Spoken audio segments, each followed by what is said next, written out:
Now, I would like to see, I don't know, but I would like to see if somebody like Ajahn Brahm, I'm not saying Ajahn Brahm has to do this. I'm not saying Sadhguru has to. I'm not saying anybody has to do this. Maybe it's unwise to do. Maybe it's unwise to do what I'm doing, right? But I'd like to see a real detachment, wisdom, spiritual teacher sitting on a live stream and reading all the comments and trying to work with the energies in the room. You know, I'd like to see what would happen in an environment like that.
Yeah, manga se ya mago se ya magoza. Se mazo ge bazo shro. Yeah, magaza shro se ga. Luaya mansuye baka sushri biyanang. Yeah, mango sushi me ya bakuru me ya goza. Yeah, mango sushi baya gozo ya maya goza.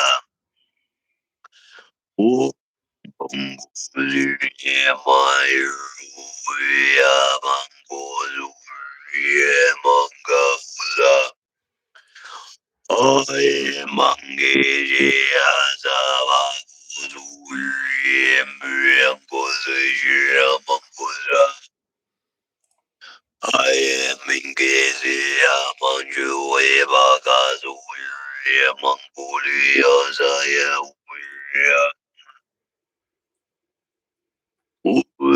Mengebezea Wazulia Namanguzea Nayakasha Meakaza Bagazu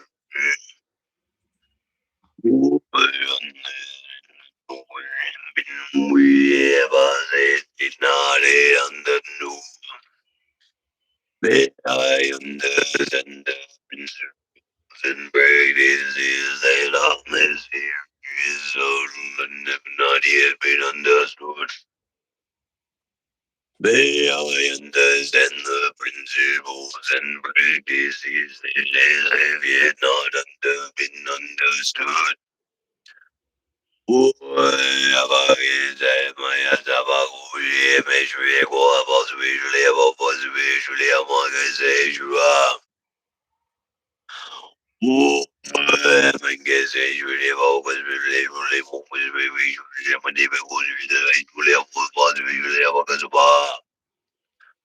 Yeah, mangoes visually we visually wrong.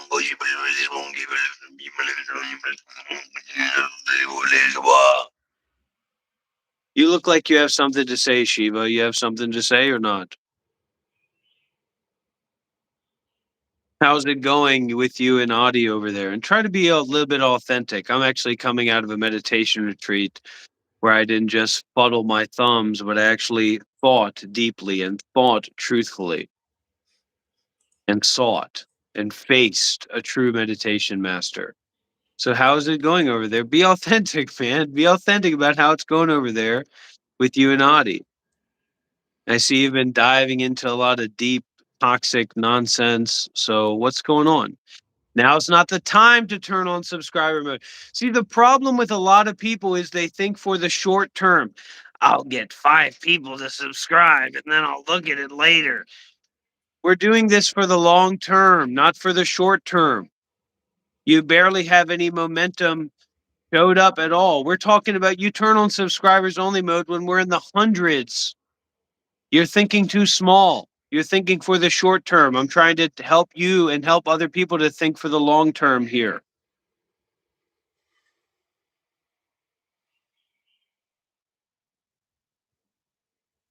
Not to even speak about how foolish your principles and your practices are. That to believe in those principles and practices is nonsense, Shiva.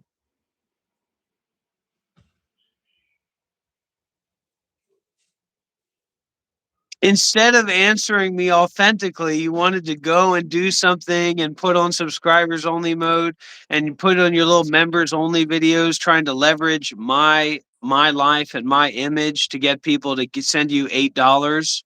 You think I haven't seen what you've been doing, Shiva? If people want to know about what's going on with me, they'll come to my channel. They'll come to the Monk Life Meditation channel, okay? I understand the principles that are mysterious and subtle and have not yet been understood.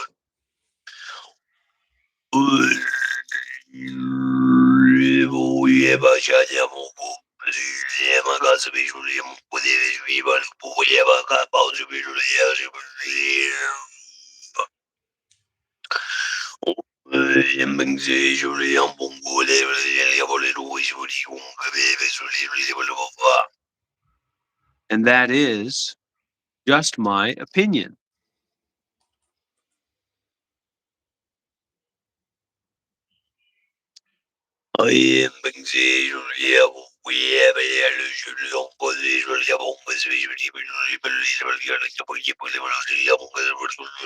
One word that I received from Shiva psychically in response to the questions starts with an F, goes to an L, goes to an Oundering,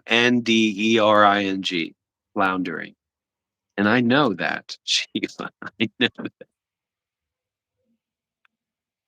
But we keep our head up, and some of us, we dip our hands into the festering pit of ignorance and attachment and hope that we can pull out gold. But that's not how it works, is it, Shiva, Kailash, Shambho? No, it's not.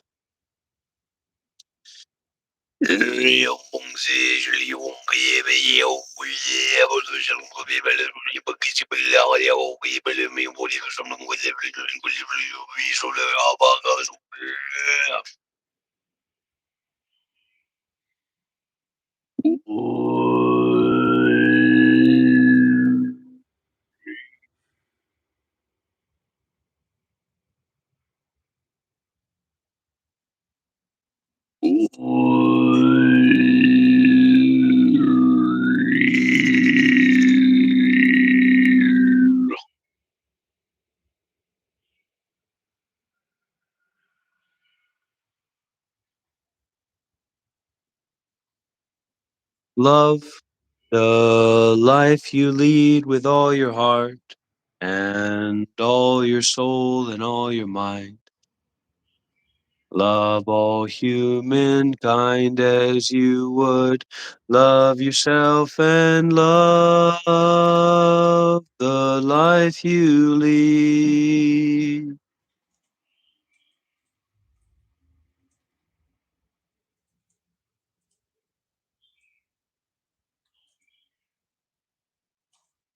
So, do we have any questions about spirituality here in the chat?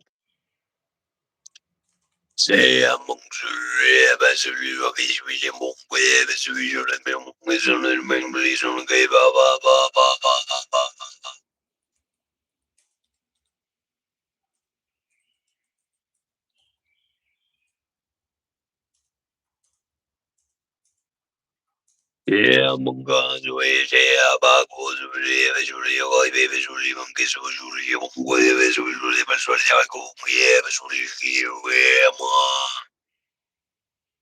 okay, what is surrender versus self responsibility? I am always confused. Surrender is, self responsibility is.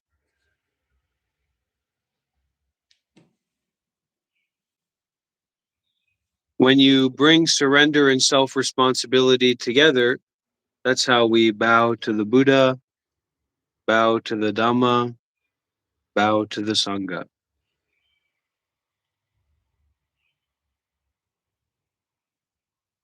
Okay, Justice says, I have a question. Why do we charge money to teach divinity? Salvation should always be free. Why don't you take that one, Shiva? Uh, Yeah. Salvation should be free, and it is Yeah. free. So go and do it. Go salvage yourself. But sometimes you need He's, help. yeah, Fixing just your car is totally also free. floundering. I'll take it from here, Shiva. Thank you. So, should and shouldn't are inherently problematic, right? You know, why should the sun rise? Should the moon fall? But spirituality should be free. Teachings on spirituality should be free because If we're doing something with an incentive to make money, that's not very spiritual, is it? So the greatest teachers and the greatest masters, they may have a very wholesome incentive to make money. They're responsible for an orphanage, they're responsible for hundreds, thousands of monks or nuns. But because of their high Dhamma principles and practices, they can teach Dhamma without doing it because they're trying to get money. So it's like practicing generosity because you're trying to get something back. Well, it's still generosity, but pure generosity becomes detachment. And that is the gift of the Dhamma or the teaching on divinity.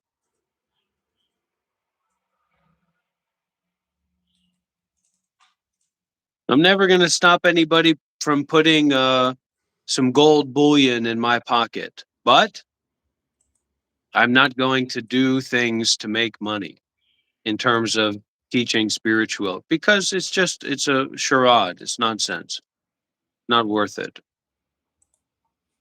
It's more worthwhile to live a relaxed, peaceful life watching YouTube or TikTok than it is trying to swindle people out of their money by convincing them that I'm smart or intelligent or worthwhile to listen to.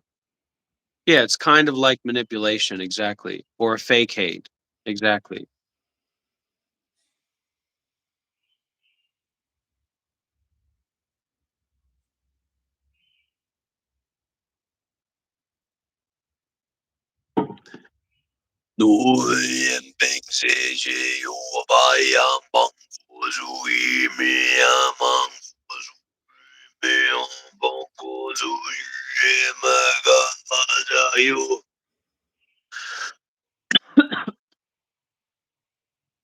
It's like some of my peers, I'll tell this to you, Shiva.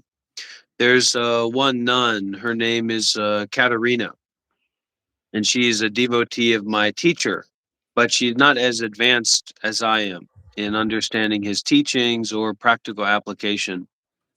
So anyway, I was reaching out to her recently because she's with my teacher in America to do, to be on this pilgrimage, this retreat, and she's going to try and help out and teach there and organize there. And I said, "Wow, it's amazing. That's great. That's exactly what Tabarwa in America needs is you to be there teaching." And she said something about, now that you're not a monk, I thought maybe I'll step in and I'll pick up some of those students that you left behind because I'm very well known to be a successful meditation teacher, have devotees, have students, bring in Westerners to become monks and nuns and things like that. So very prestigious in those circles, well known. And she said, "Well, now that you're not a monk anymore, I'll pick those students up." And I said, "Okay, that sounds great. I'll come on, do an interview on my YouTube channel." And then she hit me with the bomb. She said, "Well, I see how you do things now, and that's not my thing. I don't know if I'd be willing to endorse that." And I said, "All right, do your best, do what you got to do." Then she said, "Well, maybe, So in the short term, we say, make sure you look the best, make sure you act the best, make sure you embody yourself in a way where none of those floundering, lost, confused spiritual seekers escape your money hungry grasps." And I can relate to that a lot. But the real thing is the essence of our soul or the essence of our motivation. So my motivation right now is to share now. It's not to make money. I like gold bullion more than I like money, and I don't have any gold bullion. So what are you going to do? Sue me?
A great saying for anyone, for everyone. Shiva, sit up straight, put your shoulders back, get a real shirt, get your money up.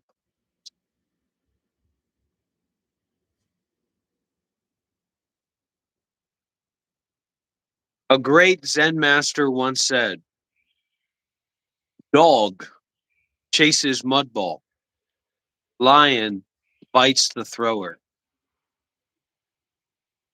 I wish I was a lion. I would have tried to bite Ajahn Brahm, but I just. You missed out. And you ruined the opportunity for me as well, Shiva, because I would have been able to exploit your ignorance and your lack of conscious awareness of social environments and expectations, and I would have been able to manipulate your body and mind to put me closer in front of Ajahn Brahm. And instead I was a whimpering dog with his tail between his legs, crying about how I miss my father.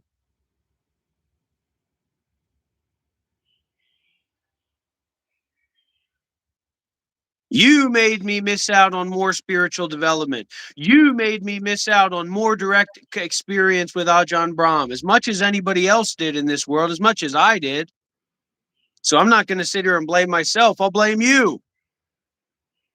I'd much rather blame you for it.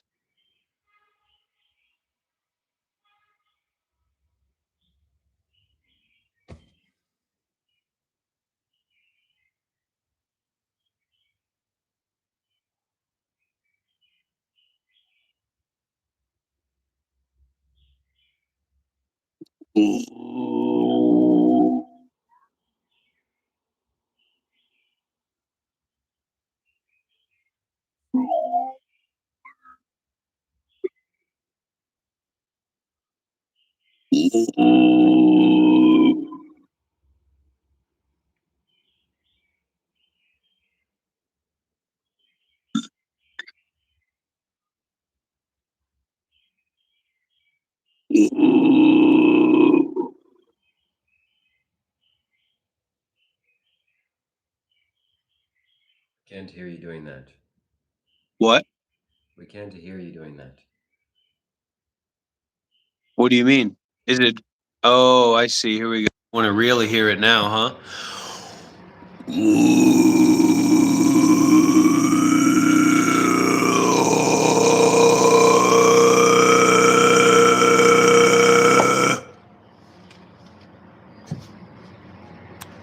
I would say I'm more Mahayana. I mean, I'd go into the whole thing about Mahayana, Theravada, Hahayana, and I do. That is how I think about it, right? But if I had to come down to it, if I actually had to take responsibility, I'm Mahayana. Enlightenment for myself. But then we get into this discrimination between what people in Theravada and Mahayana do, and I'm not doing all that. Can you hear me now, Shiva?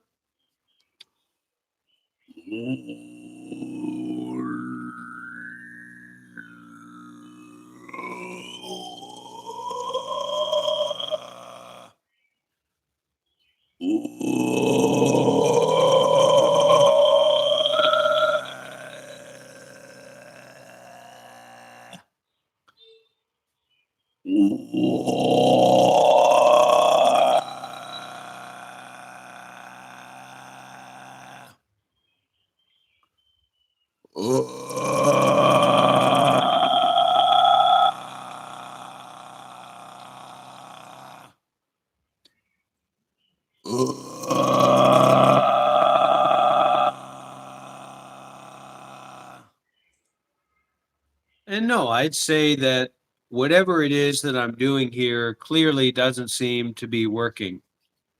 I'm not getting emails every other day where people say, "Hey, man, I saw your work. I get it. I think it's profound. I think it's really interesting. I respect you. This is really interesting work. You're very vulnerable. You're going through all this and you're sharing all this is incredible." Not getting those emails.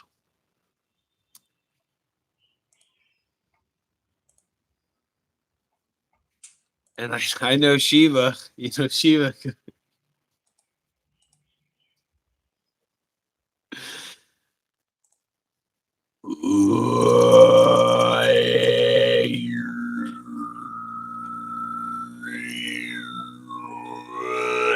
But Shiva, this is kind of what I'm saying, right? You're not taking your spiritual practice seriously in practical terms.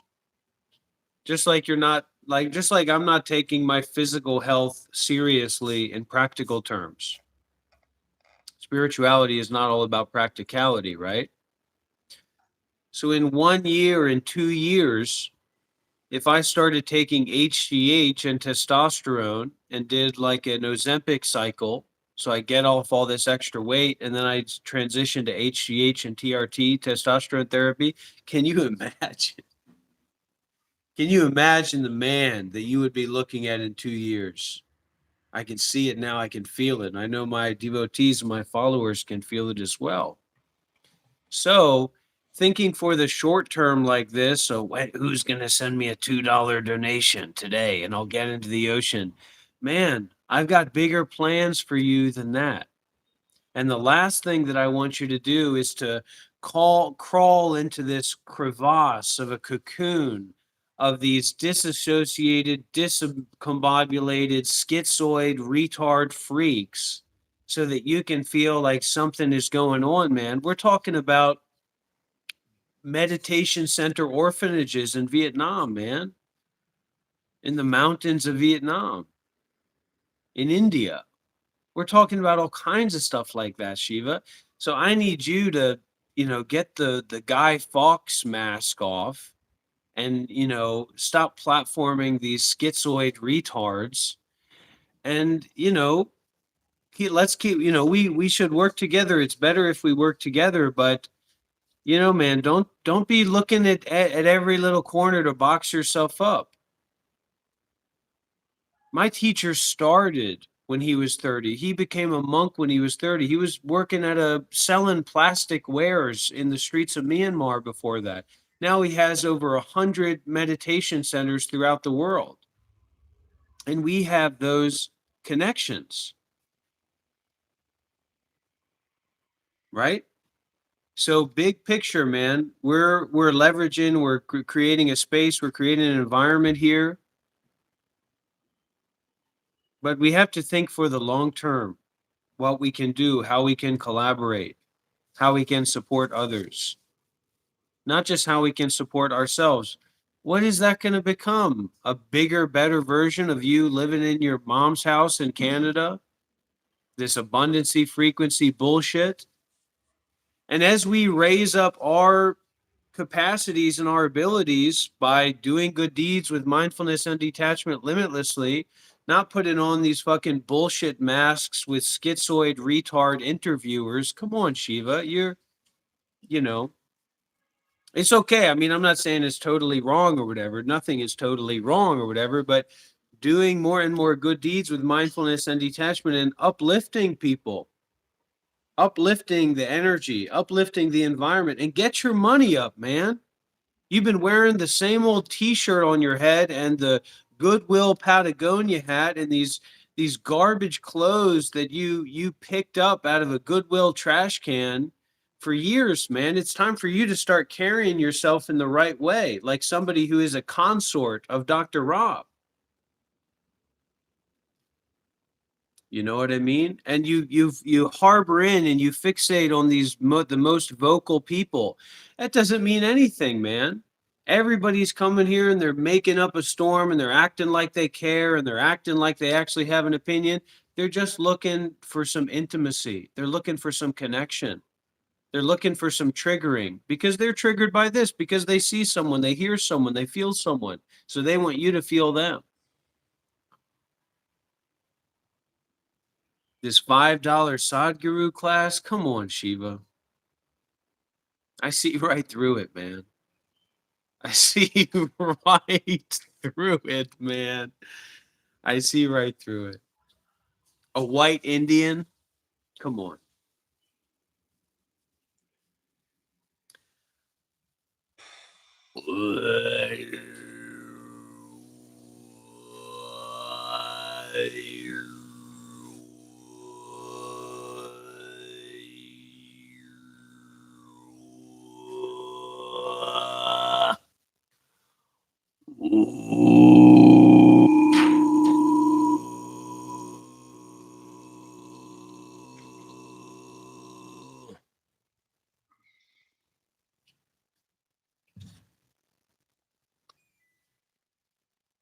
So what that's a question, I'd really like for you to feel your heart, Shiva, and say, okay, what actually direction am I headed into? Are we actually looking to build spiritual community? We or you? You know what I mean? Because I know that it's just not working out with you and Adi hanging out at that house because I can see it in your content. The beach streams, you know.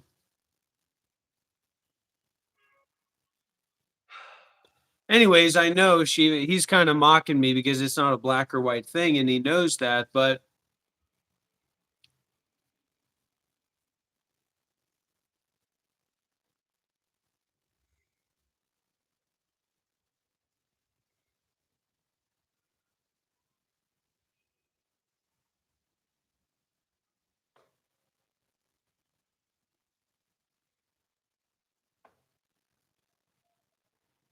I'm saying, how can we? You need to get yourself together first. That's the first bit. Because every time that I watch your videos, you're taking on a new persona and a new. I'm carrying myself this way. No, nobody buys that shit. So I need you to get a consistent persona going on so that me and you can actually have a conversation about, are we going to organize this young men's trip to India? Are we going to do these things? Not just you trying to get a few more shekels in your pocket, as you love to say, a few more $2 donations, a few more $5 donations. And I know that it's a problem for you because I felt it when I was sitting next to you. I felt the hunger and the desire for money, the desire for donations being energetically transmitted to me, co-opted onto me, when that's something that I've largely moved past. No, it's true. It's real. It's real. And I had to say, wait a minute, this guy's actually affecting me energetically.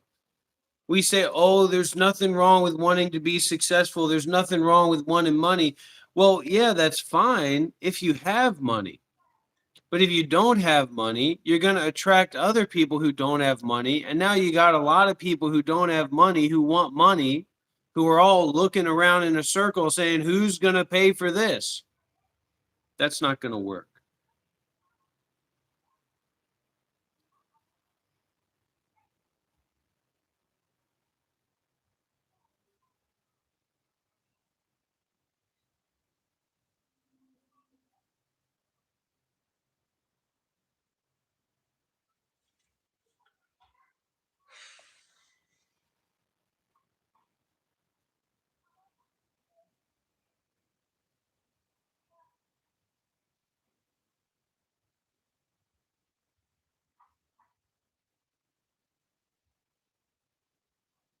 That's a big win. Come on, Shiva. Don't be that much of a pushover. What the heck are you doing?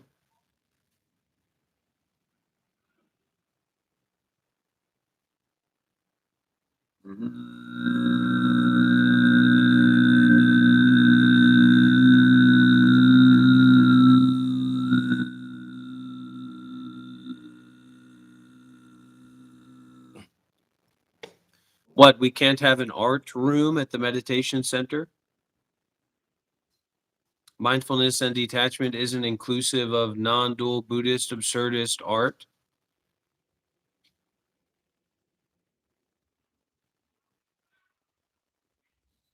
Well, we can't force people to do anything. We can't force people to think differently. We don't have to. We should be able to rest in our virtue, to rest in our awareness. And now we've got the TV, we got the TikTok video, the YouTube video, so there shouldn't be too many problems to relax and to enjoy. But if we cannot detach, we cannot forgive the involvements that have arisen up to now. And then we cannot arrive at the transcendental moment of non arisal. Nothing arises, nothing ceases.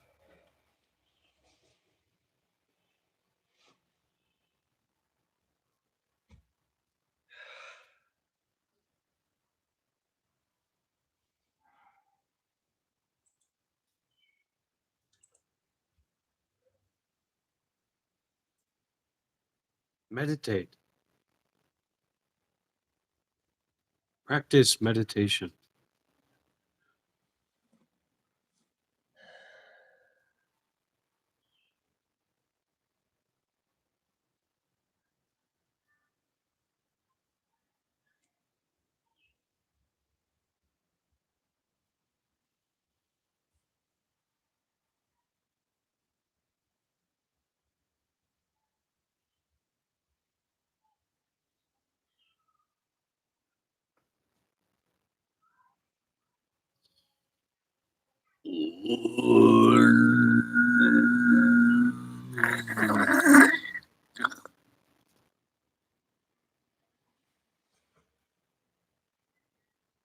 That was a conflux.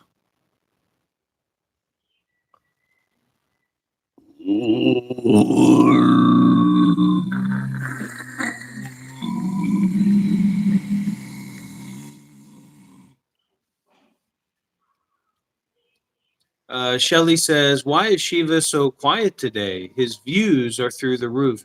I think he's just enjoying the meditative presence. Me and Shiva have a certain kind of dancing, playing style together. And this is what being best friends is all about.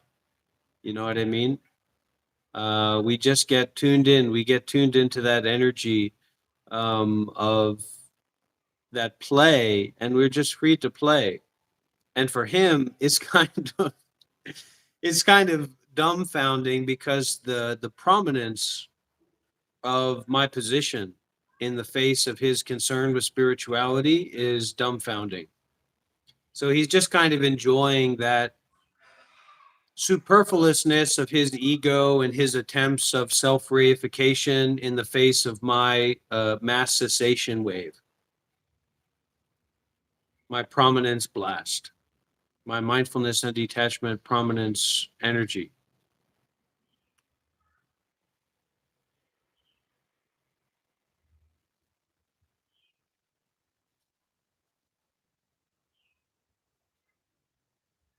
But also, he's having the situation where he's drained spiritually because he doesn't know how to manage for himself and he can't maintain a consecrated space at a very high energy.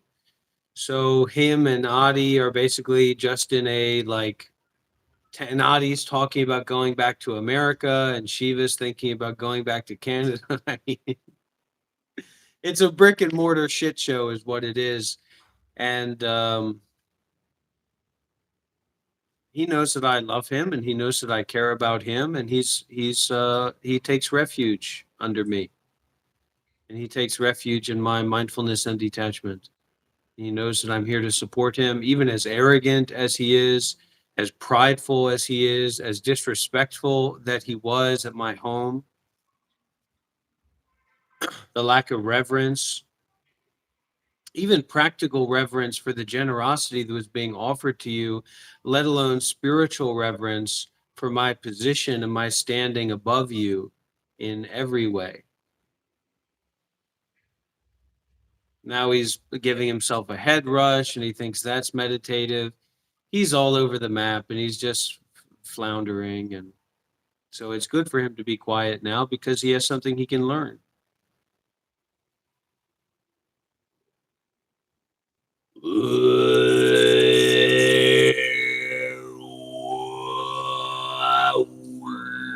And also, this is a commentary on the superfluousness and the lack of value in ego dynamics outside of entertainment. Truthfully, realistically, ego dynamics are primarily entertainment. That's where their value is. When it comes to actually being in community and working together and cooperating with one another and communicating with each other, these ego dynamics are largely irrelevant. So this is a commentary on that as well. as it should be and as it is.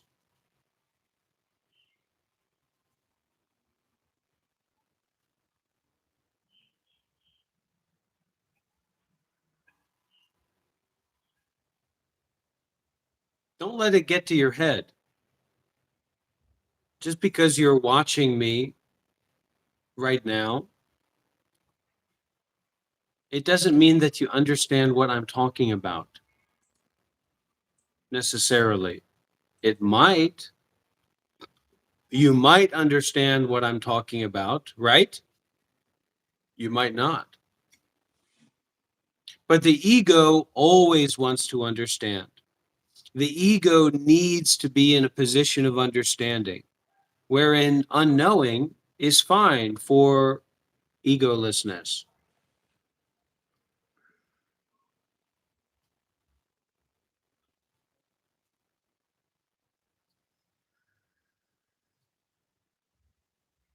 This is a satsang. This is a satsang between Dr. Rob and someone who is inexplicably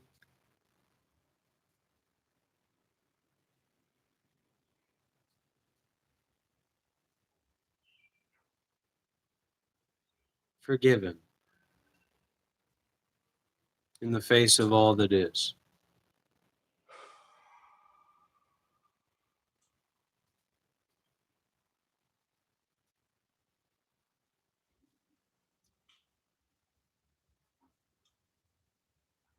Ignorance is not bliss because ignorance causes a lot of problems for a lot of people. Spirituality is not about building up a good reputation or a big reputation. I mean, think of it. Okay, we want to follow Sadhguru's example. We want to be like Sadhguru. If you go to Isha Foundation, you're going to be shoveling shit for the rest of your life. You're not going to be like Sadhguru. You're not going to have a social media career. You're not going to build up some kind of Sadhguru-esque social media environment. And that's, there's a chosen few people. They grew up in a good way. The Buddha, he was the son of a prince. He left home to become a monk. He became enlightened. Sadhguru was a perfect being and beautiful, curious child, and then fell into total enlightenment. Ramakrishna was sitting in the fucking cellar, shitting and pissing on himself in a non-dual state.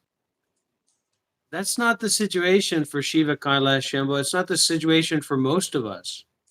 So we fixate on this idea of building up this spiritual persona, their spiritual ego for what? For likes, for subscriptions, for some kind of superfluous, vague status that we have with other people. Been there, done that, not worth it. And it takes fucking forever. You're going to give 10, 20 years of your life for somebody to build you a house on a fucking by a river somewhere. That's not for me.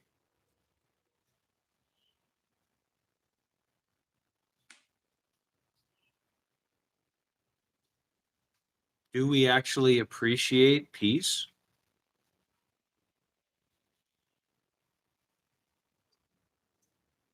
Do we actually appreciate awareness? Do we appreciate just being aware?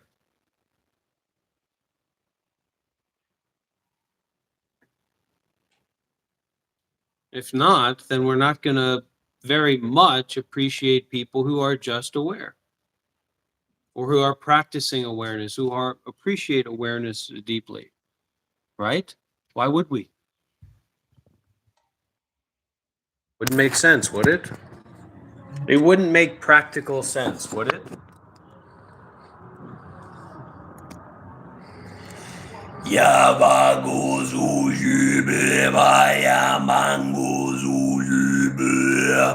I've done many things, good and bad.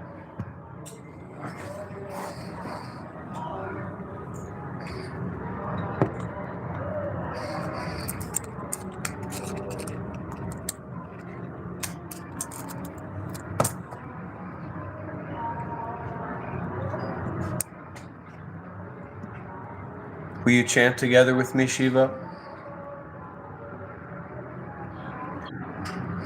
Shambho, Shambho, Shambho, Shambho, Shambho, Shambho, Shambho, Shambho, Shambho. The camera on your face. And this is his greatest shtick. This is his greatest hidden shtick. And I think I'm not supposed to reveal this because he makes a lot of good money and a lot of good fame off of this. But this is his greatest phony personality. And that's his pretending to be in some kind of mindful, detached state when he's here with me. The only thing that's running through his mind is his social media numbers and subscribers and how this is going to benefit his channel overall. You can see it on that smirk on his face. That is the biggest, fakest, most nonsensical position that people hold about him. And when he sees those comments, and he loves those comments. You cannot imagine how foundational those comments are to his ego of Shiva's just sitting there and listening, and he really is representing. He eats those comments up, and he knows that he's got those people as good as somebody can be got. Shame, shame, shame, shame. He didn't think I knew about that one.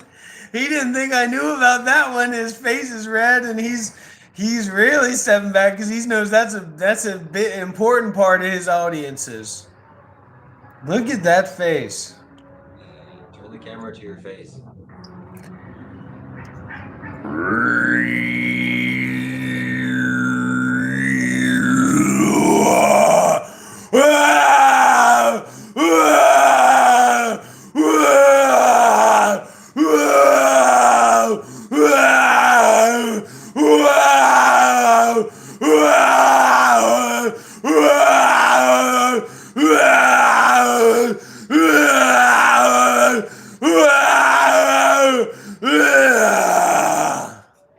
Just like Donald Trump, the silent majority pays my bills.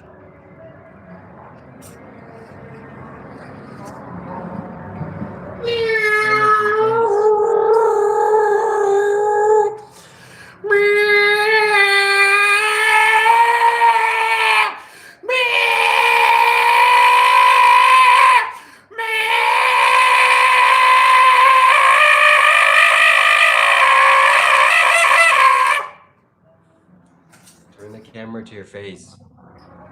I'm gonna put my camera to your butt.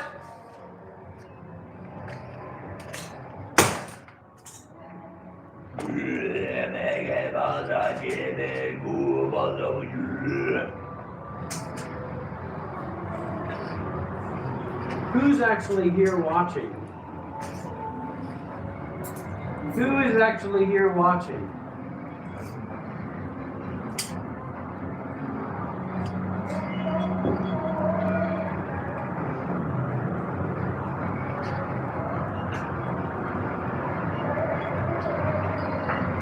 They don't build. I want to say this. I want to say this to Shiva's viewers as well.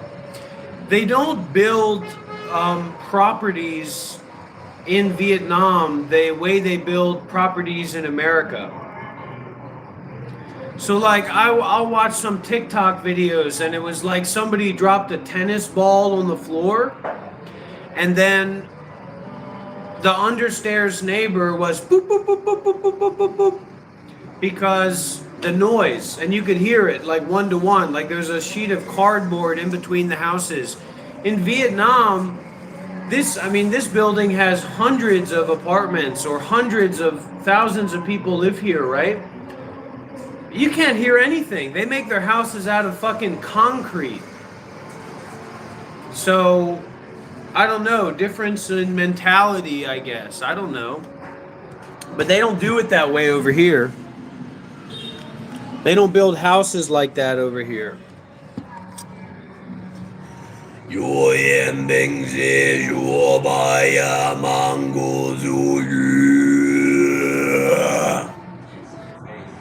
What?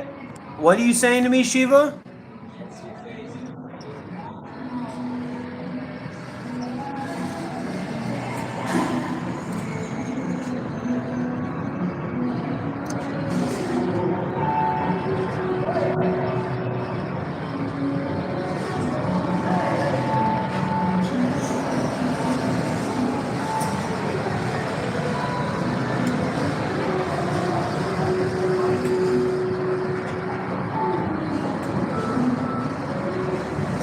Shiva seeing this, like Shiva, because he's spiritually attuned, him seeing this image with like the blackened foreground and the brightened background with like the nature and stuff, it's like he's seeing an image on his altar.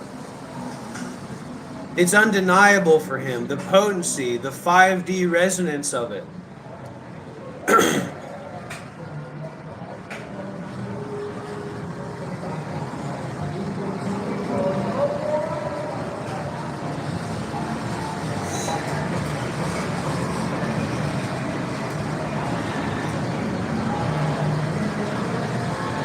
If you live in luxury apartments, then why can't you make a suitable donation, Heather Ranson?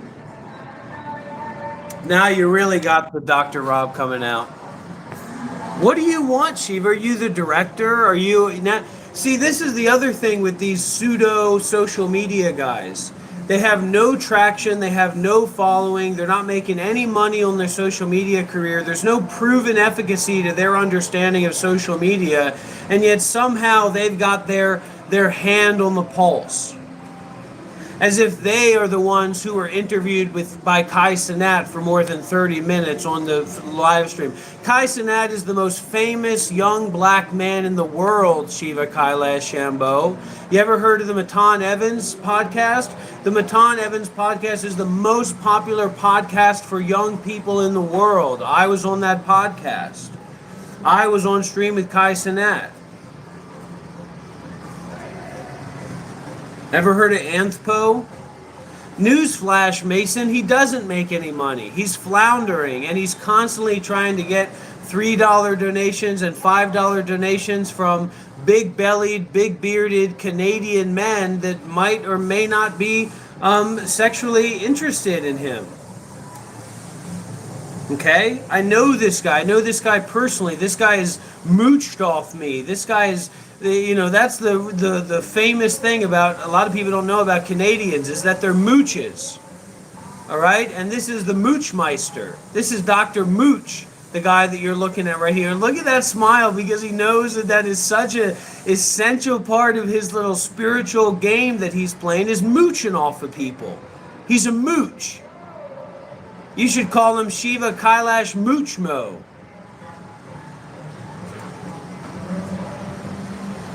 Is that what Sadhguru taught you, Shiva? To mooch off of people, to mooch off of people's generosity?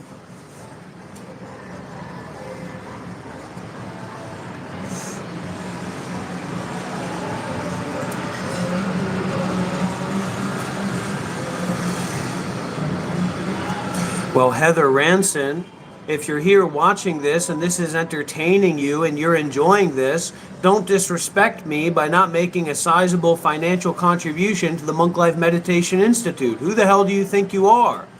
You think that this is owed to you? You think that this is a free show? You think this is Chippendales? You're going to put a couple dollars in my thong?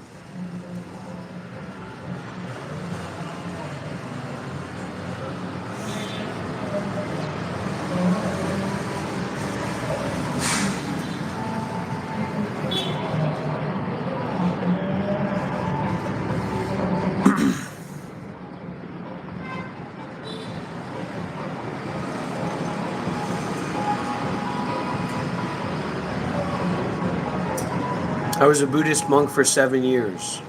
This is not my YouTube channel. This is Shiva's YouTube channel.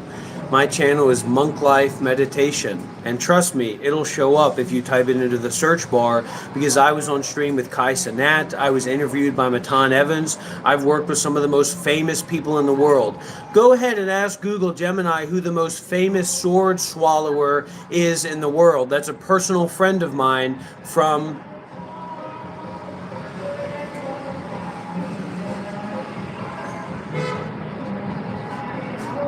Moldova.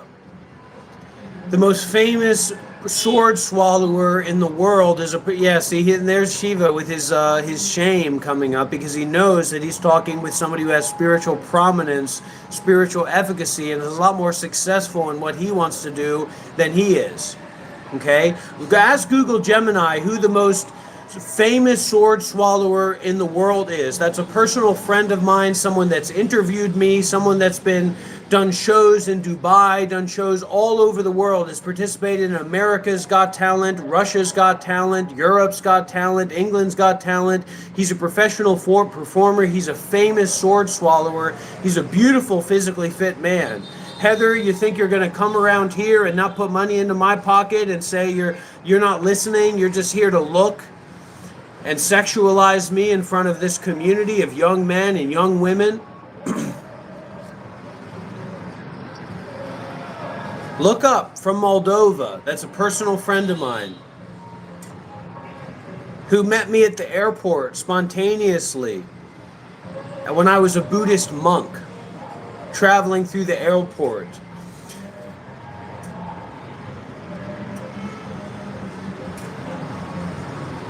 You've heard about terminal diseases. As a certain point when I was a monk, I had a terminal disease.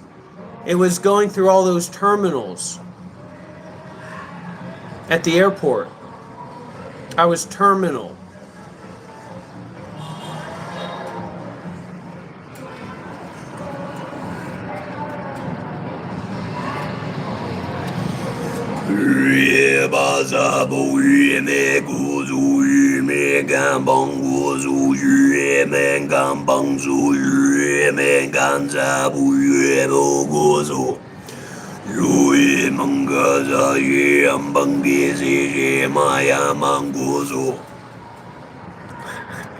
You're doing great, Shiva. Just keep up with it. This is exactly what the people want to see. It's not going to make you any money, but it'll get your algorithm going.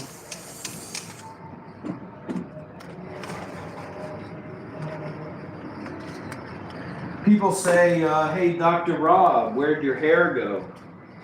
You know what I say to them? I say black or blue.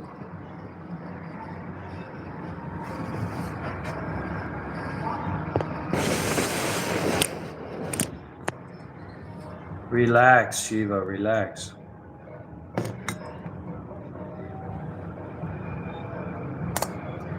It's okay to be schizophrenic. Too many people are ashamed of schizophrenia. Don't be ashamed of being schizophrenic.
And listen, I'll speak for Shiva and I'll speak for myself right now.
Well, it's nice to have you here, Daniel Manchilla.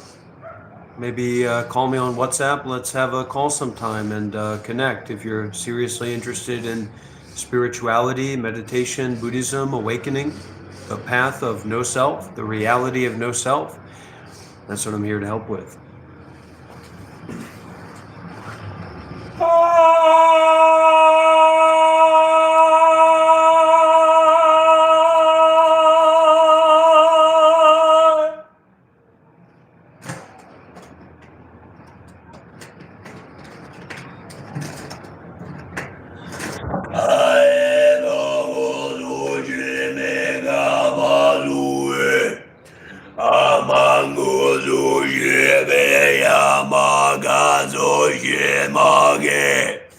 I am Bagazimni Subagabashi. I am Mangozu Begabazuebe.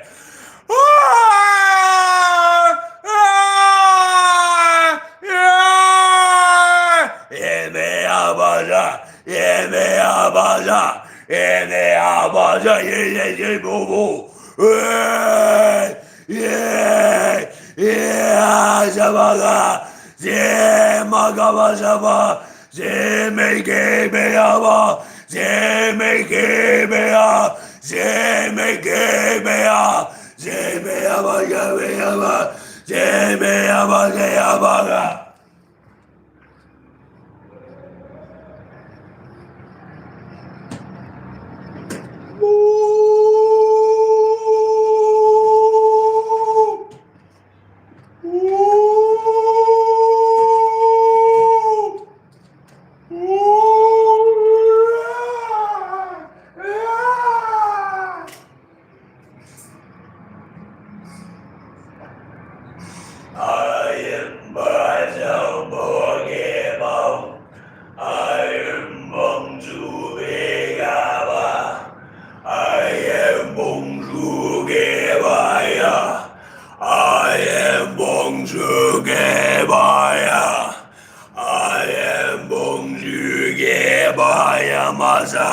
I am Bongje Baya Gaza.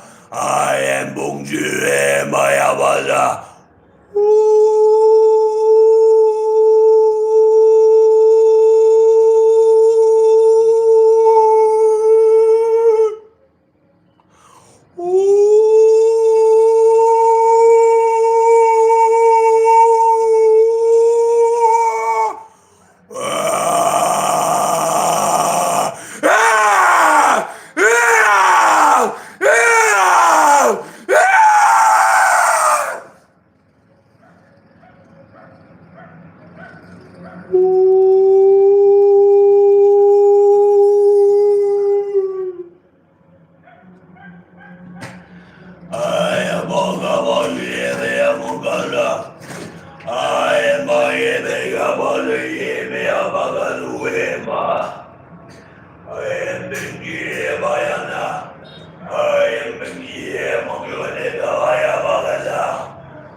Mokoshue Meakashayawa. I am Mokoshue Measakashayana. I am Mokoshue Amakasha. I am Mokoshue Amayakasha. I am Mokoshue Mayakasha. I am Mokoshue Mayakasha. I am Mokoshue Mayakasha. I am Mokoshue Mayakasha. That's because I was a Buddhist monk for 7 years. So you'll have to search for Kai Cenat monk to see what's really going on. Everybody, we're going to restart this live stream over on the Monk Life Meditation YouTube channel so that we can hopefully get our views up. And what that means is that right when I do the restart of the live stream, I want everybody to join in, spam W's in the chat, leave likes, make donations. If you've been following for a long time, but it's been a while since you've made a donation, get on that donation train, get on that offering train. I know some people get paid bi-weekly, some people get paid weekly, so I'm keeping that in mind, and I'm holding out for your monthly donations, your monthly support. That's what allows me to keep doing this art and keep doing this work and to keep helping other people on the path to realize the truth of no self.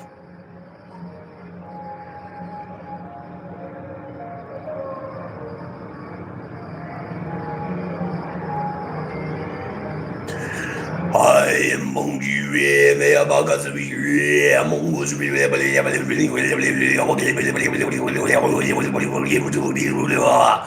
I am Mungis,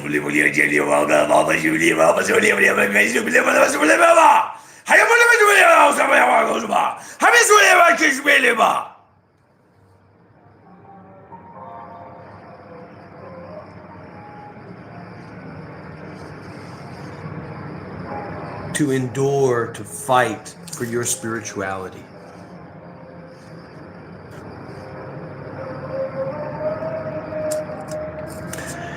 Genuine Justin, it was something that his editors set up. So Kai was actually very respectful during the whole interview, and his editors just kind of made it into a disrespectful thing because they didn't know how to understand what was happening. There was no way that they could expect or know that there was actually a Buddhist monk of 7 years appearing on the live stream. They couldn't understand it, basically.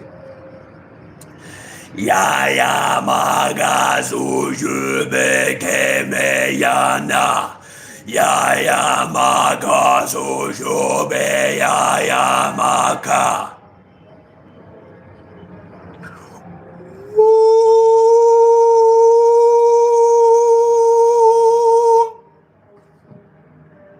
Starting to feel a heat from this makeup. Yeah, oh yeah, oh, me, baba, me, Anna.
Mr. President? Yes, Dr. Rob? I got something to say. Then just say it.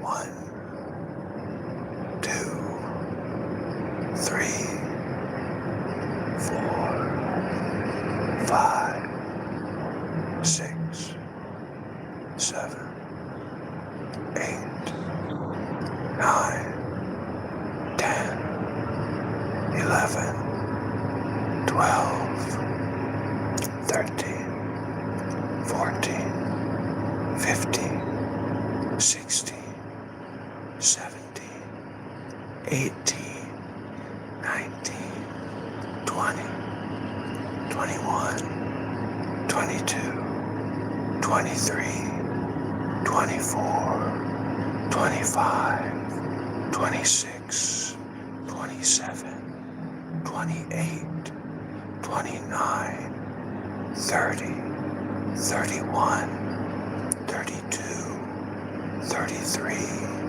34, 35, 36, 37, 38, 39, 40, 41, 42, 43, 44, 45, 46, 47, 48, 49, 50, 51, 52, 53, 54, 55, 56, 57, 58, 59, 60, 61, 62, 63, 64, 65, 66, 67.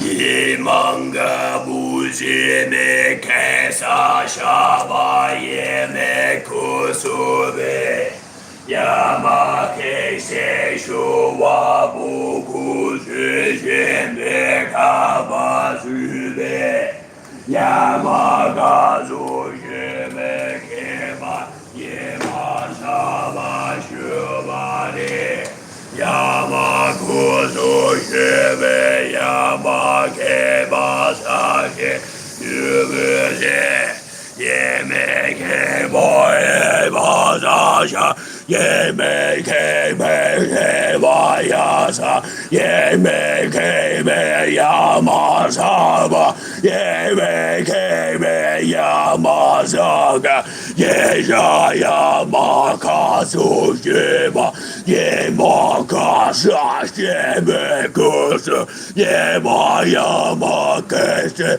Shima mese shama Yeme shima yeme kusu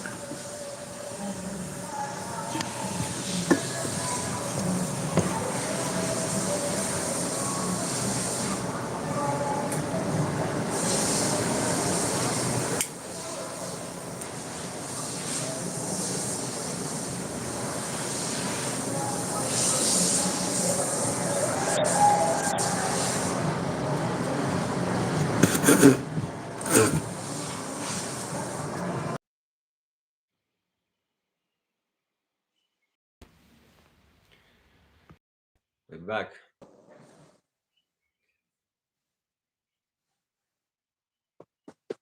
So what do you want to talk about, Shiva?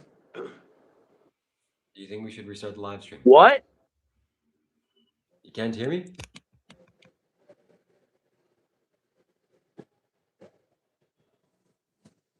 Can you hear me? Hello?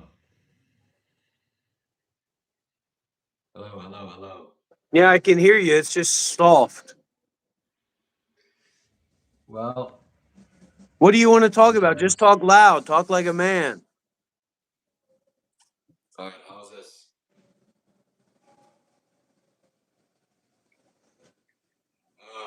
You think we should You got to restart the get live your stream? money up, buddy. You got a shitty phone. You wear shitty clothes. You have a shitty mic. You don't even have a mic now. You don't even have a USB-C phone. You're carrying around a second charger and a second cord. What are you doing? My grandparents have better phones than you do. Come on, man. You got to, if you want to make money, you got to spend money. If you want people to take you seriously in the world of spirituality, you got to invest, man. For real. You got to make an investment. You got to invest in yourself if you want health and wealth for you.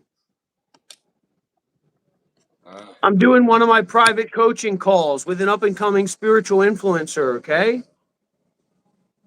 Monks don't really care about money. I don't really care about money like that. I don't think about money like that. I'm above that kind of stuff. I'm above money in that way. I'm not fully above money, but I'm really about above money basically in spirituality, yeah. In spiritual life. Can you hear me now? Can you hear me better? You got to turn that shit all the way up, man. Turn that shit all the way up. How's this? Can you hear me better? It doesn't even work. The mic doesn't even work. If you want to donate $100, donate $1,000. That's 10 times what you want. So do it. You'll make a big difference in your life today. You make a donation to me, it's going to come back tenfold to you, or at least it might.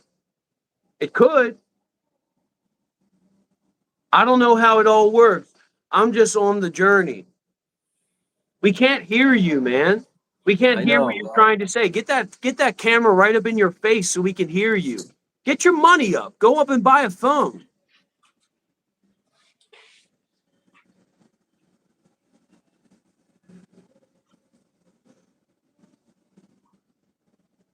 I've been living this spiritual lifestyle for more than 10 years, for more than a decade. You want to talk about real spirituality? I can talk with real spirituality to you about you. I can point your mind back to yourself and say, wait a minute, have you thought about this? Have you thought about it from this angle? You know what's the only thing that's better than donating $100 is donating 100 euros. Don't go around diagnosing people, telling me who I am, telling me what I'm about. You don't fucking know me.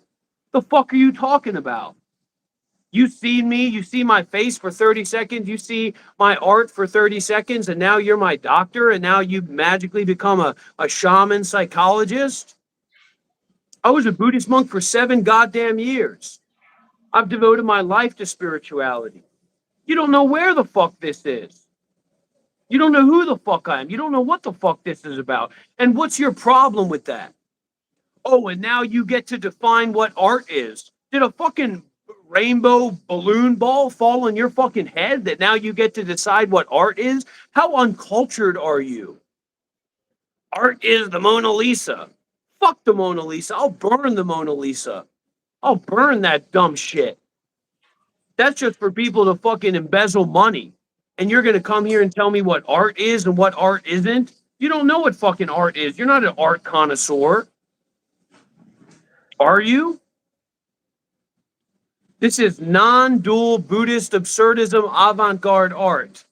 Excuse me because it's more above your pay grade or it's fucking not the kind of art that you like. Then why the fuck are you watching this shit? You must be out of your goddamn mind. Coming here and telling me that you're going to diagnose me when you don't even know me. You don't even know who I am. You don't even know what I'm about. Shut the fuck up.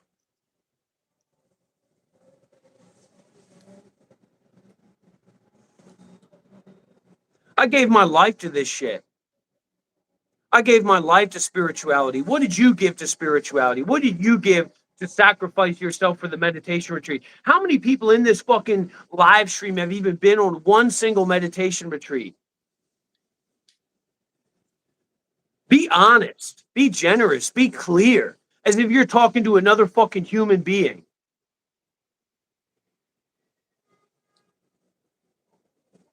You've never even been to a fucking meditation retreat, and you're going to tell me what's spiritually allowed and how I'm allowed to be a spiritual teacher or not, and how I'm allowed to practice my spirituality. You haven't even been to a fucking meditation retreat. You're an egomaniac. You are insane to tell me to know who I am and know what I'm about when you've never even fucking met me. You won't even give me the fucking time of day to listen to what I have to fucking say. And somehow now you're going to sit there and fucking diagnose me and tell me who I am and tell me what I'm about? The fuck are you talking about?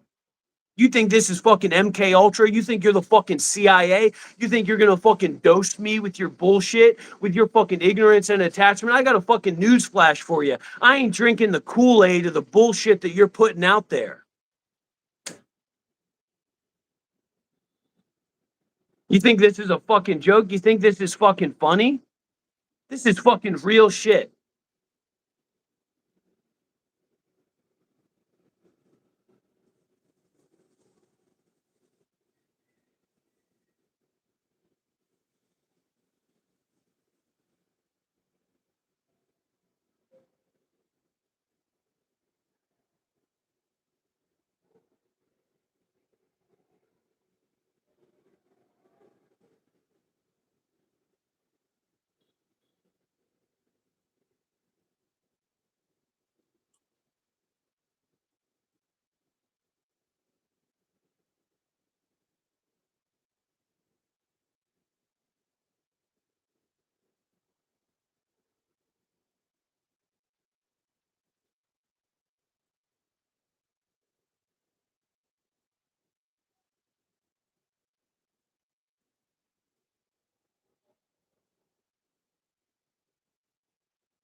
Don't ever fucking come here and try to tell me who I am and what I'm about when you don't fucking know me.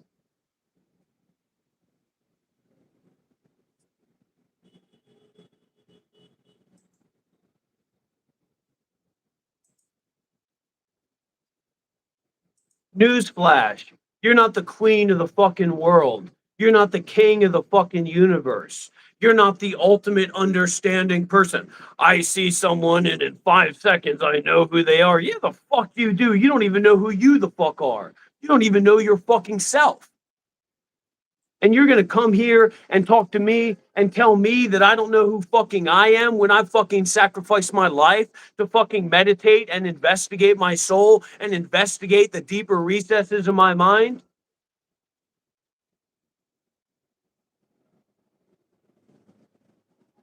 You want to talk to me? No, you want to fucking put me down. You want to fucking spit on me. You want to fucking judge me. You want to use me as another fucking object of your mind to make another object of your mind, which is yourself, feel superior, feel above, and fucking play with your fucking ganville and your fucking hammer, judging. Who fucking appointed you? I didn't fucking appoint you to judge me, to come into my fucking house and my fucking live stream where I'm doing my fucking artwork and tell that you're going to make a fucking judgment about me. Yeah, fucking right. You sit on a throne of lies. Your hammer and your sickle and your judgment and your communist bullshit is made of a bunch of fucking bullshit thoughts to make you feel superior to me. You're not a monk. You're not a monk. As if you would fucking know what a monk is anyway. I was a Buddhist monk for 7 years. Check the receipts. Check my YouTube channel. I fucking care. I fucking care about being authentic. I fucking care about helping people. I fucking care about having a real conversation with the people who are seriously interested in what I'm seriously interested in. Boo fucking who to me, because most people haven't fucking investigated Buddhism. They haven't fucking investigated meditation. They haven't fucking sacrificed parts of themselves so that they could have a deeper understanding about reality. And now I'm supposed to be your fucking Jesus. I'm supposed to be your fucking martyr and take it all on the chin. Well, what if I don't want to fucking take it on the chin? What if I don't want to fucking turn the other cheek? What if I want to fucking call you out on your bullshit, pretending to know me, pretending to know who I am, and pretending to know what this is about? Keep on fucking scrolling. Oh, you're a fucking psychologist, are you? You're a fucking community leader, are you? You're a fucking phrenologist, are you? You're a fucking philanthropist, are you? You're a fucking theosophist, are you? Out of fucking nowhere, you've got a real deep understanding about human psychology. Yeah, the fuck right you do. You got a deep understanding about watching fucking TikTok videos and scrolling on YouTube and stuff in your fucking face is what you got a big education about. When God made you, he forgot to put your mouth where your ass is and your ass where your mouth is. So you keep talking shit. And I'll keep taking it on the chin. And I'll keep turning the other cheek. And I'll keep setting an example for other people on how to not be a disingenuous fucking fake person. And actually put myself out there. And actually be vulnerable.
Can you hear me now?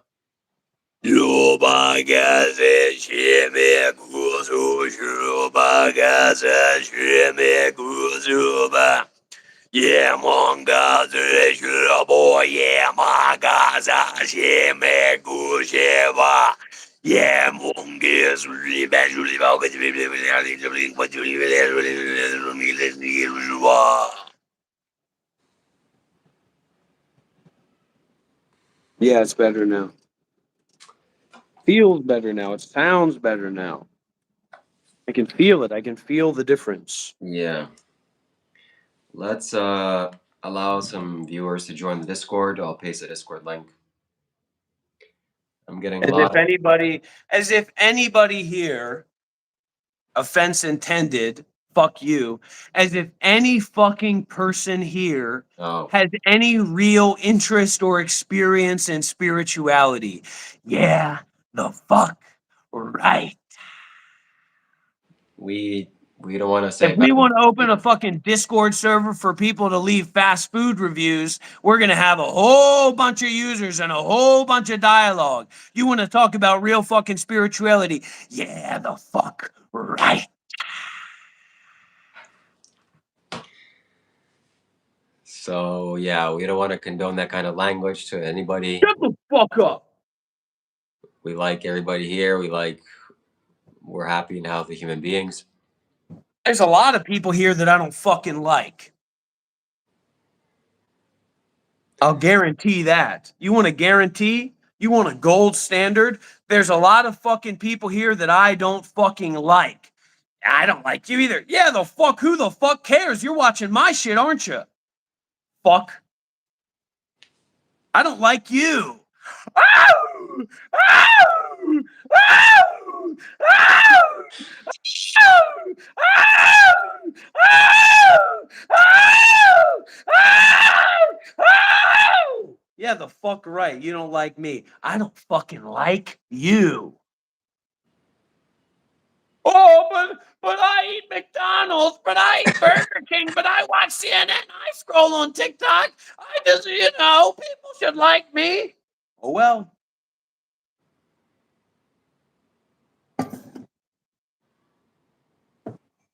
Guess the fuck what? It's a lot easier for you to like someone than it is for me to like someone. What I like and what I don't like is a lot more valuable than what you like and what you don't like. What you like is somebody with a fat ass or a six-pack abs or some fucking person who's as foolish as you walking around smiling like a fucking idiot. Yeah, I like that person. I like Donald Trump. You know what? I've traveled the fucking world. I'm well cultured. I'm well experienced. I've trained my mind in meditation retreats. So if I like you, that actually means something. If you like me, that don't mean shit because I've been to more meditation retreats than you. I've traveled around the world to more places than you. I've had a richer, fuller fucking experience of life than you have. But I'm American. I'm American. Yeah, sure. Who the fuck cares? Nobody likes Americans. I was a Buddhist monk for 7 years. You don't even know what that means. You can't even comprehend that with your fucking dull ass mind. Hey, if anybody here that's wants to say something to him, send a super chat. Join the Discord. Yeah, send a super chat. My Cash App is monklife90.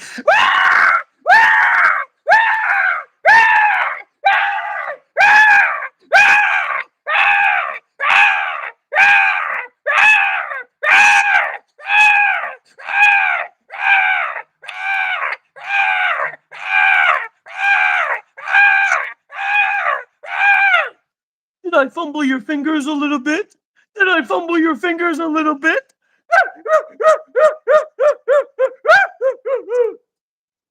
The fact of the fucking matter is, I'm an individual. I'm individuated. You're the same fucking man and the same fucking lady that's existed in America for the past 20, 30, 40, 50 years. You know how many of you are walking around? 20,000, 50,000, 100,000. You know how many of me are walking around? One. I was a Buddhist monk for 7 years. I was on the Kai Cenat stream. I was on the Matan Evans podcast. My life and my practices have been viewed by millions of people around the world. I've lived in monasteries in South Korea as a monk. I've lived in monasteries in Thailand, in Sri Lanka, in Nepal, in Malaysia, in Singapore as a monk. I've lived in Taiwan as a monk. I've begged in the streets of Taiwan as a monk.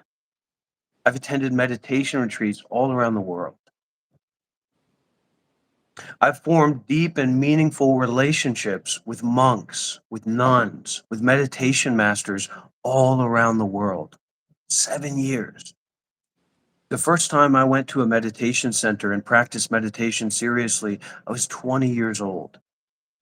Don't pretend that you know me. Don't pretend that you know about things that you don't fucking know about, you dumb fucking retard. How Hey, could you like somebody? I'm sorry. How could you like somebody? How could I like somebody that pretends to know about things they don't know about and then starts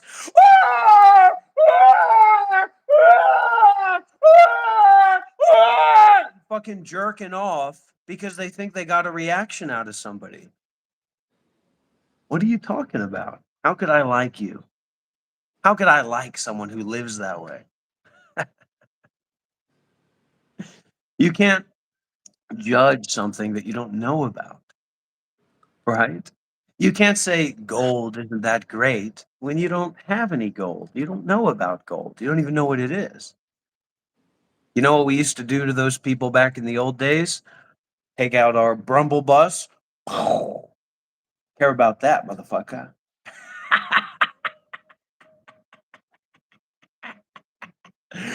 Yeah! Yeah!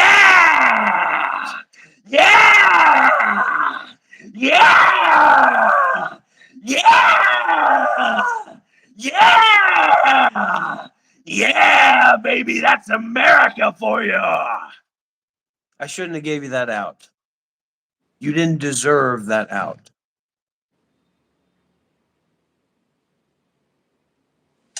A monk. A monk, that's just like being a bum, huh? What are you, Bert and Ernie? You dumb fuck.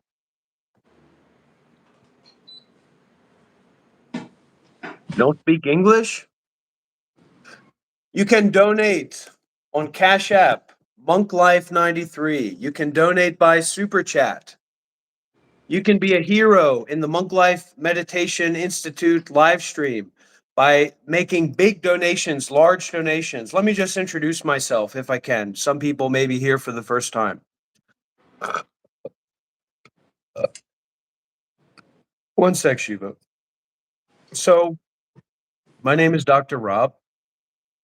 I'm the founder of the Monk Life Meditation Institute, which is a modern institute for teaching mindfulness and detachment to people around the world. I was a Buddhist monk for 7 years. I first went to the meditation center and to the monastery when I was 20 years old. I had mental health issues. I didn't know how to deal with my suffering, and I found Buddhism. Living at that meditation center for a year, Zen Meditation Center in Upaya, New Mexico, I really had a transitional conflux moment or succeeding transitional conflux moments in which I realized and I recognized the ground of being. Awareness. I found some grounding in my life. When I was 25, I moved to Thailand and I ordained as a Buddhist monk.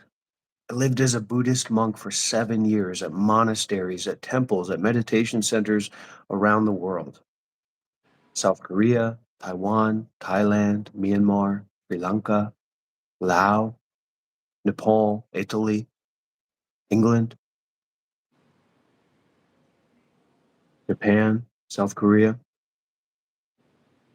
Now I teach meditation, and I especially teach about the meditation on not someone, meditation on not something, meditation on not some situation through the vehicle of non-dual Buddhist absurdism, avant-garde art. I don't give a fuck if you believe me or not. This has nothing to do with belief.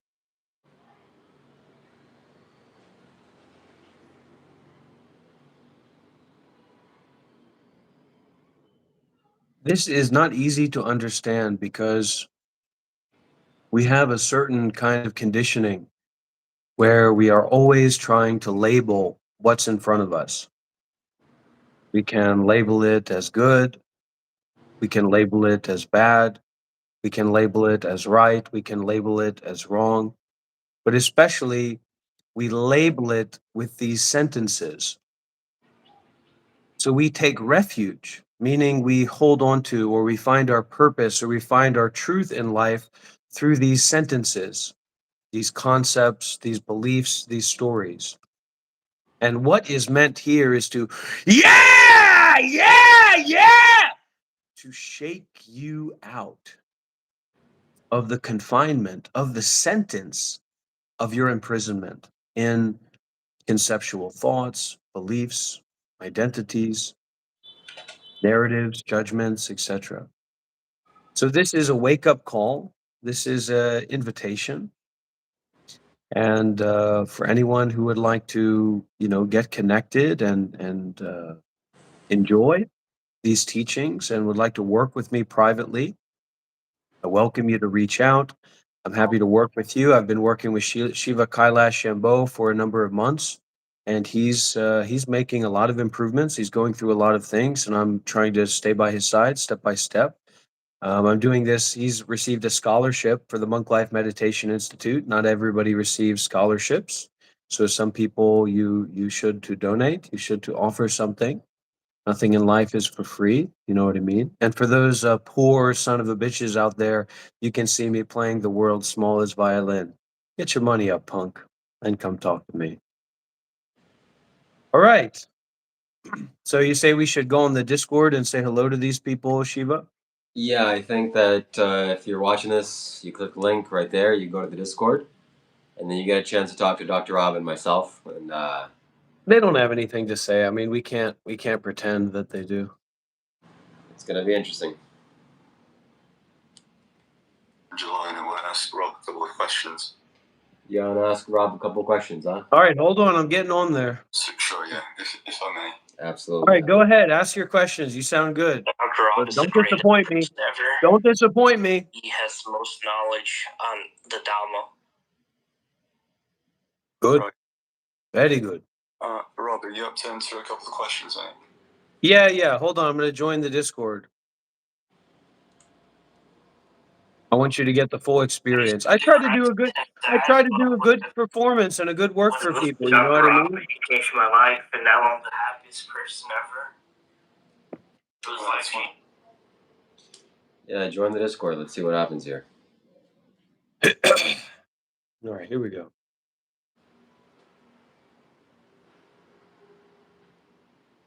I've got a question. All right, go ahead. Yeah, go ahead. Right, so you mentioned earlier in the stream that you the sort of message about the no self, Yeah. but at the same time you seem strongly attached to your ability. I've heard you say, I'm a Buddhist monk for 7 years, about 43 times. Yeah. But who are you? Well- Who do you ask? Well, What does we it mean, have to, in a certain sense, there's a practical sense here, right? An aspect of what we're working with here is practicality. So I'm not just going around and asking everybody to see every crazy person on their screen and then say, well, if they say they're spiritual, then they're spiritual. I was a Buddhist monk for 7 years. I know about these things. I know about the Dharma. I'm equipped to speak about Buddhist teachings, non-duality, non-self, etc. But your interest in that is not my problem. That's my opportunity to share with you. You know, so I've also got a pretty deep the interest fact in of the matter, practically, factually, is that I was a Buddhist monk for 7 years, that I have traveled to these monasteries and these meditation centers around the world, and this is an extension and a continuation of that work. I can understand that actually, and I do appreciate what you're doing, but I'm just trying to highlight a sort of paradox in what your behavior and how it aligns up with what you've supposedly learned. Because one of the first things I learned at the Vipassana retreat was that there is really not a me that can claim to be anything, and practically you can take these labels, and I understand we're living in a world and there's a Maya and there's a realm of illusion that we're all functioning within. But it just, I'm being totally frank here, it feels like you're really gripped by your identity. You don't seem to, Right. like, I don't know, So what is this? yeah. So what we're working with here, dear, and it's a very interesting case called the impossibility principle. So realization is based in this impossibility principle. It's not based in seeming. So it's impossible for me to be someone at all, let alone for me to be someone who has an attachment to his identity. And so somehow this realization, rather than empathizing with the belief, becomes more practical than anything else imaginable. It puts you into this position of utter practicality, subtlety in direct experiencing. Now you are only going to be able to perceive as far as you've come in terms of developing the impossibility principle. This realization rather than this way of Absolutely. empathizing. So as much as you come close or would like to get involved with me, I'm happy to have real conversations with people. It's very hard to find people. Not that not that I'm going around looking for people to have conversations with, but people that have some experience, have some training, you know, and have some real Right. interest. These people are And I'd very, love to- very I wanna- rare. I actually agree with you, and I want to apologize if I came off as confrontational in any way. I'm genuinely fascinated because a lot of the things you say, of course, make total sense. But there is a but, and it's just, it feels, if I could try to explain what I'm seeing and why I'm concerned about it, I'd say, Bro, we if he can doesn't want an apology, give him money. Send him money. If you're really sorry, you need to send him money. Please shut your mouth, for God's sake, Sky Guardian. How many times do I have to subliminally and psychically tell you to shut your fucking mouth? yeah. Go ahead, Actually, dear. honestly, right. So I'm almost struggling to know how to put to words what I'm trying to ask you, but I suppose I could just explain my perspective about the conflict or paradox of we have an ego, all of us. We have a personality, and we have beliefs and conceptual frameworks that we use to navigate this reality. And at the same time, when you're someone who's gone on a path of spirituality for long enough, you eventually come to these realizations of non-duality, no self, and so forth. And you have to reconcile them somehow.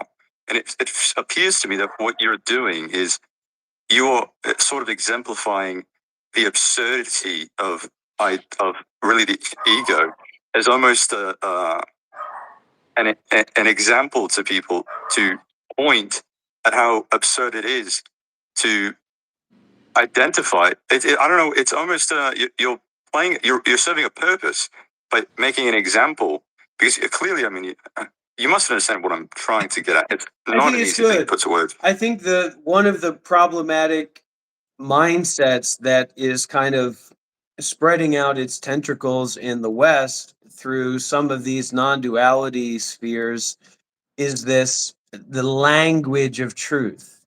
There is no language of truth. Absolutely. There is I so there's agree with not you immediately. but there's before not a continuing on that, solid those people you can't possibly put the truth into words because it's a compression algorithm. The truth is something that can't be described or conceptualized, but anytime we try to translate it into language, we're compressing it into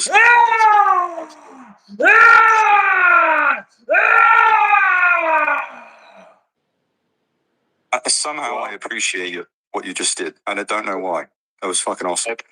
But did I make sense there? I wanted to pause with you and agree about what you said, and before we moved on. But you said you can't really communicate the truth. It's not possible because it would be almost absurd for us to even. I see it as arrogance for us to pretend that we are even capable of communicating. Well, the actual truth. we can talk. I mean, we have to talk about this in a kind of simple way, like in stories or in principles and practices, which is actually very hard to understand, to attain to even the notion of principles and practices. For example, Shiva, Kailash, Shambho hasn't attained to that notion.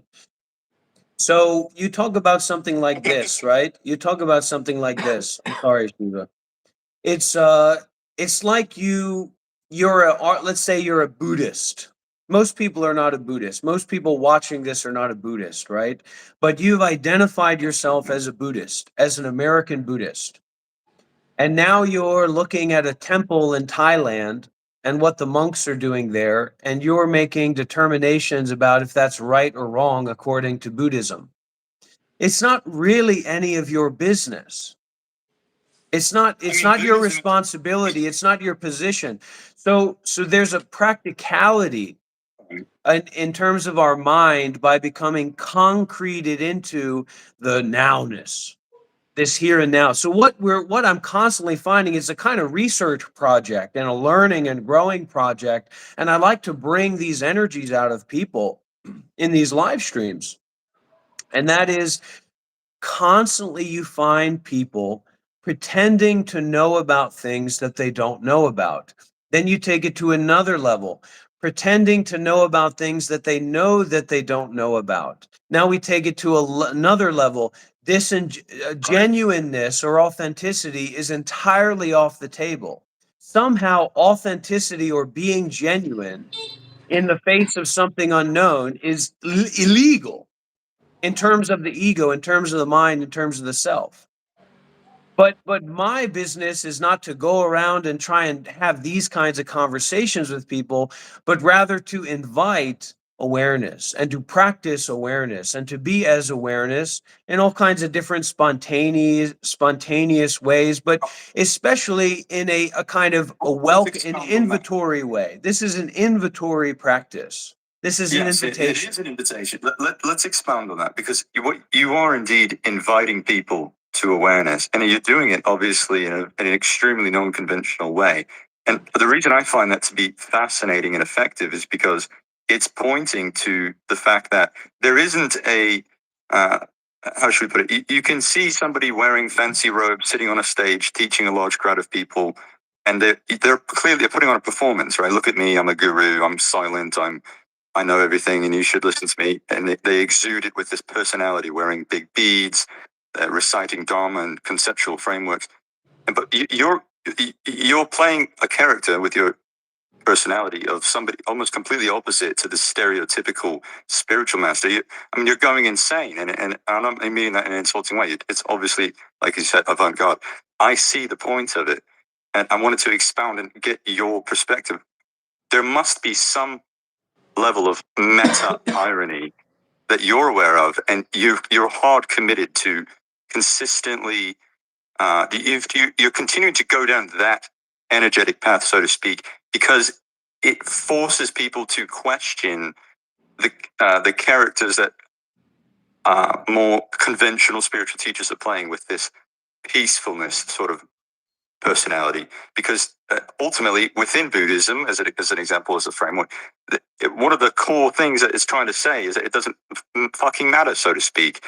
Like it's all nothing anyway, right? So well, there's a couple things that come up. For the first thing that comes up is that you've got every Dick and Harry in the world gathering together in Discord calls and Zoom meetings, talking about politics and what's right and what's wrong and what Aristocrates said about Majaba Dabadoo and what the Africans should have done yesterday. It's a bunch of shit. Yeah. It's a bunch of spit. It's a bunch of spittle. And what actually we have access to, this is a big part of my commentary or my presentation. Most of what we have access to is spunk. I mean, it's garbage. It's ludicrous. And to actually have real conversations about spirituality is a self-sacrificial meditative inquiry that is not to be placated on hierarchies. But to get to the point to get to the point of non-hierarchy, we have to practice self-sacrifice. We have to participate in self-sacrifice. And so the way that this is usually going on. I'm really enjoying where you're going with this. The way that this is usually done in a kind of tribal fashion is to exploit people for money. So the question is not the question is not of practical value or what people are really looking for in their lives. That's not on the table. What's presented is that this already has practical value and that this is what you're looking for and this is what's on the table, so pay me. And that's very problematic to me. It's capitalistic, and I think it misses out on a lot of the richness, the possibilities that are on the table here. Okay, so we've gone from subject to subject and landed there, and I can feel that this is your main focus of the night. But I could certainly argue for or against what you've just said. I will present it's actually useful to monetize a spiritual sort of YouTube channel, as Mr. Shiva is doing, in the sense that it's sustaining himself, so he's not wasting time slaving for an employer. And at the same time, he's bringing people into this space to invite them to awareness. And he's doing it in a way that allows him to keep eating food. Yeah, I understand it's capitalistic, but we live in a slave chattel broken order. He has to do that. What I always say to those people is great. You be the middleman and just send me the money, and then you do that. But we operate here. We operate here on donations, We operate on people. If you really have something to value here, then people are going to want to come to get it, whether they like it or not. So my work is not to monetize what I already have, but to make what I already have better and to give it. That's my work. That's my practice. And that's my aspiration as well.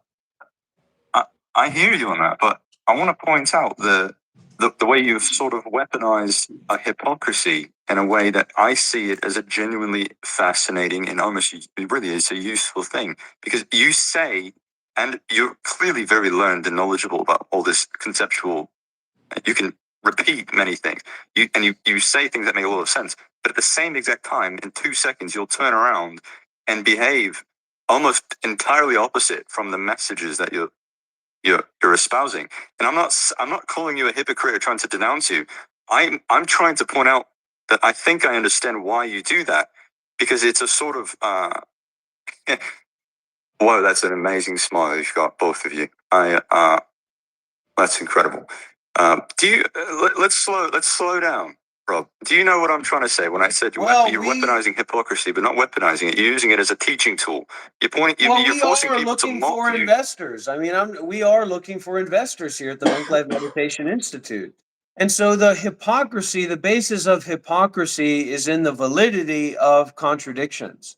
Contradictions are invalid. And in splitting contradictions, we split the atom and we get a lot of energy. We get a lot of potency here. So this is not about trying to be a idealistic spiritual character. This is about trying to be as real as one can be, having not been and having not could be someone, after all. But so it's always, the question is, okay, I'm going to teach you non-duality, but don't shit in my toilet. I'm saying I'm not going to teach you non-duality, and you can shit in my toilet, and you better be careful about what you do around me in my house, and you better give me some money. You of all people, after 7 years as a Buddhist monk and so forth, don't you see a sort of contradiction on a really fundamental and personal level with the fact that you seem to be so fixated on other people's opinions about you, and at the same time you deeply understand why they don't matter, but you still there is this sort of meta ironic character that you're playing, but it's not. We're all playing a character, but do you see what I'm trying to say? It's a really complicated and subtle thing, but like I said, you're basically contradicting yourself constantly in an extreme manner. And it's useful because it forces people to look inward at themselves at the same time, even as they judge you, even as people sit here and say, you're crazy, you're having psychosis and so forth. Like you don't give a shit, right? Because you know that it doesn't matter anyway. But then at the same time, you emotionally react. It's an interesting parallel. It's a little bit confusing, to be honest. It's an interesting parallel, and it is confusing, but it's an interesting dynamic how so many people can have these strong positions about, like, I'm going through psychosis, etc., when actually I'm actually not going through anything even resembling psychotic. And these people would be lucky to have me around their children. These people would be lucky to have me in a time of trouble, in a time of worry, to talk to me and receive advice, etc. Maybe generally. But the primary work here is how awareness can have many appearances, and all those appearances are hallucinatory. That's the most, right, so that's the crux of it. That's the most useful, I would say, potent sentence you've given that really tackled my question directly. And you just said it right there. If people can understand that, if people can empathize with that, then we can have a conversation. We can talk about how much money a month they're going to give me, about the WhatsApp messages that they're going to send me, and the things that they're going to do with me, and the things that I want to do with them, things like that. But until people can be open or have that receptivity to the nature of appearances being hallucinatory, we don't really have anything to talk about, because I'm not a therapist and I'm not trying to make money. So their attention is not valuable unless their attention can appreciate wisdom. Well, And we don't have anything to talk about if they can't appreciate wisdom, because that's what the Monk Life Meditation Institute is about. And so my question and my investigation is, how are you actually able to reach people that are the disassociated masses? I mean, I'll tell you something, because I've been doing this work for a number of years and a number of months, these live streams and things like this. There are, I mean, how many unique identities I see is like none, like 1 out of 1,000 or 1 out of 10, that literally, like every single person, like the large majority of people who come up and leave a comment are just a swath of normative identities. There's no individualism in there. There's no individual contemplative thinking in there. Let's slow down again. Of course, you're This right, is the because way that it is. This is what I've observed. This is what I've experienced. it's true. I need to reach those people, and I need to tell people that they need to look with their fucking dick and their fucking ass and their fucking gut and the contractions in their body, rather than the bullshit thoughts that they keep making up. Yeah. Now, I would say that at the surface, it appears that you wouldn't do a good job at reaching anybody because your anger is off-putting. But that's only on the surface. I'm seeing a couple of layers deeper. As you said earlier, this is the most important thing you've said, in my opinion, is that these appearances are hallucinatory. Like, whether or not you're presenting yourself as a calm, peaceful, serene guru, or you're presenting yourself as a madman, doesn't really matter. The substance of what you're saying, the practicality of what you're trying to bring people towards, you're essentially opening a different door and a different avenue for people to travel into self-inquiry. And you're doing so by portraying an extremely unique method of reflecting on whether or not you're actually mad. And that's the burning question. Any random person scrolling through, whether they have years of spiritual experience, like personally myself, I've been on the journey since I was a young kid, more than 15 years of intense studying and reading and writing and Vipassana retreats and so forth. But it doesn't matter anyway. If I was some random, Fortnite addicted NPC, the first thing that crosses the mind when seeing you live is a burning question that shares is, are you and I would say initially thinking, yeah, you've lost all your marbles. But your point in this character you're playing is that, have you or have you not really lost your marbles? Does it fucking matter if you portray yourself as insane or not? It's a simple part of Buddhism, is that this character that we're all playing, it's nothing. Whether you portray yourself as insane or as serene, it makes no functional difference, and we're all one and the same regardless. We're all branches on a tree of life, as you know. So that's what I'd like to focus on. But there is a problem. There is a problem. There is a problem. Even as I've said that, I think you might agree with me. Do you have any comments about that briefly?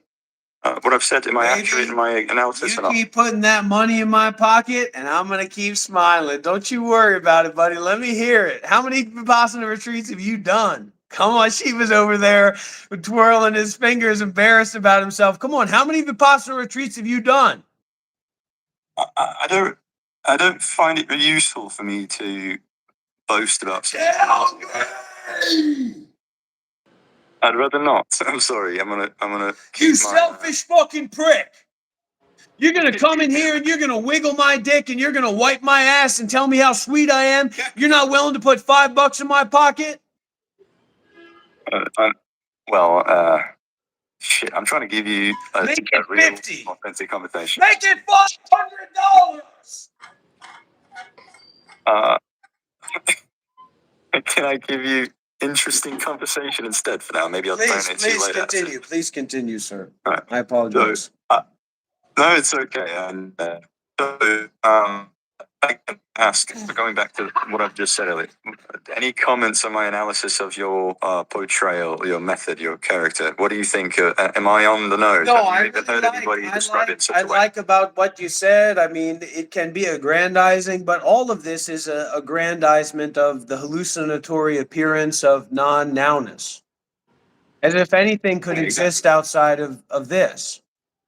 As if your Yeah, but at life the same could time, exist. it seems that you're correct. That's the thing. That's Well, this is exactly the my point. impossibility principle. This is the impossibility principle. And this is where stuff gets crazy and wild. And this is why we have to do these deeper kind of, this is why the Buddhism and the wisdom masters have a lot of value for us, because this illusory self is by its nature exclusive of illusoriness or selfness.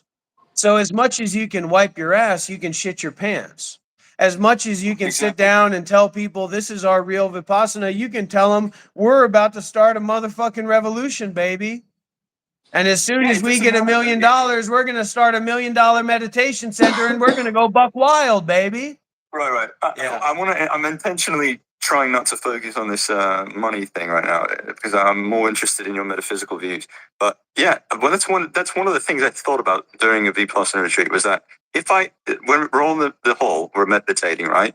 If I stood up right now and took a shit in the middle of the meditation hall, what functional difference would it make to reality? Right. So this is a part of the impossibility principle. This is a part of our working. This is a part of our active research at the Monk Life Meditation Institute under the guidance of our founding teacher, Sayadaw Ashino Tamatara of Tabarwa. We are trying to make a meditation environment and a meditation space, and this has largely been made to a certain degree, which is a practical expression of the efficacy and the realization of this impossibility principle, where this is Let's define it where once again. this is a kind of limitlessness, right? I'm able to follow you when you say the word impossibility principle. I'm able to connect a lot of dots and understand what you mean. But I reckon a lot of people here obviously really don't have an idea what you mean by that. Can you give a quick definition of impossibility principle quickly? To take a shit in our own pants wherever we are is easy to detach. To create the community or to be in the environment where we can shit in our pants and others are easy to detach, or the environment itself is teaching detachment in the face of shitting in your pants, is the nature of a truly consecrated space. So that is what we're knowing about here. We're knowing about that here. Yeah. That's interesting. So can I say, a long time ago, somebody once told me that if you're going to do mushrooms, right, you better do it with somebody who, if you shit your pants in front of them, you'd feel totally safe and comfortable. And that's a similar thing to as what you've just said. It's true authenticity and also integration of non-duality and realization of no self would mean that if somebody wanted to create chaos and behave absurdly, there is... there's not a foundational. This is advanced principle, and to practice this, one cannot put on airs. This is basically to practice this in the limitlessly or the unconditional way. One has to be ready to die. So, in the same way, to take on this position of wisdom, you have to be ready to die, and this is very valuable. This is very important and very powerful for the other.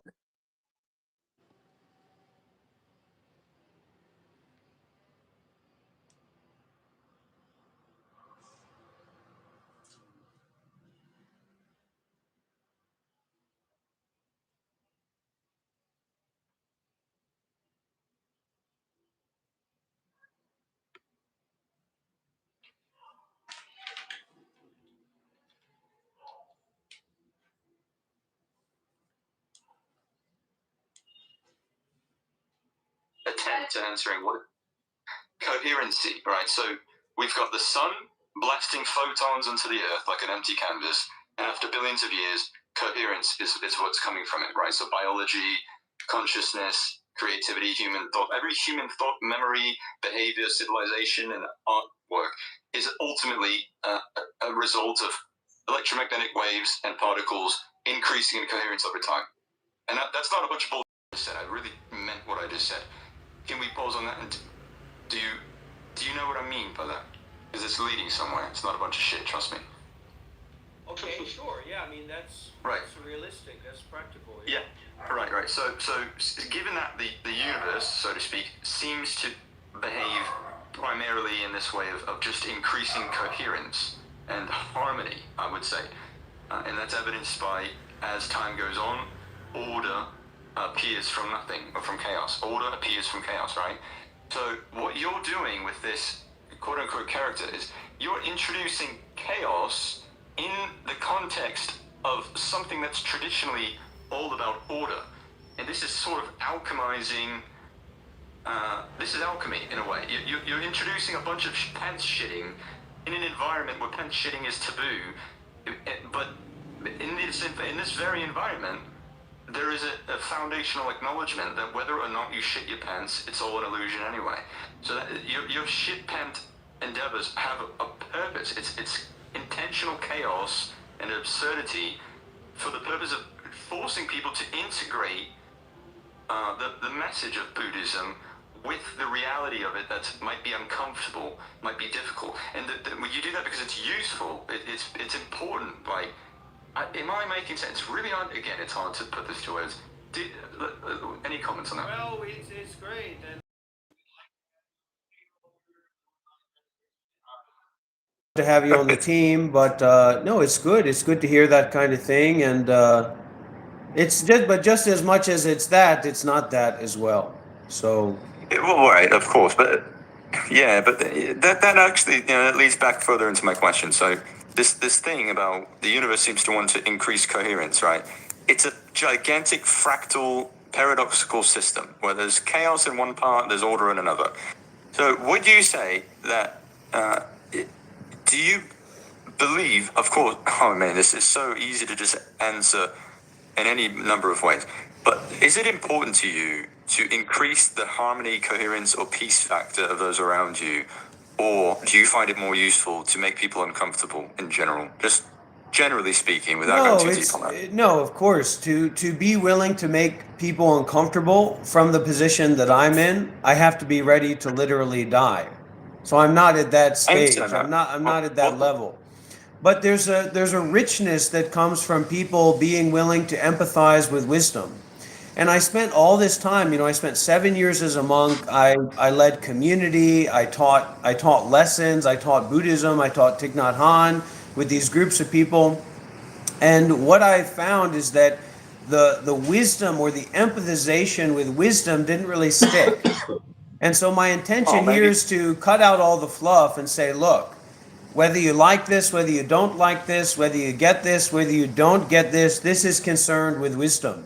This is concerned with mindfulness and detachment. So let me ask you a difficult question then. Let me ask you a difficult question, really. And I don't want to create a friction between us, but have you, obviously you've pondered this, but to bring this up, would you say that, obviously you've thought about the fact that there's no shortage of spiritual teachers and wisdom.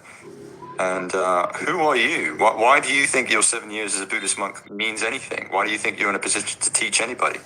And this, I'm not saying that you aren't. I'm asking you why you feel that you have that authority in a way. And I'm really not saying this in a pedantic way. I want to understand your true answer in a real way. Well, I don't think that I have that authority. This is a practice for me. This is a practice, being in community and being together with others. Now, in terms of the spiritual teachers that I see, and of course what you harbored to of there being so many spiritual teachers, look, it's tough to get the real deal. And if Vipassana, there is no real deal, if Vipassana worked, if Vipassana worked, if these people worked, then they'd be all over the place, and it'd be revolutionary kind of accessibility. And this is simply just not what we find. So that really is context dependent. This is an action of revolutionary interdependence as it is, non-conceptual. Okay, I do agree with you, but at the same time, I don't. Obviously, we're talking about non-duality. But because what I would say is whether or not these things work, it's completely context dependent on an absolutely individual basis, because somebody can reach total enlightenment by taking a shit, and another person can spend 50 years studying the Dharma and come nowhere near it, but be able to parrot all of the quote-unquote wisdom perfectly accurately, conceptually. Right. This is where we get to the impossibility principle of the foundation of nowness. So it's literally like every moment there is a blade to your throat, a sharp blade held by a strong man or a strong woman or a strong mechanical ninja. So this intimacy is all inclusive. And this is where a kind of true communication can take place. This is why a lot of spiritual teachers, etc., aren't doing activist work or aren't doing activities like this, because they're very content for themselves. So this would be like the difference between the Theravada or Mahayana or small vehicle and great vehicle. But there's so much that doesn't need to be said, but that's only established through realization of the utter impractical practicality of being here now. Just like if this, I mean, this is just as practical as if we were Aboriginal people sitting around a fire and we had all just arrived there having never met each other before, and now we were there together, and then in a moment it vanishes. So it's a very vulnerable position to be in, and this is what I'm also trying to bring people into, is a position of vulnerability. And then they can determine for themselves, you know, what they want to do, what they want to give, what they're willing to receive. But until we can check into this kind of genuineness, or really this principle of generosity or self-sacrifice, we can't actually have communication with each other, because our practicality of what this is or where we are is all over the place. Where in this dimension of realization, the practicality is not all over the place. It's coming back to this field of awareness, this undeniable field of awareness. Now, so I have a couple of questions. For one, I'll begin with, give me just a moment to collect my thoughts and communicate this properly. I'd like to ask you, for one, how do you feel about your use of the words I and they and you, and how was your relationship with your own ego? Like, do you feel like you've got it, you're fine, you don't even have you're not controlled by it whatsoever, it's nothing to you, it's like whatever? Or do you ever ponder whether or not your ego is a layer ahead of you further than you think it is, and you're sort of not really, like, do you know what I mean? Of course. So like, the nature of this conversation is wasted on interpersonal dynamics. So it's those interpersonal learning. Those interpersonal dynamics based on you and I is a false education system. When we get to a certain level of self-sacrifice or non-self-realization, we discuss primarily principles and practices that are absent of false notions, such as the notion of I. Now, the notion of I can be brought in as a matter of practicality, built on the willingness to sacrifice our bodies and minds concerned with the others. So this is we're bringing this to a very impractical dimension as we talk about Dharma based on an I intervention. So the I is constantly kind of intervening, and this notion of I is exactly antithetical to the bare awareness that's on the stage here. Yeah, but that again, it's you're saying things that are absolutely true, but it's almost at the same time you're running almost like the opposite programming at the same time. Like that's the hypocrisy I mentioned, and I really want to be clear that I'm not trying to be a douchebag. I mean it. Like it's fascinating to me how I'm trying to see some kind of meta self-aware irony in what you're doing, but you're saying one thing and doing another. No, you cannot find that, because what that self that you're looking for is and always was like a bubble.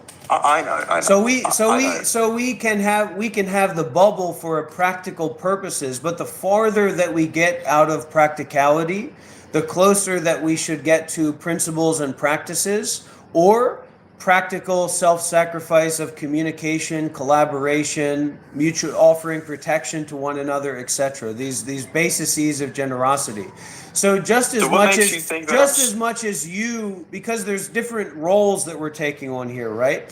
So just as much as you take on the role of someone asking a question, it's illogical Mhm. for you to then take on the role of someone who doesn't accept the answer. Because Well, that's not what I'm doing. because I can only give the answer that I'm giving now. You can only ask the question that you're course. asking now. But if we Well, go back and forth between give the me an olive questions and branch. the I want you to. answers, we will just get Right, lost but in the principles and the reason practices. we're getting lost, the based reason we're on starting to get I. lost a little bit. Based on I. Yeah, But right, I'm not seeing right. I'm not seeing a practical you and I. So a practical you and I here would be, what are you going to do for Okay. me? What am I going to do for you?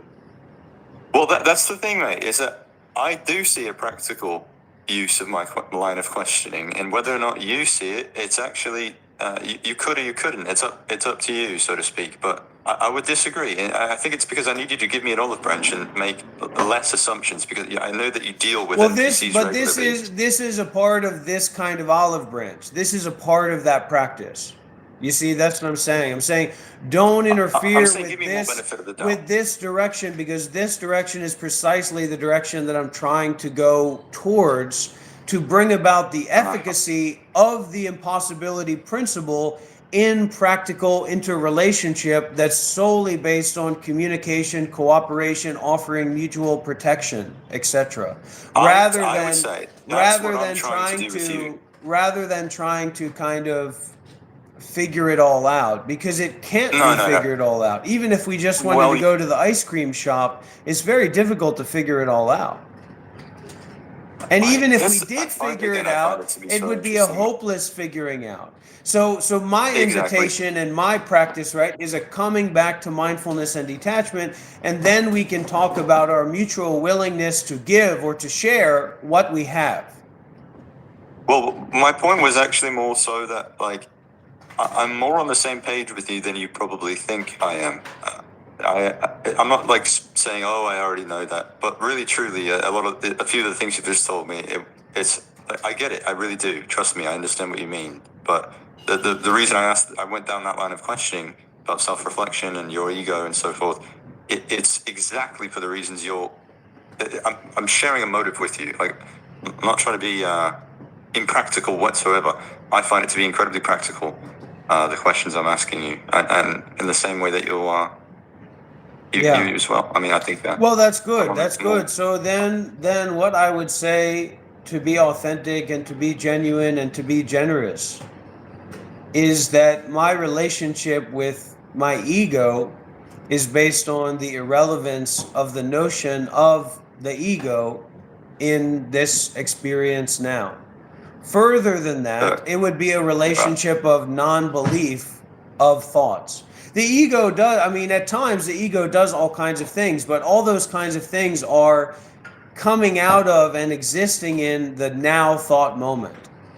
So when I have my wits about me, you know, I might go for a walk, or I might take a sit, or I might take a shit, but I'm not in the business of believing in my ego's thoughts and perceptions and experiences generally now.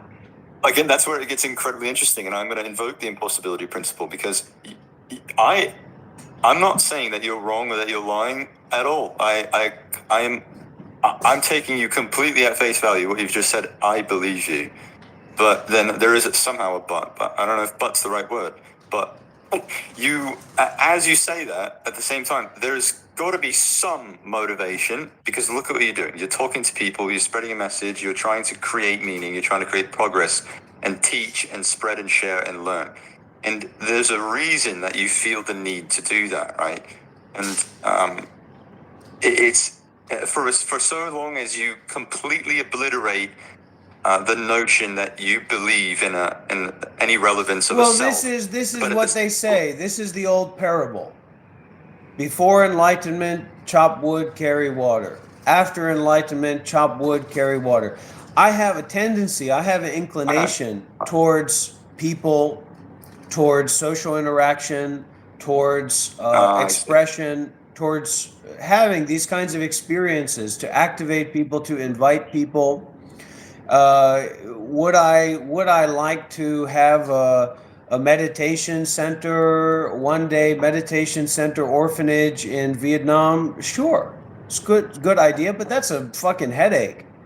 And more, Yeah. there's an alignment and an invitation into unknowing. So a major Yeah. part of my ego practice in the face of things that are known, things that appear, things that are understood, things that seem to be, is a practice of unknowing. You know, that's kind of my core practice. You know, so I follow the principle that what's required for great enlightenment is great faith and great doubt. Yeah, there's another saying that I like a lot is that basically, if you think you've got it, you don't. Basically, if you think you've got it, you don't, and that lines up nicely what you've just said.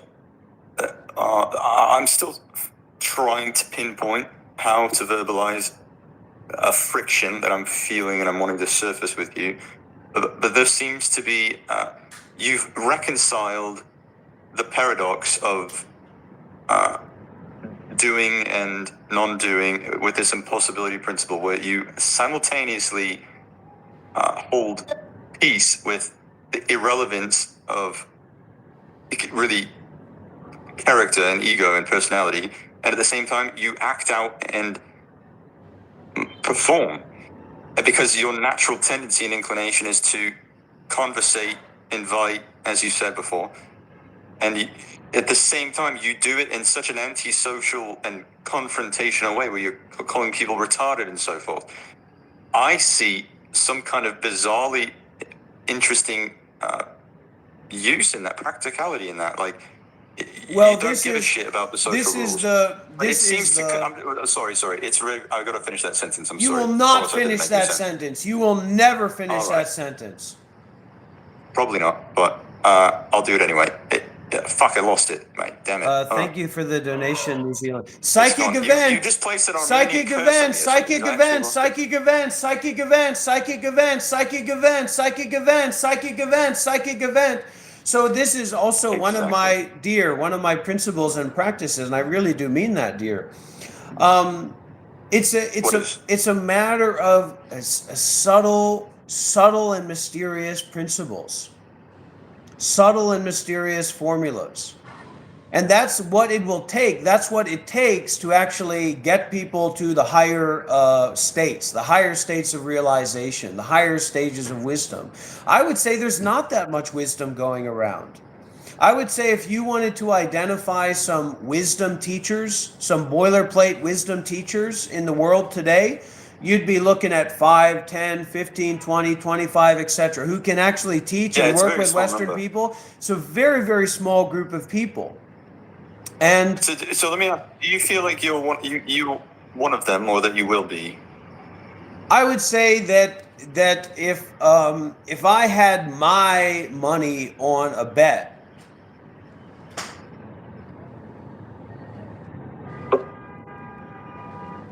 that I would hope that I would win, and then I'd be much, much more successful spiritually. You know, but what I can say is that I've trained, and you asked one of those things of differentiation. It's a matter of a secret art, a special art, a super special skill in art, right? You have to work with masters. You have to seek. Now, I know is a dangerous word. I know it's a dangerous word, but it's on a practical principle basis. Yeah. On a practical, that's what I'm saying. You're not wrong, really, but I want to. You want to work with Einstein. You want to work with Jimbe Shmena, the true shaman, the real teacher. So that's all I'm saying, and that's something for people to appreciate. You got these Angelo Delulu guys and these random guys. I like Adi Ashanti. I listen to Adi. Shut your fucking mouth. You like Adi Ashanti. Adi Ashanti's a nobody. I don't know who that is, so you're right. But listen, the moment in my life where I learned the most, where I had the most potent expansion or download ever, the most powerful moment, two of them I can think of. I know, me. I'm the one who's giving that to you. So the least you could do is put a couple bucks in my pocket. Yeah. $500. $500. That's right. Okay, $600. Take it or leave it. All right. Listen, the two moments where I had the most powerful, potent expansion of my consciousness, most wisdom download, whatever you want to call it, yada yada. It was when I was about 8 years ago. I was taking a shower. I didn't even know what meditation really was. Somebody said, "Oh, you're supposed to imagine your thoughts floating by you like a cloud." Right, and then I did that in the shower with pure innocence. I didn't have any conceptual frameworks to complicate things. I simply did that in a sort of innocent way. I just straight up meditated powerfully with the simplicity of that notion of how to do it. Right, I stood in the shower. I let my thoughts float by like clouds, and I was looking at this chrome shower door hinge thing. It was very shiny, and as I looked at it, I had one of the first moments of what you could call an ego dissolution or a sort of mini enlightenment sort of experience. I looked at this chrome shower door handle. I learned more than I'd ever learned in my life before that point, and it was completely without any verbiage, no words at all, no thoughts whatsoever, just a profound experience of the present moment. And I cried tears of joy. I felt time passing in a very slow manner. I felt awareness of every drop of water in the air, and it was a fucking chrome shower door. Right, so there was no spiritual master there. It was a shower door. And another time in the Redwood, California, the forests in California, the Redwoods, had a tree, a big tree. There's another moment that I had an extremely profound moment where I learned more than I ever did from any spiritual teacher. It was a tree that taught me. That's my pushback against what you've said, is that we need, you said it very specifically, we have to commune with spiritual masters. But a rock is a spiritual master. You are none of this, you are nothing different, superior or worse than a rock or a tree or a stone or a bug or a pile of shit. None of us are. This is the teaching. This is the primary teaching. You have to detach from your understanding. Bing, bang, Exactly. boom, send me the money. Exactly. Send me a Zelle that's transfer. right. Send me And some of that you Australian don't- gold, baby. But Send me some of that contradiction, Australian gold, baby. You have maybe, to but listen. detach from your understanding. That's the reality. That's the teaching. That's the truth. Nothing Otherwise, moving. you're not Listen. going to get nothing in spirituality. I want to Let me ask try you that. a question. Who the fuck Yeah, are go all ahead. these people that want to sit around and fart around and shit around here with their Cheetos and their McDonald's burgers and want to talk to me about what I know and what I don't know? You don't give two fucks about what this is about. Yeah, well, shit. Are you actually angry, or is that just like a comedic performance when you scream and curse? I love it, personally. It's like reminds me of Sam Hyde, but what is that exactly? Because that's the opposite of what I've been to stereotypical- Australia. I've walked in the bush. I've smoked cigarettes with Aboriginals. I've been on Aboriginal land. I have subconsciously protested in the face of white imperialism in Australia. Yeah, but you know, as a Buddhist monk, you know that it doesn't matter what your avatar, your physical material body has done or not done, or what your ego has managed to remember and recall in this present moment. None of that is. What does it mean anyway? Who cares? Why does it matter? What you've done or not done? Why? What difference does that make? Because I know children who are more enlightened than. I want to say that I am honored to be more enlightened than you. Can we get a round of applause in the chat? Everybody say it. Yeah, it's such a honestly beautiful thing you've just done, because that's such an absurd claim. Because the very basis of enlightenment is that. Oh, it's not that's absurd, buddy. It's not absurd at all. Well, it is and it isn't, because I know what you mean. It's less absurd than you. It's more absurd than you paying me what you owe me instead of twiddling around my dick.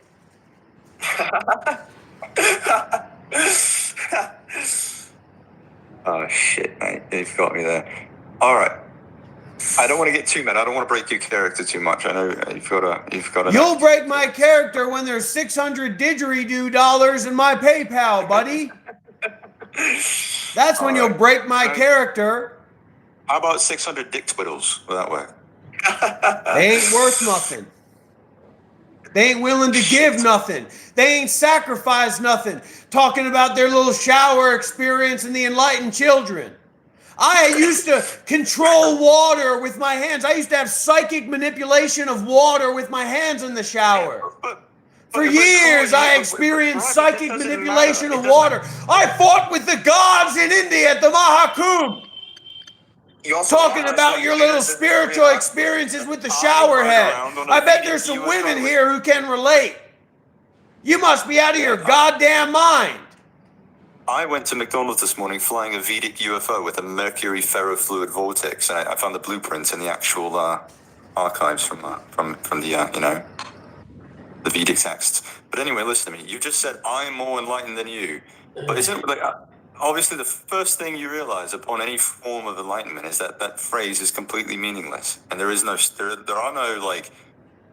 are many levels to your ability to conceptualize enlightenment, but no individual is any more or less enlightened than any other, because it's the illusion of that's literally duality. There is no how can you preach about non-duality and then say things like that where it's like demonstrating a completely misunderstanding of the core principles of what your Buddhism was supposedly teaching you. I mean, there is no other, mate. Like, what you and me are literally, we're branches on the same tree. Whether you're more enlightened than me or not, that's not a real, like, quantifiable thing. Like, Adolf Hitler was just as enlightened as Jesus on a certain level, right? In the level that matters to the subject we're talking about. Now, and when it comes to social harmony and egoic, practical cohesiveness together in the matrix, yeah, they're on different levels. But at the end of the day, it's all a piece of God, isn't it, mate? We're all thoughts in the mind of a greater thing. And that's one thing. And it's a monad, right? So how can you be more enlightened than me? And why does it matter anyway? I'd say it doesn't matter at all. And look at the Shiva. Can I ask your input on that while Mr. Robert is dick twiddling? What do you think about what's going on here? I think that I'll the big twiddle sometimes. I don't know, bro. I don't know. I like Monte. He's funny as fuck. Dr. Rob, my bad. Yeah, Dr. Rob, my bad. Me and Dr. Rob go way back. I know this cracker's old name. Like, you guys don't even know about his OG name. That's what it is. I want somebody to explain something to me. I want somebody to explain something to me, okay? Simple question, simple answer.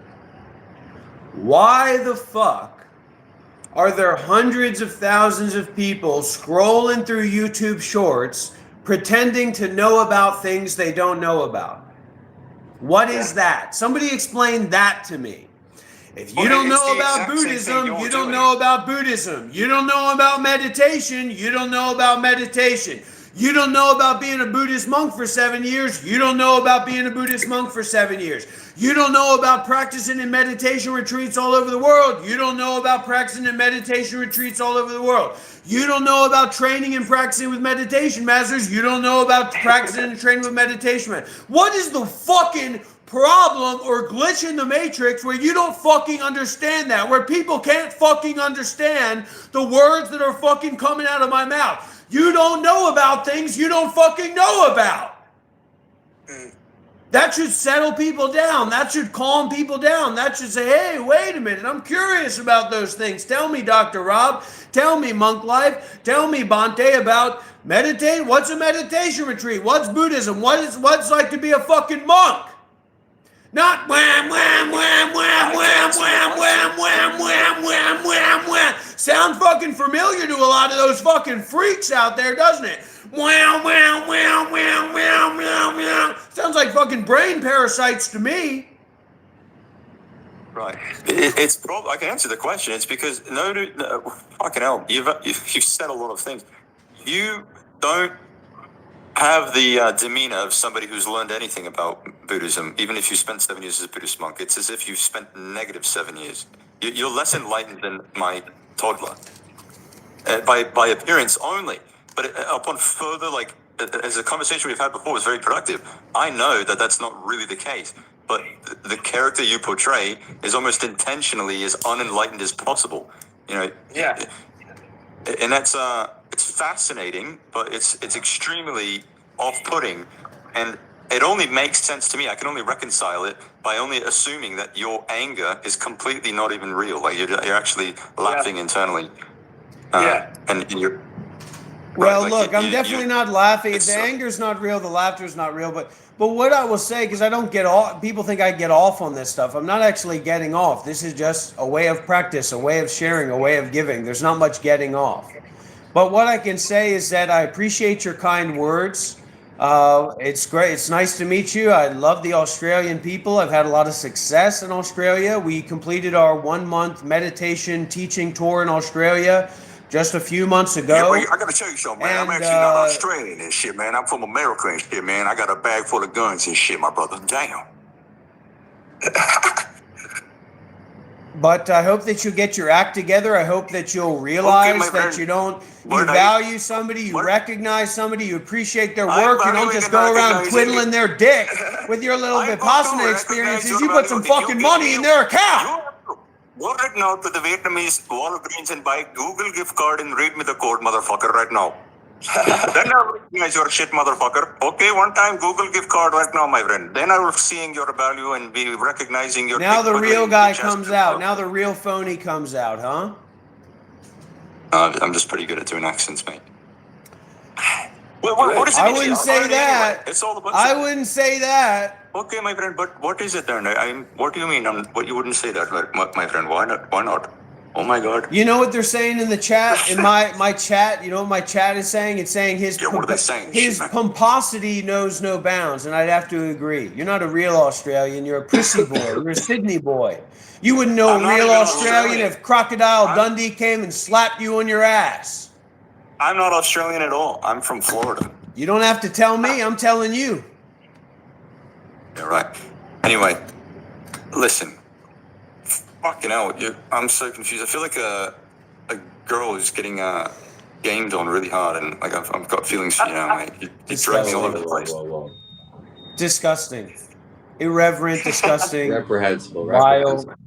And this is the difference between somebody who's ready to twiddle somebody else's dick and somebody who's ready to put money on the table for what they deem to be valuable. Whoa. Fuck you, dear. We're done. Whoa. How do you know I'm not donating to you after this? How do you know? Hey, We that's will not see. Oh, yeah. Right. I might, honestly. If you take that back and apologize, then I might.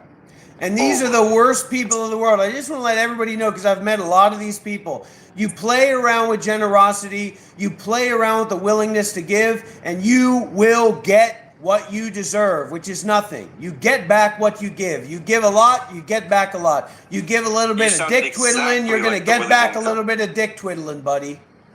Whoa. Now let's move on. One dick twiddling. No. Let me donate you some fucking American dollars. Hold on. How do I do it?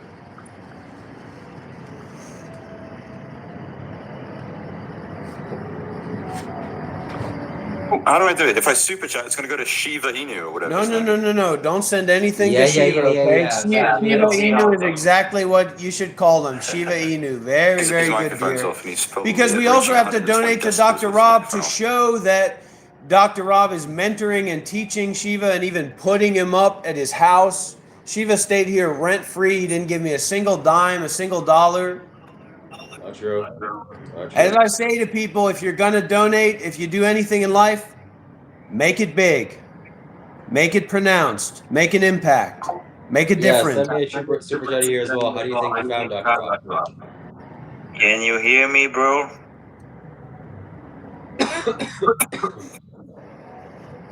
Now that's some godforsaken honesty. I can hear you, Now, bro. for once in the fucking world, somebody put some godforsaken honesty, right? When they say, you look like a nut job, probably are. What is so wrong with probably? What is so wrong with maybe? What is so wrong with I don't know? I'm not sure. I'm not sure, I don't know, probably goes a long way in getting to connect with other people that you're interested in.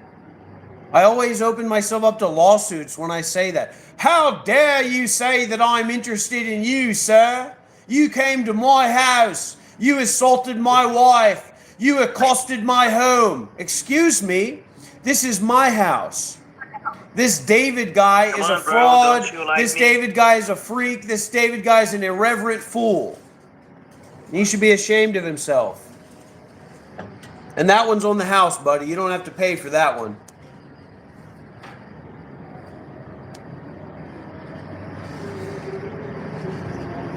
Start from my bad Absolute English. morally I'm not reprehensible an if you don't English donate to me as native well. speaker, but I just want to know how to be aware all the time.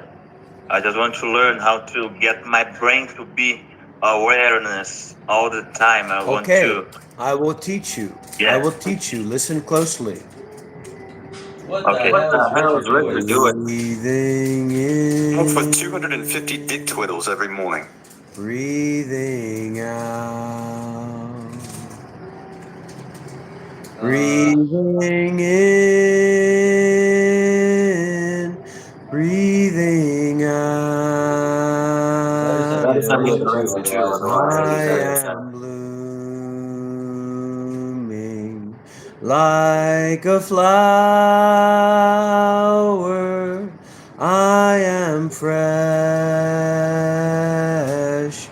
as the dew, as the dew. Again, boss, you join in this time. Unmute your mic, boss. Let's hear it together with me. Breathing in. Breathing in. Breathing out. Breathing out. Breathing in. Breathing Breathing out. out. I am blooming. I am blooming As a flower. as a flower. I am fresh. I am the fresh. dew. As what? As the dew, like the morning dew. So that's how we practice it. Scooby-Doo? That's how we practice it. Breathing in, breathing out. I am blooming as a flower, fresh and new, beginning again. Each breath moment. Toot, toot, toot, toot, toot, toot, toot, toot, toot. Awareness, awareness, awareness. So just breathe. Sadhu, sadhu. I can't just maintain my awareness because That's think I why have you need to sing the song and just breathe and focus on each breath moment. I have ADHD or something like that. So replace I have ADHD with breathing. I have intrusive thoughts. I have. Once you do what you can't do. That's technology fault. Once you do what you can't do, then you can do it. So you have to start by doing what you can't do. Then you can do what you can't do easily.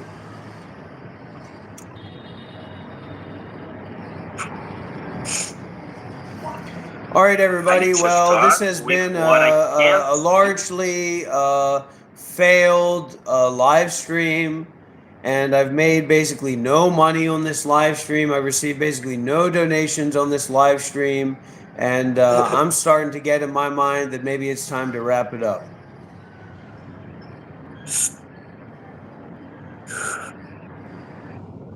Well, thank you, Monte. No, we live streamed for 240 minutes.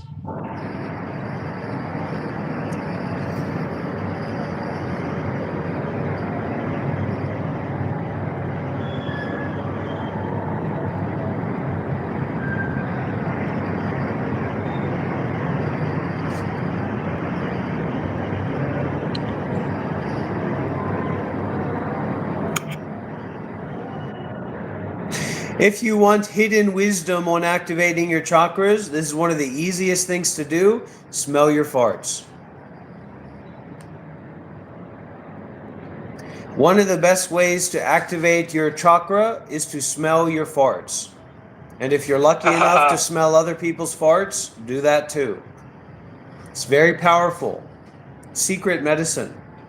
Secrets. Just sort of fart circle instead of a drum circle, a fart circle. You could do that as well. That'd be a little bit esoteric, maybe too much for most people. But that would be a fine practice if you were doing it not as some kind of fetish.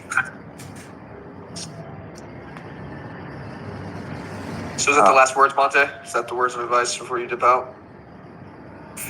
I want to ask him some more questions. I want to nothing confrontational anymore. I want to learn from his. Wait, you haven't said metaphysical anything explanation. confrontational, okay?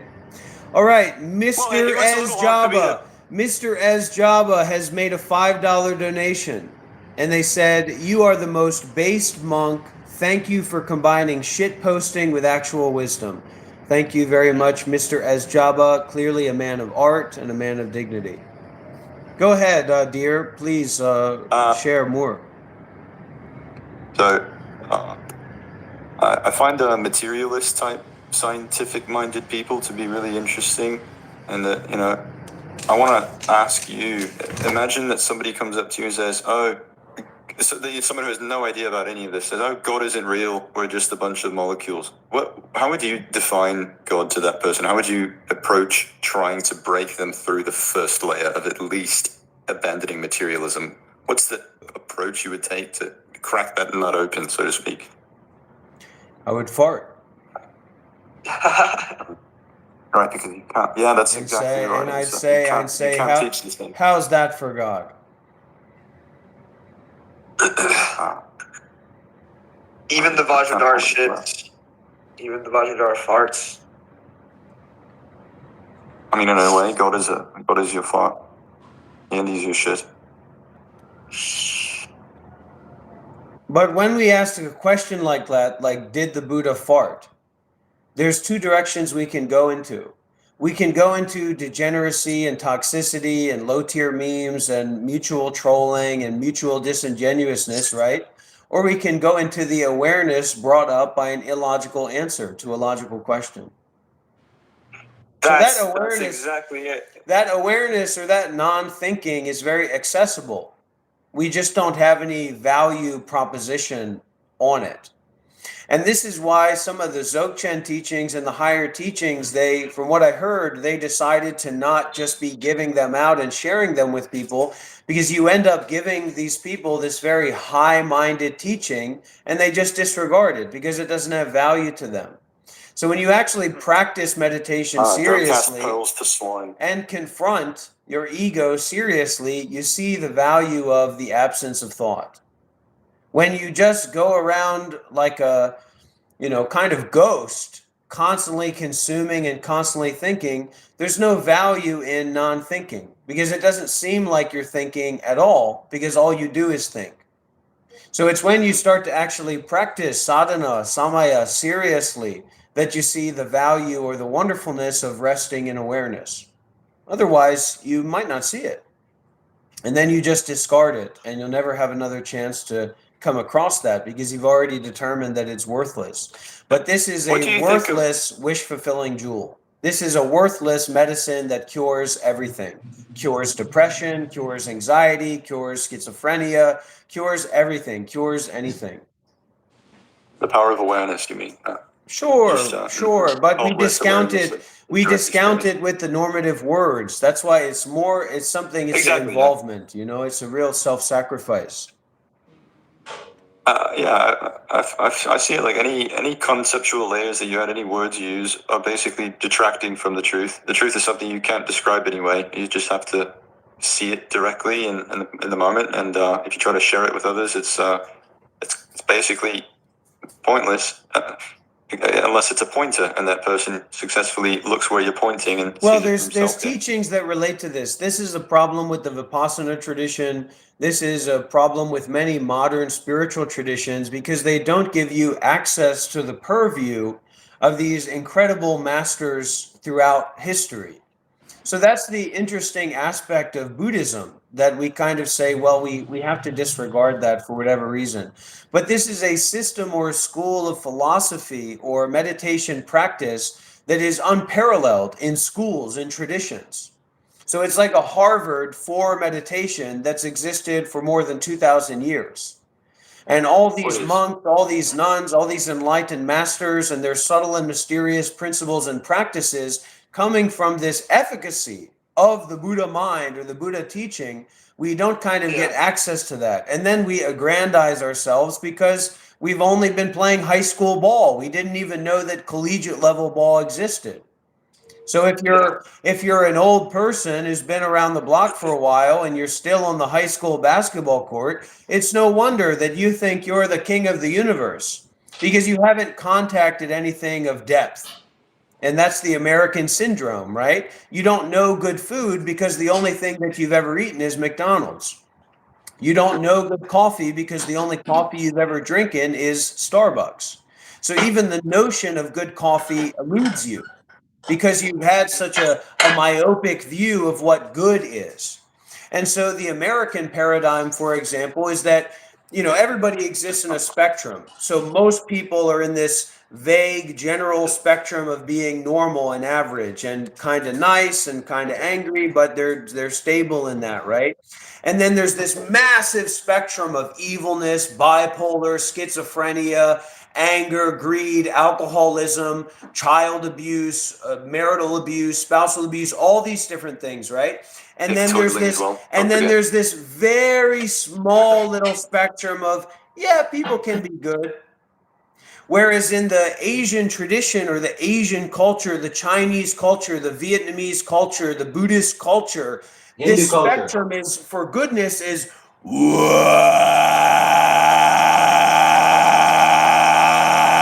so it's no wonder that people don't have much view into what's going on here because their spectrum is this has to be some average normal person or a little bit good like Mr. Rogers or something. I like Mr. Rogers too. Or they have to be a schizophrenic evil freak because this other side of the spectrum doesn't exist for American people. What, Martin Luther King? Who the fuck cares about Martin Luther King? And now magically, Martin Luther King Jr. No, Martin Luther King Jr. for Americans is Donald Trump. So it's a very, very different paradigm of goodness, which transmutes into wisdom and compassion, higher power, wisdom power, compassion power. Who do you think was responsible for devolving America to that point? Do you think it was the Jews?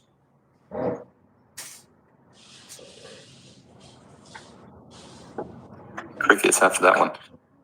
I've got a question for you, Dr. Rob. I'm going to wait for him to finish taking that shit. Yeah. You add to the Mango Fund, then you can ask me a question. The Mango Fund. This guy, what a jokester. Okay, I just want to share this before we move forward. This is like a gourd floating on water. Can anyone keep it down? It is ever present, flowing ceaselessly, independent and free. There has never been any doctrine that could encompass it, never any doctrine that could be its equivalent. It immediately appears on stimulus, turns freely on contact, encompassing sound and form. In extension, it flows everywhere, without inhibition, always manifest before the eyes. How could this be a state of immobility? Go out, and nothing is not it. Go in, and everything returns to the source. Prior to voicing, utterly transcendent. How could it fall into being or non-being? So it is said that the unique expression prior to voicing cannot be communicated but by sages. If you haven't ever approached it, it's like being a universe away. Everyone knows the unique expression prior to voicing. How do you understand this? Ordinarily, it is said, before voicing is a road that lets you understand clearly. If you don't come forth after expression, you're still missing a half. If there is anything, however slight, that you fail to penetrate, it is like being blocked off by an iron wall. How do you ask questions and give answers in an extraordinary meeting? Generally speaking, in order to expound the teaching, it is necessary to understand the present, killing and giving life with meaningful expressions of life and death. The sword that kills, the sword that gives life. These were the thrusts of the devices of high antiquity and are also essential for the present time. You have to overcome bedevilment and break obsessions. To directly reveal truth, you have to know it is in yourself. Why are The you reading aim books? goes through the target. The great function lacks nothing. When complete pervasion is actualized, bewilderment cannot affect you. If you have not yet attained this, how should you manifest it in every aspect of conduct? That was a beautifully read passage. And is this guy taking a diarrhea explosion during that?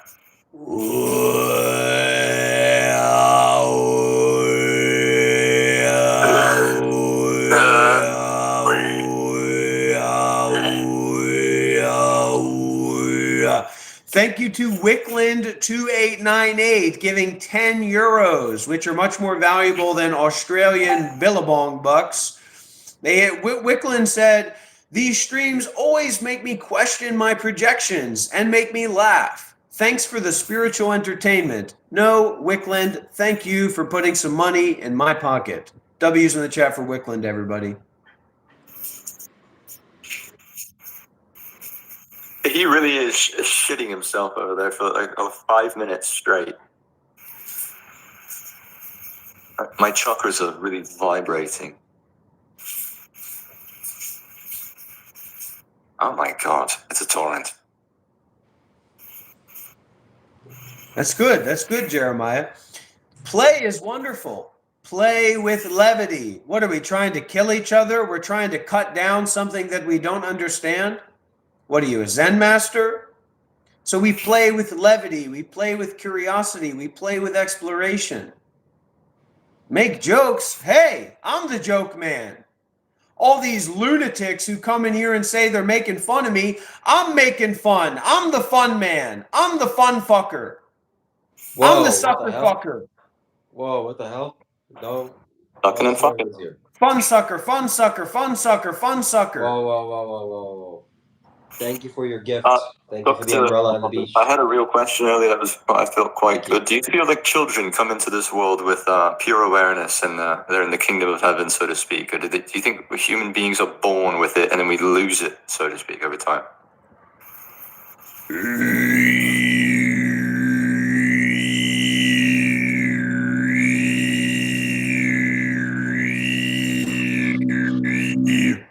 Okay, Mr. Ez Jabba with a $5 donation says, should I move to Vietnam from Miami?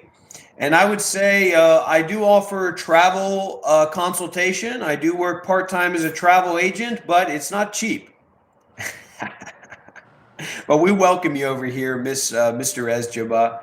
We'd welcome you to come by and have some coffee, have some tea, and get to the bottom of this whole charang. Anyway, fine. I'll give you some dollars. I want to hear your answer to that. Right. Do you think children are born with it? All right.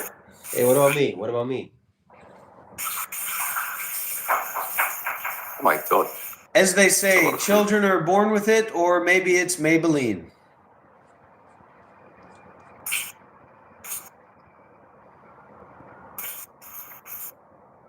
Yeah. What do you think of Ramdas? Well, All let's right, think there you about go, this. Robert. Think about this. So I ask you a question. Where are children born? In your mom. Out of a woman's vagina. Is that true or is it not true? Maybe that's not socially correct. That's not politically incorrect to say anymore, right? Or where are children born? Where does birthing happen from children? The hospital. A woman's vagina. So when does a child become separate from a woman's vagina? Never. There you go. So they're never born. Nobody is ever born. Nobody ever dies. Only the truth of ever new impermanent nature. Yeah, I know that, but I mean, as you said earlier, the reason I thought of that question is because you said that it's important to learn from these spiritual masters and like all this wisdom from the teachers and the gurus, right? You can make a donation directly, But you can also become a member on the Monk Life Meditation YouTube channel. All right. I've given you $11.69. You can sign up. You can sign up on my Patreon. You can make a monthly recurring donation through PayPal. I've given you $11.69. I'm not telling you what to do.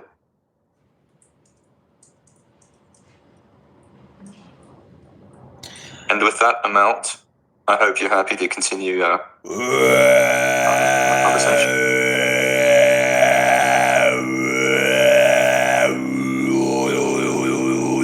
I tried to combine a...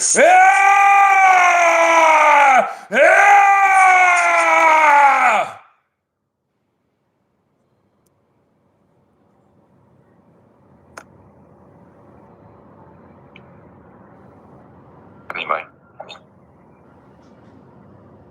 All right. Well, unless we have any final questions. Yeah, I give you a donation. And I've got a question. we don't do questions for donations. I'm sorry, I didn't make Those that are two clear. separate events, actually.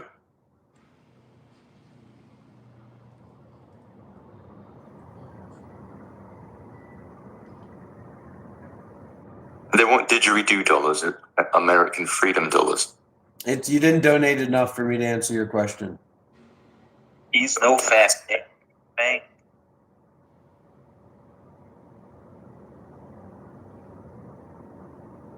My time is valuable.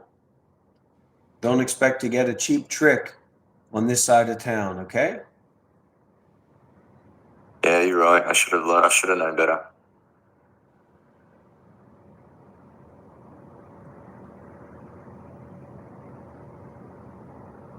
You may be surprised. Maybe. I don't know. Not sure. Maybe. I don't know. I'm not sure. What happened to men being men? What happened to men stepping up to the plate and saying, I got money to spend. I got money to burn.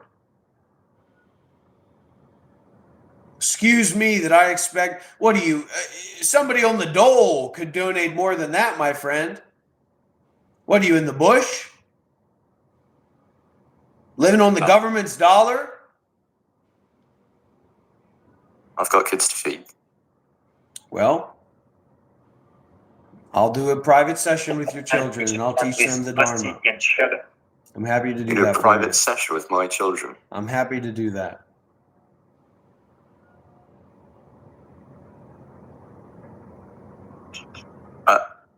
Nonsense aside, I really wanted to hear your answer. Like, I'm genuinely curious. To what? What question? What's your question, man? Well, you gave me a didgeridoo. Somebody said, how about go and get your own money, bro? That's what I'm doing. I'm trying to help people make their money my money. What the fuck are you talking about?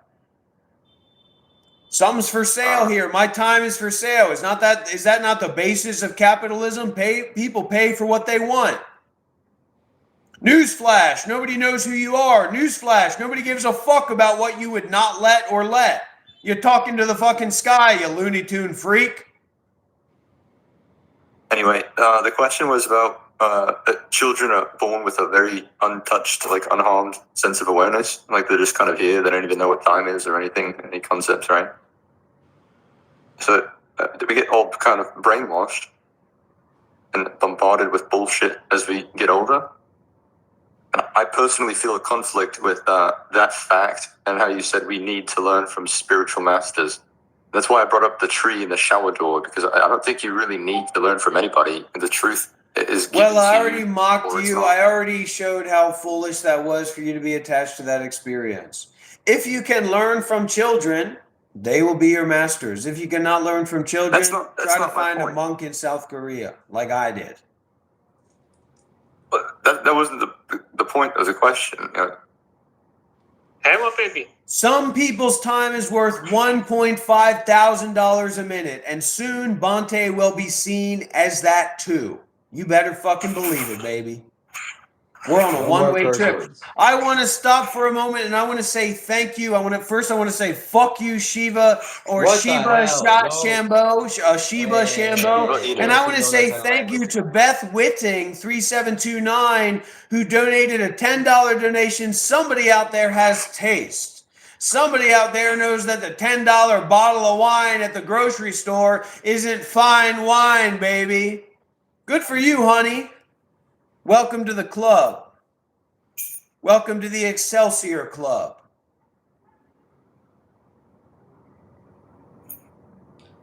No harsh language here. We want to have kind language. That's the Buddha's principle. There's nothing harsh about my language, buddy. Yes, there is. The F word is a harsh word.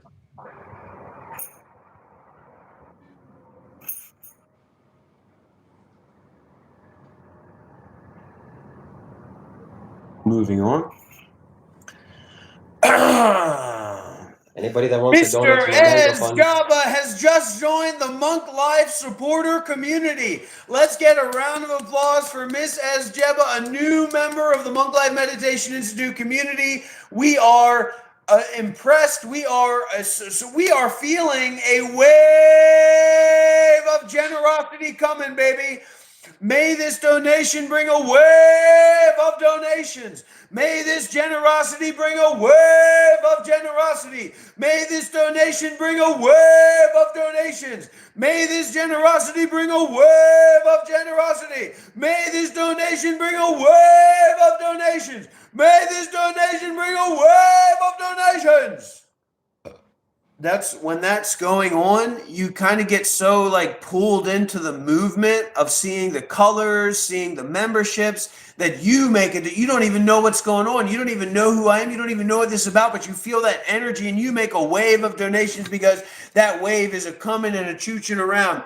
May this donation bring a wave of donations. May this donation bring a wave of donations. You feel that energy. You feel that excitement, right? May this donation bring a wave of donations.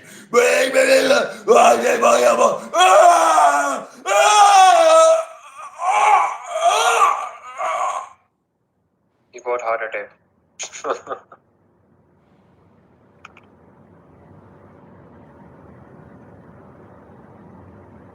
Hey, Dr. Rav, are you alive?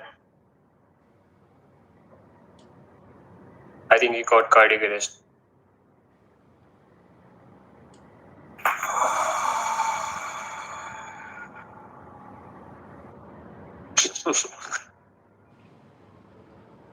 Is he alive or not?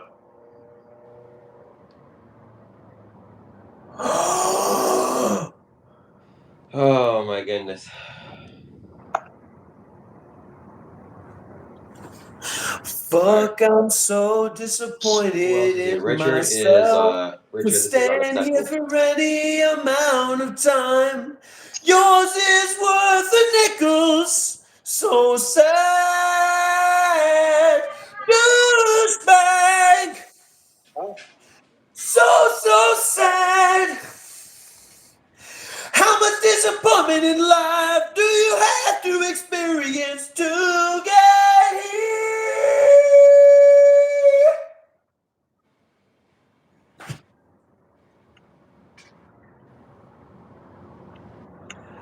I was a Buddhist monk for 7 years, but the people won't let me live. I've got the experience, I've got the connections, I know what to give, but the people Okay, that's enough of that. That's enough. in my face. They don't support my work, but if they just gave me a chance to sing and a chance to hear, maybe it would work.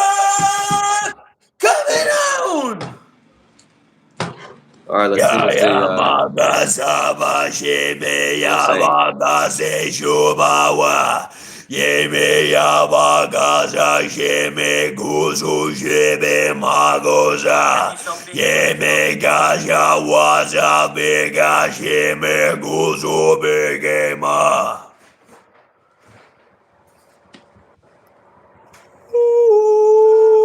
All right, so how much monthly income are we working with here, Mr. Ez Jaba?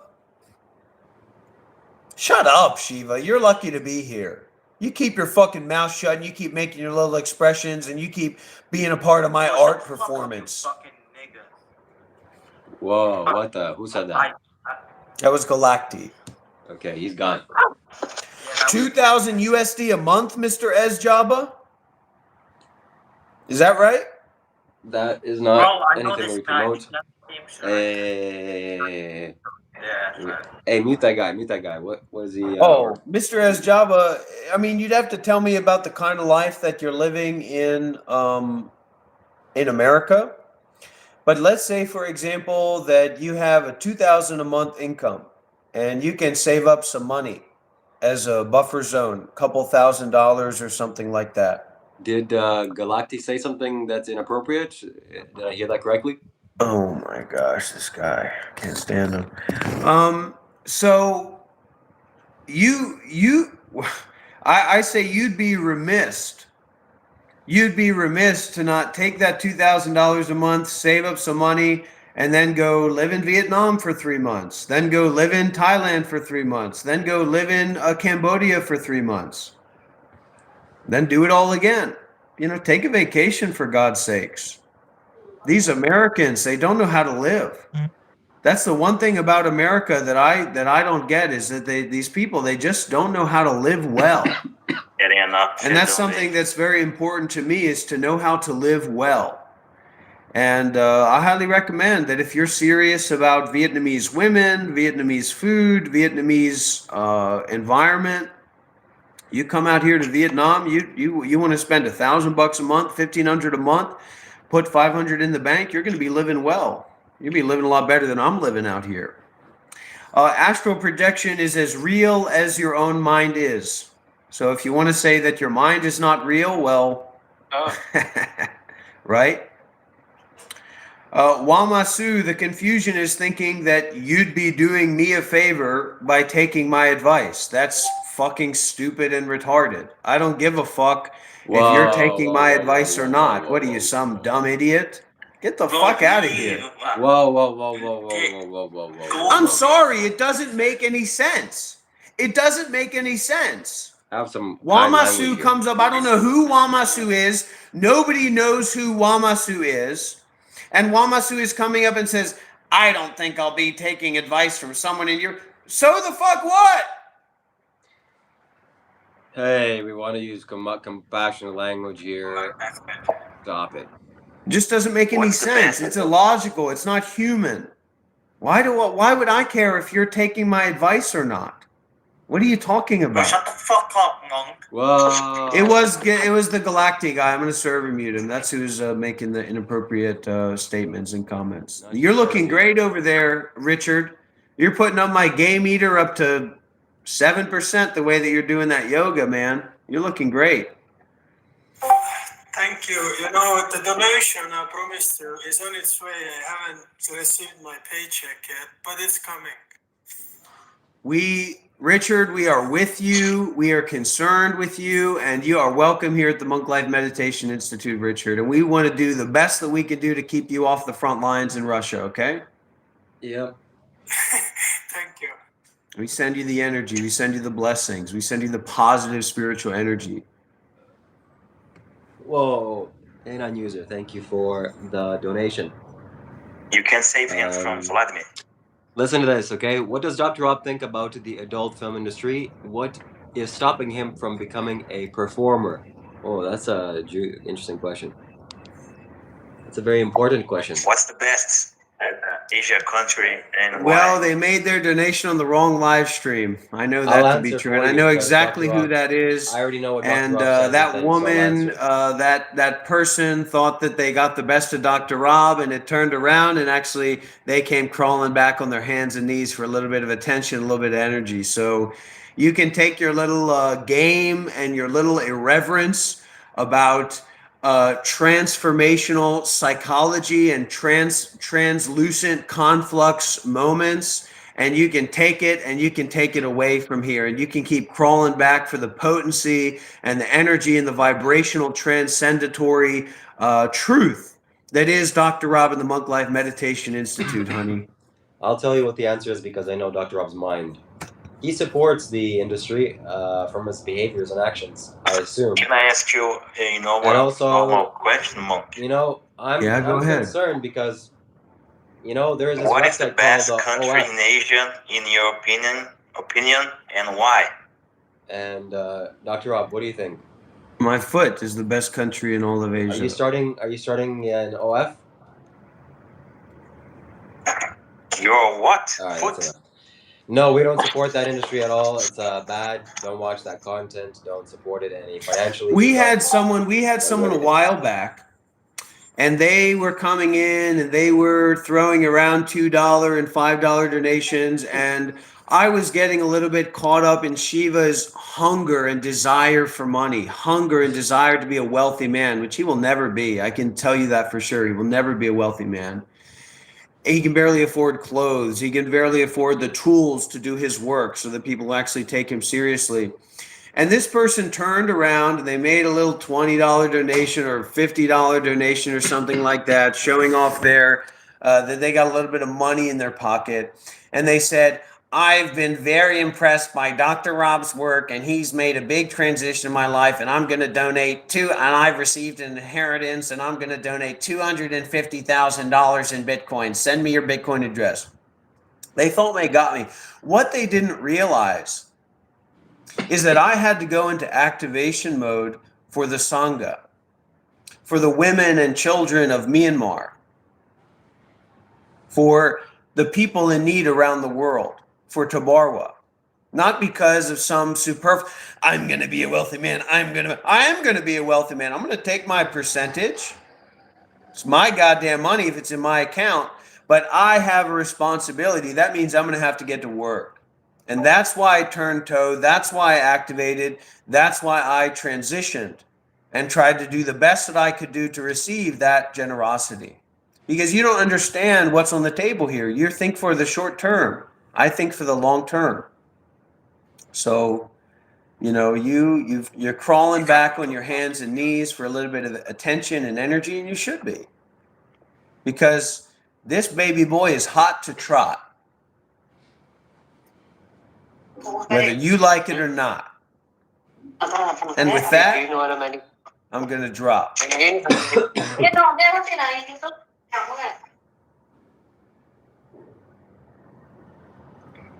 What is Richard doing?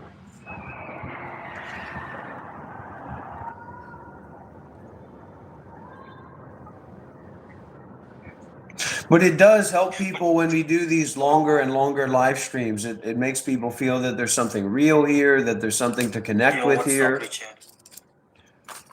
A farm, it's all a headache, but I'm willing to have a headache if it makes sense. Lonk Mife, don't you dare. You know you love it, Michael.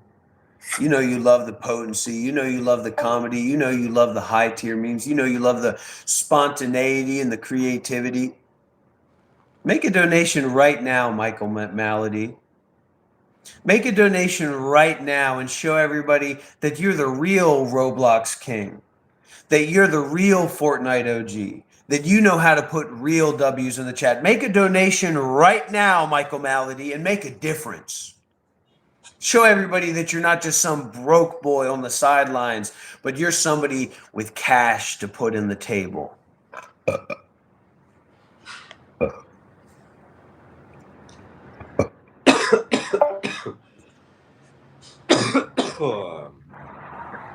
Look at him. He's coughing. He's sick. So what happened to that $200,000 donation that was supposed to go to Dr. Rob and I was supposed to get 10% donation? I was. If you would have gotten that, wow, that would have been a huge transformational transflux moment. And if you wouldn't have bought a monastery and instead bought some kind of Lamborghini or mansion, that would have been the last live stream we've ever done. All right, Mac Malady, I love you too, brother. You're here. That's what matters. You're here now. That's what matters. We got through it. We got through the depression. We got through the anxiety. We got through the complicated thinking. The you is doomed after all. No, I'm not going to go through the process. Well, I'll tell you what the process is. First of all, the processes for a large major donation, like someone getting an inheritance or something, and they want to exchange that energy to me. The first process would be a seed donation, such as $2,000, $5,000, etc. We have to start somewhere. That would be a bridge for communication. At that time, I then need to activate. I need to leverage with my teacher, with my community. I need to talk to a lawyer. You don't just receive a bunch of money like that and whiff swim. You know, I'm not some kind of money man, so I don't know about that stuff. So I'd have to get into a whole situation and figure it all out and make sure that it was used in the most proper and skillful way to benefit others. And of course, I'm going to take care of myself, but that'd be a very small part of the offering. And anyways, I'm already taking care of myself, so that wouldn't be. It would change my life drastically in terms of using that wealth to build a meditation center, to build an orphanage. We'd have gatherings, we'd have meetings about what we were going to do, either with my teacher, our sangha, with my teacher, and things like that. Probably be mostly spent in Myanmar or possibly in Vietnam. And then also depends on the wishes of the donor, what they want that to be used for. And so that's one of those things, right, where people say an orphanage. It's a disgusting colonialist, white supremacist mindset. People, and it's not anyone's fault, but we've become disempowered from our own capacity to do good deeds in the modern world. We don't have the infrastructure to leverage our resources to do good deeds and impact other people's lives. So we hoard all our money, or we throw it into some nonprofit so that we can get a tax break or whatever.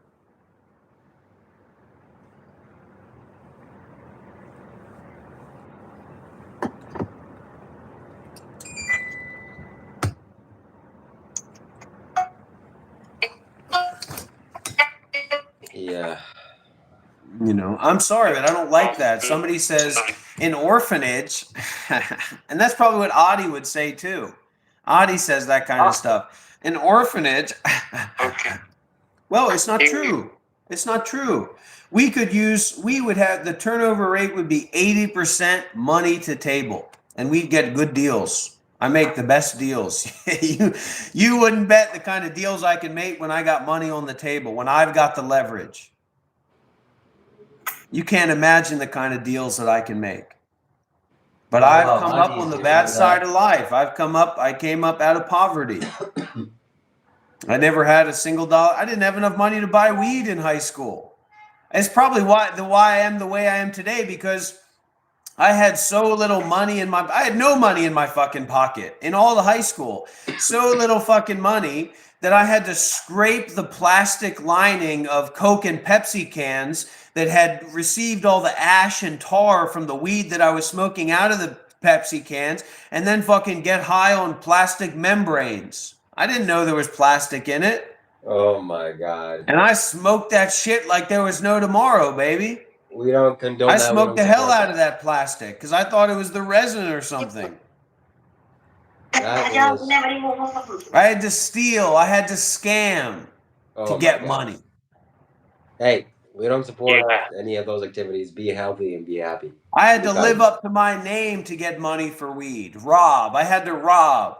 I remember in preschool playing in the playground, pretending to be Pokemon, and some little white fuck scumbag with probably two parents that were still together said to me, Robber, he's a robber. Well, yeah, what you thought I became. Because I had to become that. Because I didn't have another choice.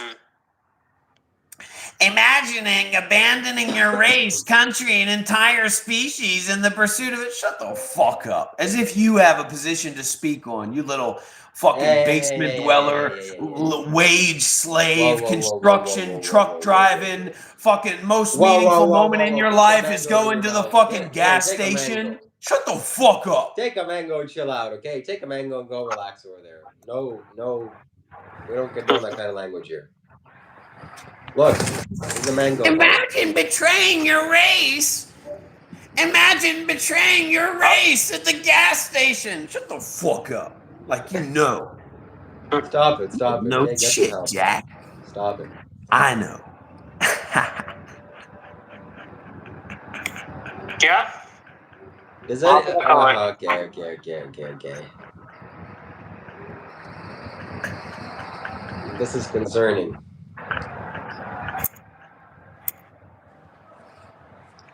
We want to be kind, we want to be healthy, we want to be happy, and if we want to get contributions to the Mango Fund. You want to put more mangoes in here? Donate a super chat. It's very simple and easy. And if you want to get Dr. Rob to stop smoking cigarettes, send the L's in the chat Nobody or believes send that W's. shit, man. Absolutely reprehensible. No smoking. No smoking. Hey. Hey, no smoking. If you can't live, how you gonna love, baby? You know what it means. No smoking. If you can't live, how you gonna love?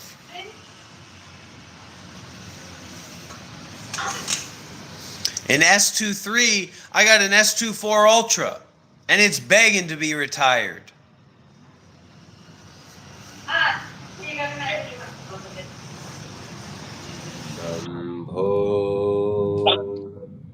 Shambho.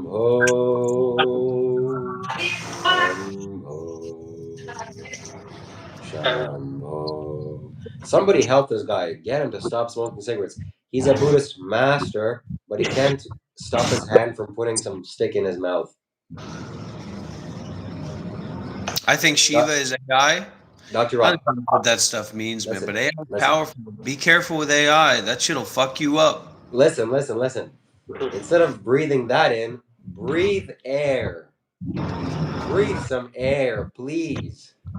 And this is what these people love to get off on. Look at this little another 10 cheap dollar donation. I know exactly who you are, Anon user. I'm just playing you like the fiddle that you are. They say, it is false that I'm a woman. Dr. Rob doesn't know me. I gave that tease of a very real crypto to see how he would respond to that potential as a test. But I was turned off by his volatility. Shut the fuck up. I got your crypto right that's here, true. motherfucker. He was volatile. I got your crypto right here, motherfucker. Whoa. No. Dr. Rob needs to breathe air. Dr. Rob needs some help and support and some love. I need to go over there and hug him. Give him a big hug. The crypto was a test, a very real test. And I got a very, very real foot to shove up your very real ass, buddy. Well, he's testing you. What do you want from him? That's a wise man. I would test him. I would test you. Well, anyways, what I would say is that I'm not prepared to receive donations of that amount. And to receive donations of that amount, a seed investment, and then we'll go from there, which I responded very, very realistically. The volatility is in the volatility of hoarding wealth. All these people sitting around with hundreds of thousands of dollars in their bank account, getting fat and doing fucking nothing with their lives. Shame on you. Shame on you.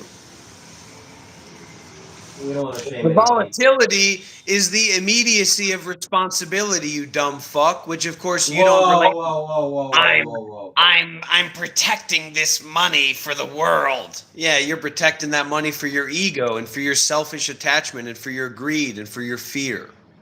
Whoa. Let's get real.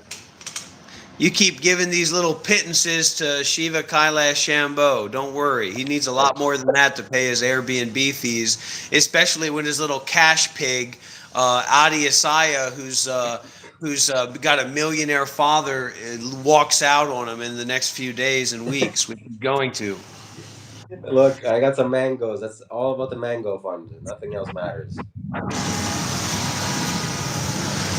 Oh my God. That's why you gotta stop smoking cigarettes.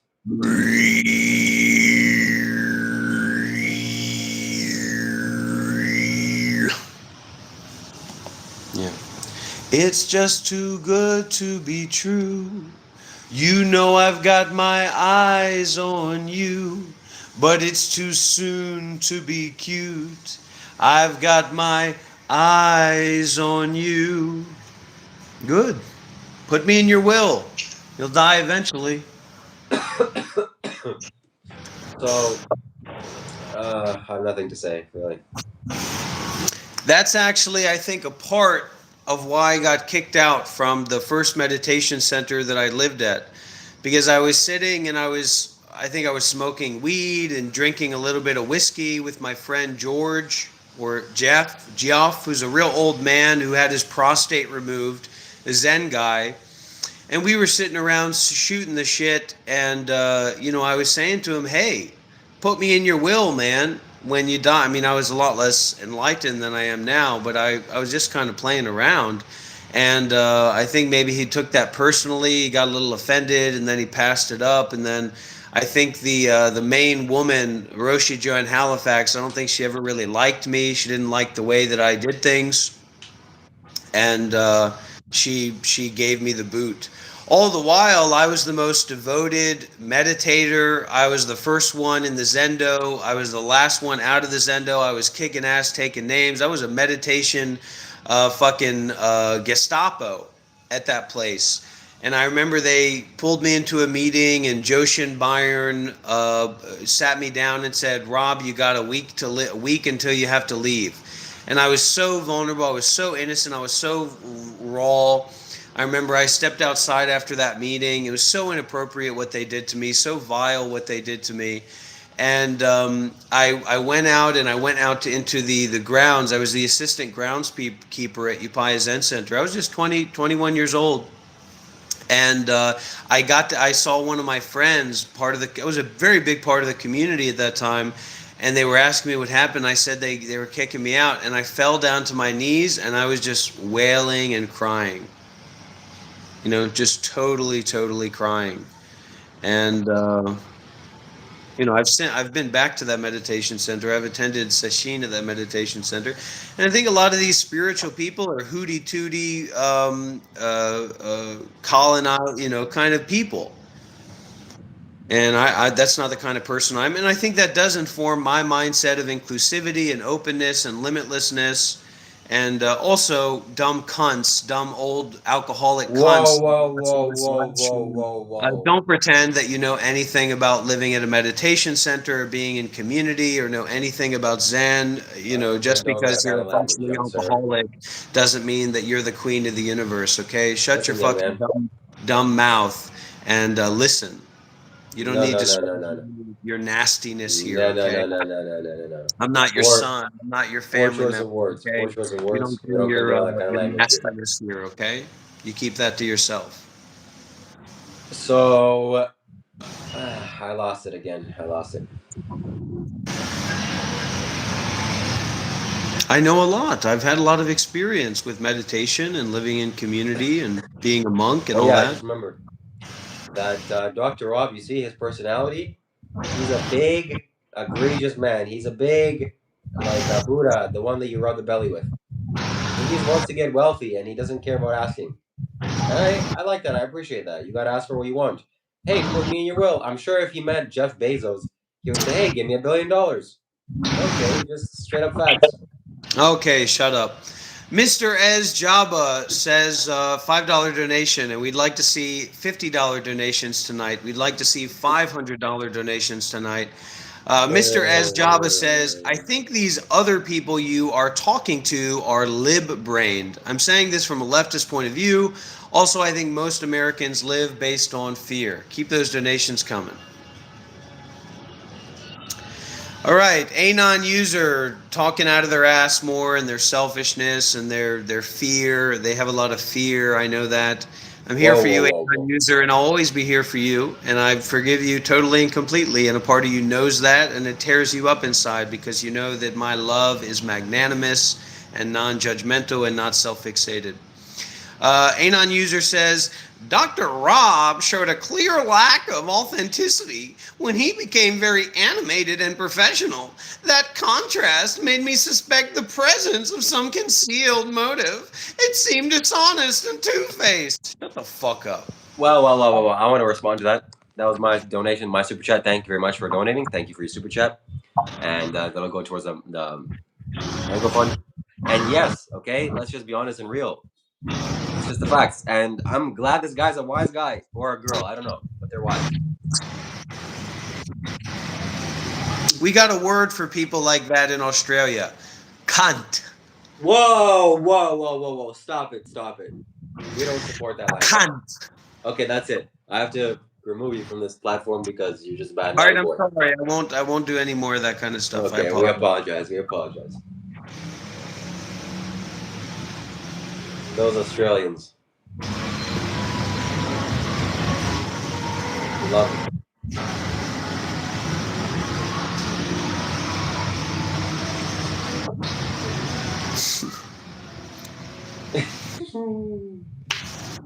It's not good. And anyways, they exploited me at that moment because I've talked at length about how Shiva's money hungriness and Shiva's desire to be a wealthy man and have some kind of fantasy life with a nice house and a nice car and to make this spiritual ego facade kind of shine out was getting into me because I was being very vulnerable and open with him, and he wasn't being very reverent about the space That's that my was fault. given to him. And so that energy was coming into me, and then at that moment I was exploited by Anon user and stepping up. And anyways, like I said, if I received, and now they're jerking off because I'm trying to get that 250K. If someone donated that money to me, I would have to be activated. And there would be a lot of things that I'd have to go to Myanmar. I'd have to go and spend time with my teacher directly. We'd have to do a lot of things like that. And it would be a new chapter of my life in my practice of generosity. So naturally, I'm going to, tune up and tune in because I was intimidated. And that's what we have to do. We have to learn how to intimidate others with our generosity. Nice save. Not relying on vague ideas and vague notions. No!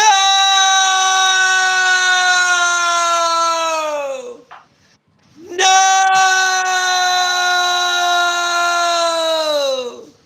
No! I know exactly who they are. And you're a scumbag and you're a selfish prick. Whoa. Don't do that. Don't say that. Well, I mean that in the best way. It's just, actually, it's a lot of love and a lot of pity and a lot of welcoming and invitation to that person.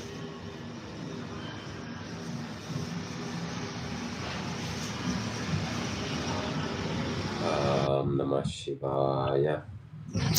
Yeah, but for a lot of people, we don't really know much about what a monk is, right? And also, do you fucking care? And to what degree do you care? What are we just walking around and saying, this is not what a monk looks like? All right, thank you. Thank you for that idea.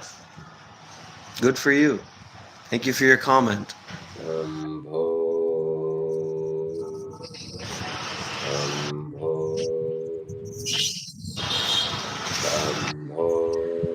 I'm gonna release that. Oh dear! Another attention seeker. Shut the fuck up, dumb bitch. Whoa! No more Okay, cussing. I'm sorry. You know what I'm gonna do? I'm going to release that clip of Dr. Rob getting a $250,000 donation, potentially. You will not release that clip. You will not release that. Anyway, I look back on that clip and I handled it very professionally. I was very demure. I was very professional, and I was very reserved, and I was very considerate. I'll have you know. The members but anyways, what do I want you to give me $250,000 for? I want you to be willing and ready to donate your body and mind. That's a lot more valuable than putting fucking 250K in a Bitcoin account and getting me arrested or something by the Interpol. Nonsense. Even to receive a donation like that, any account that I had would be closed down unless I was already involved in, miscreant, monetary obfuscation, which I'm not. I take things how they are. I take things how they come. So I'd have to think about all that. So of course I was put on my heels. You can't just give somebody a Bitcoin address and they send all that money unless you know about that stuff. And I don't know about that stuff. So I said, hey, wang on a minute.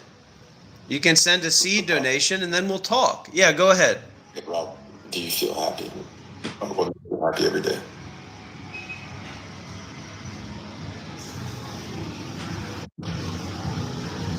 Anyways, let me intervene here. Let me say that as we're doing these live streams, more and more people are coming in. We want to build something. We want to sustain. We want to have a monastery. We want to. This guy has no idea what he's talking about. He has Hey, let me finish. He has no idea what his spiritual practice is. That's bad communication. What, do you want to lie to people? You want me to sit back while you lie to people, Shiva? Lying? Well, who's lying? Go ahead, tell everybody a big lie. Yeah, so let's get together. Let's build some monastery. Not a monastery. Let's not call it that because that involves different things. But some nice spiritual mansion where we get to live by the beach, eat mangoes all day, sit in the sun, and just dance and sing Kumbaya and be spiritual. Kumbaya, my Lord. Kumbaya. Kumbaya, my Lord. Kumbaya. Kumbaya, my Lord. Kumbaya. Kumbaya, my Lord. Kumbaya. Unlike Shiva, I actually have experience running a monastery. I have experience running a meditation center. I have experience working and living and practicing with meditation masters leading community. I have experience leading. Yeah. Led you. What's better than experience is wisdom. Do you feel good? Do you feel like you've gotten to where you want to be, or are you happy? Or after all those years of spiritual self-sacrifice, like where are you now? I have a very rich life. I have a very enjoyable, free life. I mean, there's red tape that I have to deal with, thinking about money and thinking about visas and border runs and all that kind of different stuff. But my day-to-day life is rich with peace. And I have an opportunity to actually connect with other people about what my primary interest in life is, that I actually have a lot of experience with, which is mindfulness and detachment, the way of ending suffering. So it's I have a lot of I have a lot of happiness and freedom in my life. When I drink a coffee, it's a joyful experience. When I sit down to support others in that, exactly. So this weird ego thing about, yeah, but he's not really happy. He's really suffering bad, and I know. Well, this isn't just about you. This is a different demon. Okay, you just seem to bring up a little bit about that. It's right, but you have someone who gives your body constantly, and it seems to be antithetic. It's not. It's much more concentration than it is anger. I'm not really angry. There's not much for me to be angry about because this is my shtick. This is what I do. So when I call people dumb cunts, they're coming here and they're acting stupid. I mean, I can't say that I like that or I endorse that. You come into a live, hold on. And this, of course, doesn't reach anyone, doesn't get me any donations, doesn't get me any support or any back rubs, but still it's factual, right? You come onto someone's live stream, uninvited, you come onto someone's YouTube channel where they have 1,000+ videos of them living in Thailand, in Myanmar, in Sri Lanka, in Vietnam, giving Dharma talks, giving meditation teachings to hundreds of Asian people and Western people, all recorded. And you say, I know exactly who they are. Fuck you do. You don't. So that's dumb shit to just show up and say, I know exactly who you are. You're just like the other people live streaming on YouTube. Well, I would wonder how many of those people live streaming on YouTube that I'm just the same as were Buddhist monks for 7 years. But hold on a minute. You touched money for 7 years.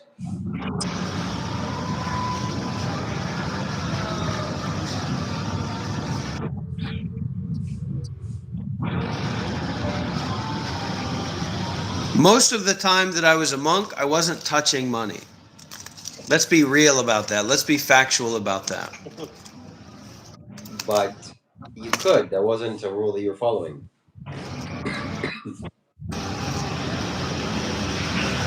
It may seem like I'm angry, but are you getting off on me being angry? And if so, why?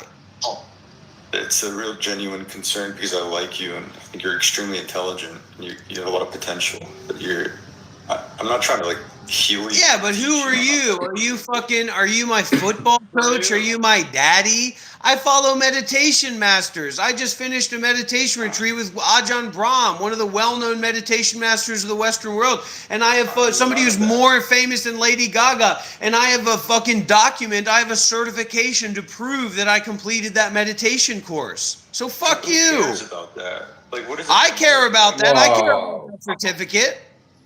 Just because you completed a meditation course doesn't mean anything. Doesn't mean you're spiritual.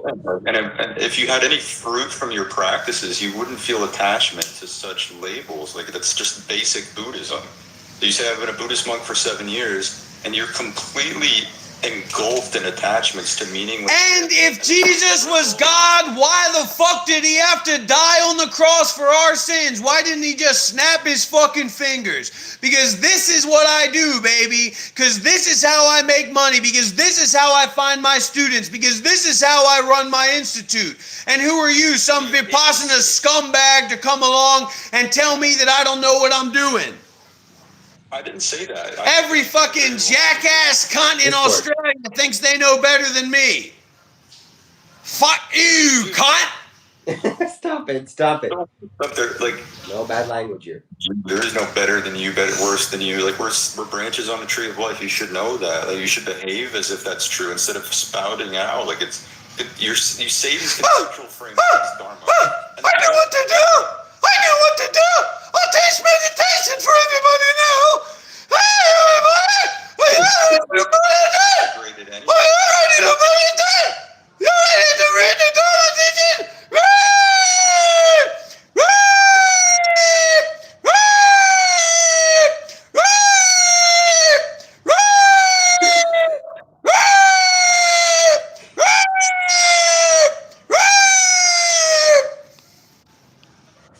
All right.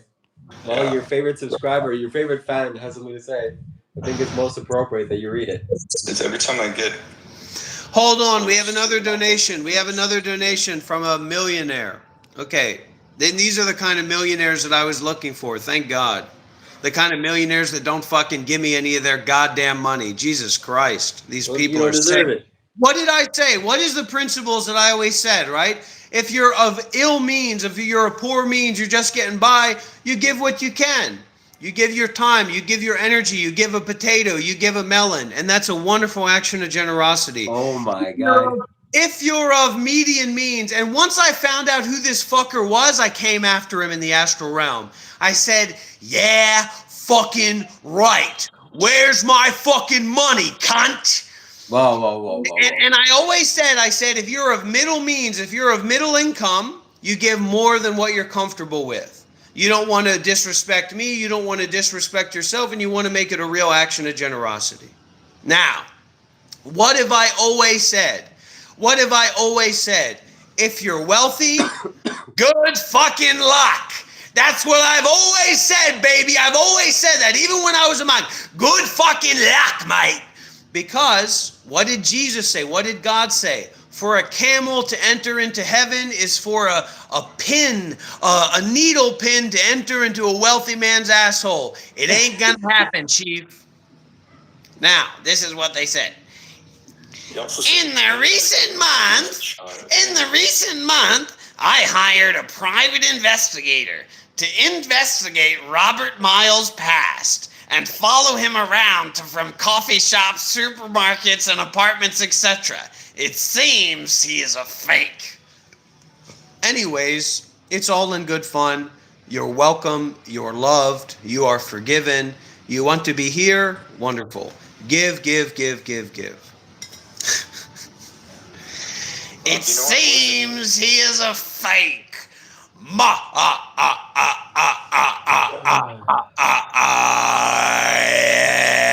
am Yogi Bezema.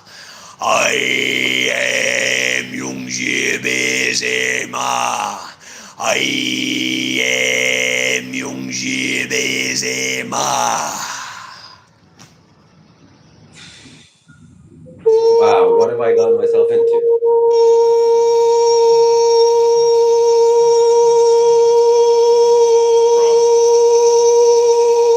And this is a very protective energy. Bipolar people, psychotic people, evil spirits do not like this energy. They're very anti this energy. So if you have bipolar people in your life, you have negative spirit energy people in your life, but they don't know that you know how negative they are, be like, hey, I found this crazy guy online. What do you think about this? And it'll get them off your tail, I'll tell you that.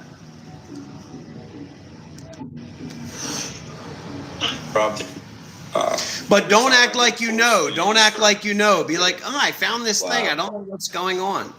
So what do you think is going on there? You don't know my Discord. You're in the wrong Discord, Lee.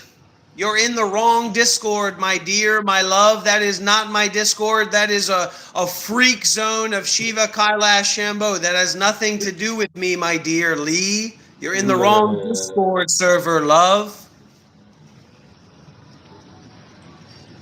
So, what do you think of that? What do you think of that? Do you think that's... No, your server sucks, man. I mean, it's your mind. You don't have much of a capacity to hold dominion. Go ahead, guy online. What's your question? No, I mean the comment that we just sent. You reconcile the layers of investigate. Like a meaning. Should have sent that money to me, you selfish punk. All right, this is a good one, I think. How do you reconcile the different layers of I and you? Like, for example, we both know that you and I are one and the same, and there's no true separation.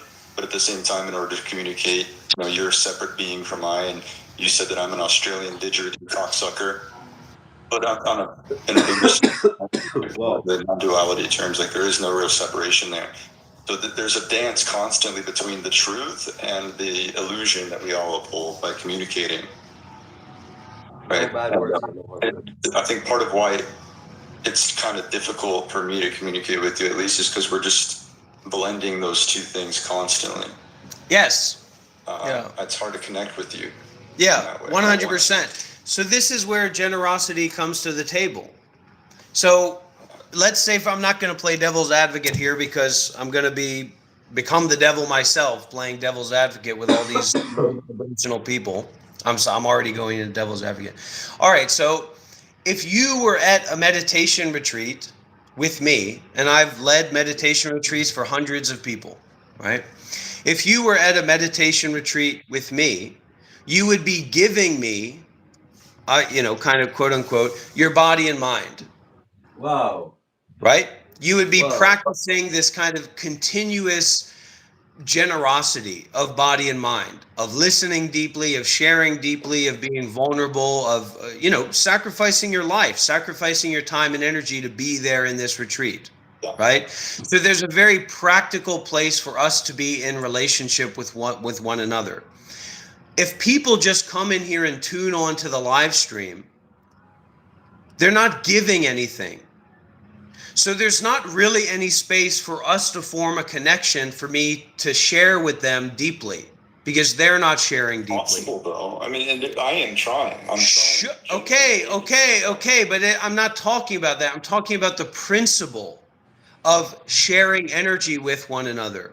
So instead of that, people come in, they take, and then they build up this fortress of taking, and then they give me their selfishness, their self-fixated view about who I am. How do you perceive me then? Do you think I'm one of those? Do you think that's what I'm doing?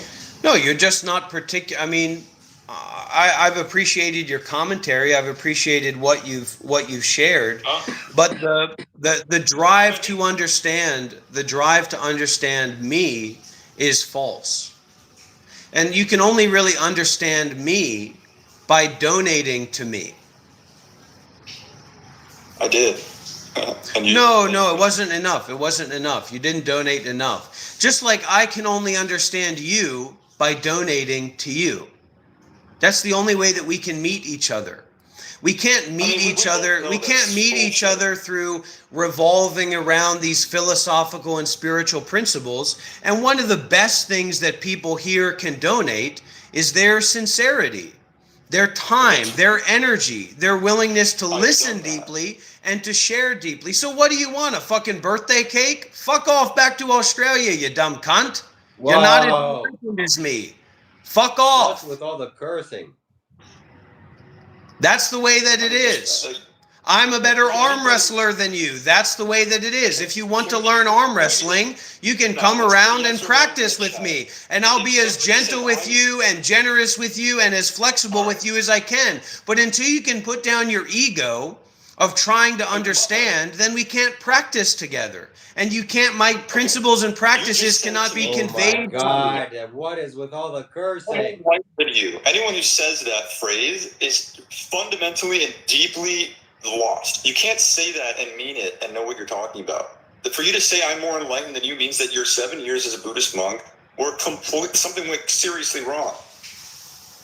And you know that. You know that's true. Like, I think you're just broke and you're playing a character to get donations. But I mean, still, like, I want to get past that with you because you're smart.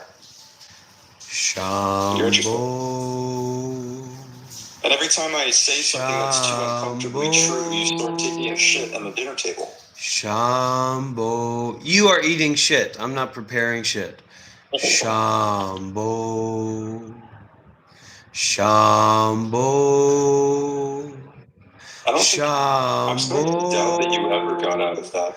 Shambho. I gave you the benefit of the doubt earlier that it's character and trying to make people uncomfortable. Okay, I will explain it to you. So to say that one way of saying things is right is to say that one way of saying things is wrong, and vice versa. So it's neither true nor is it not true. We have to go back to Nagarjuna's refutations. We go to a place of total practicality. So you have to take responsibility for your interest in watching me, in following me, in listening to me. Period. There's no discussion about it. I am not interested in you in the way that you're interested in me. So I'm not here. Most people are online to manipulate your interest in them to get your money. I don't give a fuck about your interest in you. You have to determine your interest in me. And then we can move forward in a practical relationship. You made the assumption that I haven't done that. Like I've reconciled fully why I'm interested in what I'm looking for, and it's a fascination with. If you have fully reconciled your intention, then we cannot work together.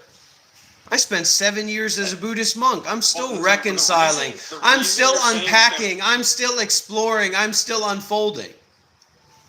The reason we can't work together is because you're deciding.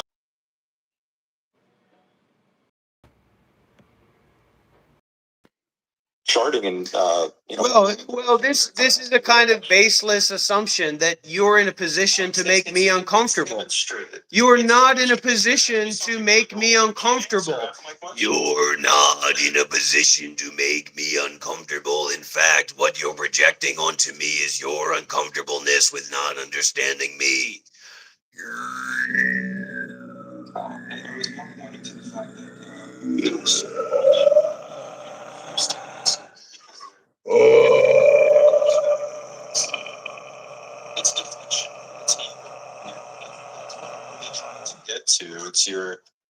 It's the hypocrisy I mentioned. You say some dharma, some wisdom, and then immediately in the same sentence demonstrate a complete lack of understanding of what you just. No, I'm trying to be. See, what you don't understand is I'm trying to be as honest with you as I possibly can be, but you're not listening. And the principles and practices that I embody are too advanced for you. So if you're interested in the principles and I'm being as honest as I can with you, you can't come at me and say, I'm not being honest. I'm not coming at you and saying you're not being honest. You are not able to understand the principles and practices that are the underlying formula in mathematics for this presentation. Your relationship to awareness is not as strong as my relationship is to awareness. You need to believe that, otherwise your ego crumbles. It's fragile. Crumbles into what? Awareness? Yeah, Awareness? you haven't even gotten there. To wash my face? I'm not saying you haven't gotten anywhere. I'm just saying that I'm a better arm wrestler than you. And no wonder, because you're coming to me. Hello? Hello? Welma shell makasuema. You're coming to me. I have the leverage. You're coming to my body. You're coming to my mind. I'm not coming to you. If you can't even understand the principle of guest and host, how the fuck can anybody help you? You can't understand the most fundamental basic principle in spiritual interactions or any interactions. This is my fucking house. What? Why is that principle not allowed? This is my house. This is my live stream. This is my body. This is my mind. I'm Paul. You're sitting on my lap. I'm the one bouncing you around. I'm not coming to you. You're coming to me. Take responsibility for that. Otherwise, you're not being realistic. You're interested in me. I'm not interested in you. Okay. It's Your not that favorite.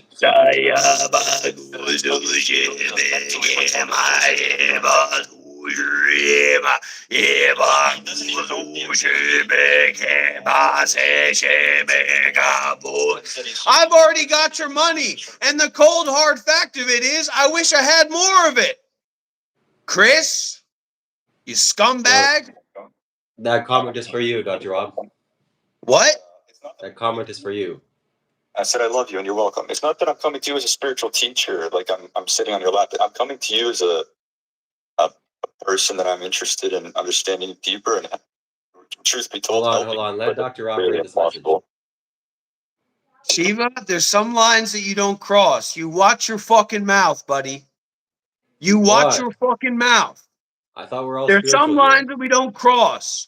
And I'm always having to come up on top of you again and say, get fucking real, buddy. You get real with me. How's that? Why don't you stop interrupting me and actually talk to me? You say something. I mean, I agree, user. And you have a rebuttal to something I didn't say, and then when I give you the truth, you start fucking. We'll get it done. It's common sense, Shiva, and you're making me pull up to squabble with you because you don't have common fucking sense because you live for the meme, you live for the dollar, while I live for the mindfulness and detachment. I'm a real motherfucker. Hey, Sadhguru. I've been in the fucking game, motherfucker. I've been in the fucking streets of India, motherfucker. I fucking fought Indian gods in the Mahakumbh. You're talking about, I was in the shower and I was innocent and I saw the shower machine. Sounds like a fucking porno, buddy. Sadhguru's wife was a figure next to him. The documentary is coming. Shiva, I will fucking rip your innards out.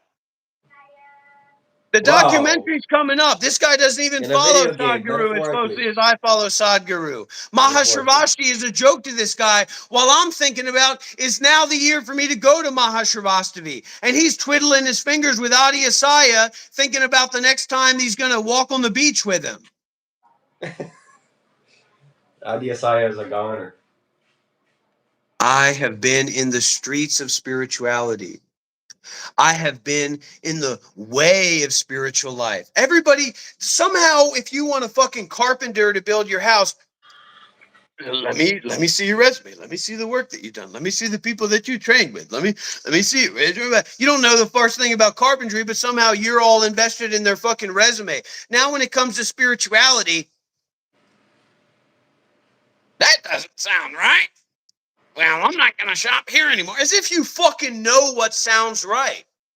I went to a 10-day Vipassana retreat and listened to the fucking Indian guy say the same thing over and over again, and I went to another one too, I'll have you know. Get fucking real. So, This Dr. Rob, body and this mind has been where is the loving kindness? Where is the compassion? Where is the kindness? in the springs of South Korea, in the jungles of Myanmar, in the streets of India. Have you thought about that being possible? Have you thought about it being possible that you're not enlightened? Motherfucker, nobody gets enlightened. God damn it.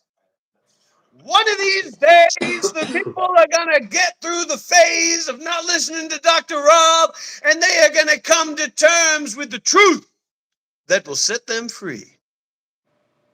No, you're right about that. It's more like earlier you said, I am more enlightened than you. Like, what is that then? Yesterday I had fish, but today everyone walks by.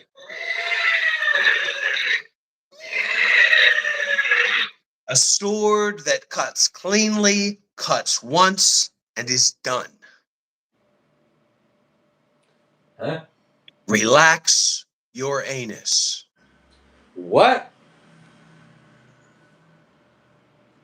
Yeah, mangozo shibaya mangozo shibeka bazo shibiyama. Yeah, because I shibiyama. There's a question. Where is the loving kindness is a good question of where this man is coming from, but we may sit here and judge some people by being indulged by the same anger. Exactly. So where's the loving kindness, Dr. Rob? Where is the kindness and compassion? Instead of just vulgar It's language. right here. It's right here. Okay, come on. Intensify that. That's a little bit harder to. It's easy to get angry. It's hard to breathe loving kindness. Everybody. I'm Dr. Rob. I'll be teaching you meditation today. First thing first, sit comfortably and start focusing on your breathing. Now, keep focusing on your breathing. Wait, we want the real meditation too. Oh, okay. Everybody, sit down and meditate. I don't want to meditate. I'm getting at it. I didn't even like this guy to begin with. Whoa. I don't know what that was about, but love and kindness is a practice that we need to Some follow. people do know what it's about. But it's hard. Loving kindness is like an uphill climb. Ah! But it's got to be done.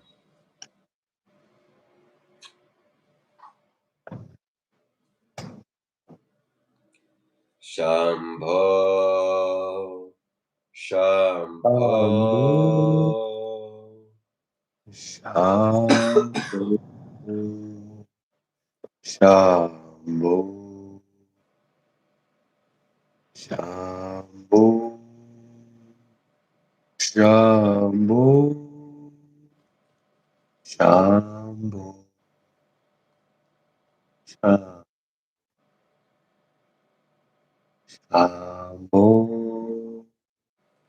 There probably is lead in this face paint, and it might be a good idea to wash it off.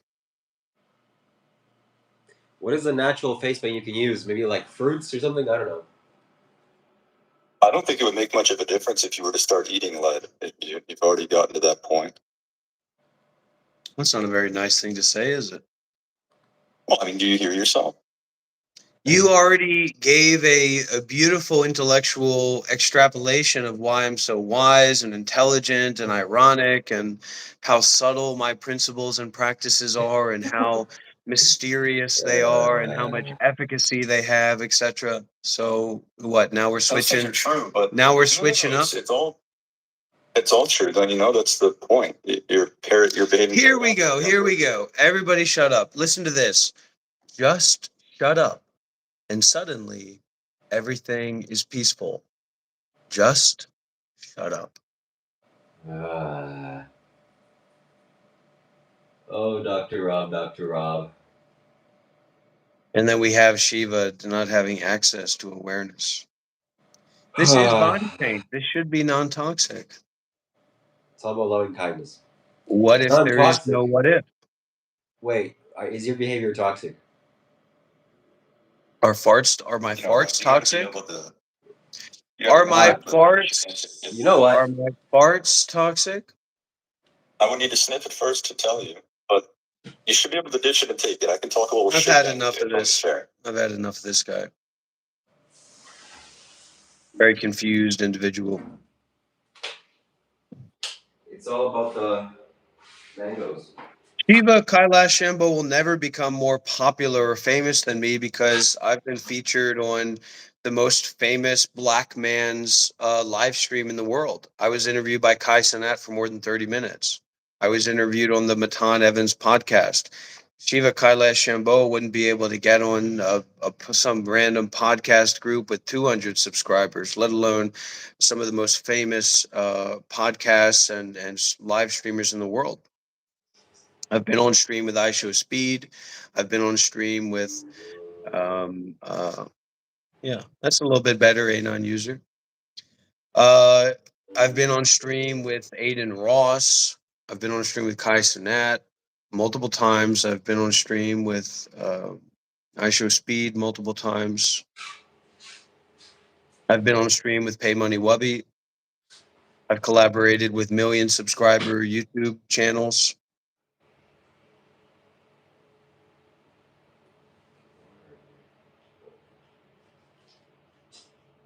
And then people who have no fame at all have never, a homeless guy wouldn't interview them if they paid him $100. And yet somehow they're making determination about what fame is and what relevance is, as if you know. Shut the fuck up. What are you, a bullshit artist? What? No.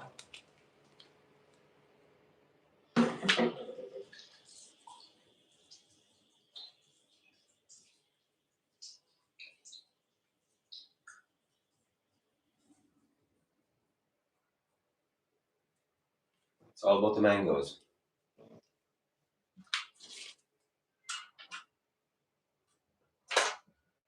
So, Dr. Rob,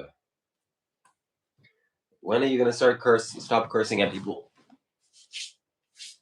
When people stop being selfish cunts. Wow, that's never going to happen. So, it'll happen. It'll happen. I'll figure out the formula. I'll make my simplex virus vaccine more powerful to the developing strains, and it will create a chain reaction of cessation that will leave people in awe and in reverence of non-thought and awareness. For sure. It would take time, but it's for sure. Okay. Well, if you want to donate to the Mango Fund, this is it right here. It looks like you got enough mangoes, Shiva. I don't think you need any more. So what you're saying is on planet Earth, everybody has to become not selfish, and then you'll stop cursing and being hatred towards everybody. It will spread. It will spread. Once my formula is perfected and the simplex virus vaccine is distributed, it will spread and it will cause mass cessation waves, and it will prime mass cessation waves all over the world. It will lead to a never-ending transitional conflux moment that neither begins nor ends, and the whole world will become enlightened. The pure light will be established on Earth. Oh, Anon user sent a message. There's potency, no efficiency at all. I'm sure that's going towards you.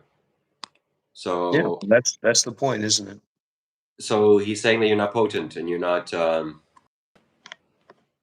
Can you understand a tree? To a degree. User, it's going to take time. It's going to take months, if not years, or a year. But patience is a virtue, and patience, with all things comes patience. With patience leads to good things. You want to see what patience looks like? I'll show you what patience looks like. Oh God, no. Let me make sure that I.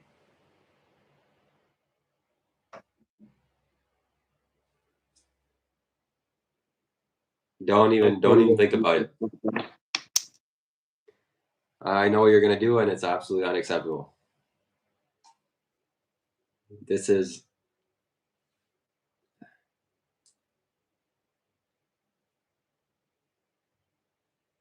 Yeah.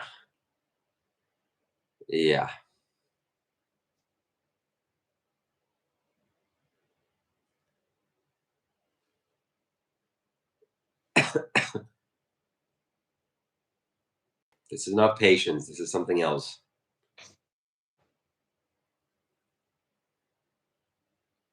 I'm not intensely watching. Stop it. What the hell is this?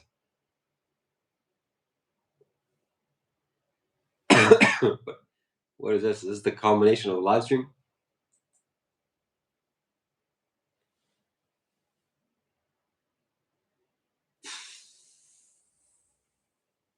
It's one of those things that it's hard to turn away because it's so. It's like, an accident. You want to turn away, but you can't. No. I don't even want to be sarcastic. Dr. Rob is a lovely guy. I love him.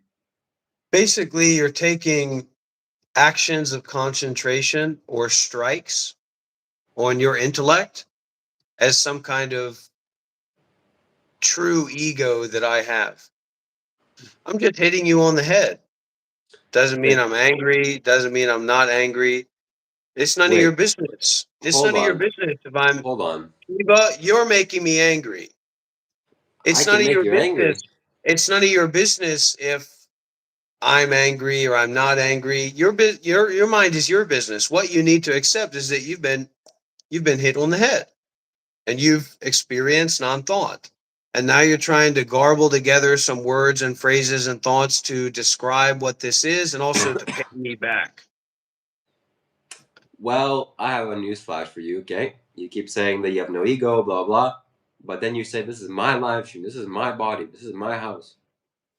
There you go. Anon user has more fuel to the fire. Why does he show only the top half? This goes back to the question of the adult industry. When is he going to show some real vulnerability? God, Anon user, I can't believe you said that. I can't believe you did that. That's something we don't promote here. We don't accept. We don't support.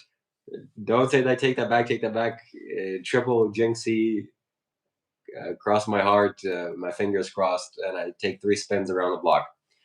So let's just, God forbid, hope that Dr. Rob didn't even that. And there you go.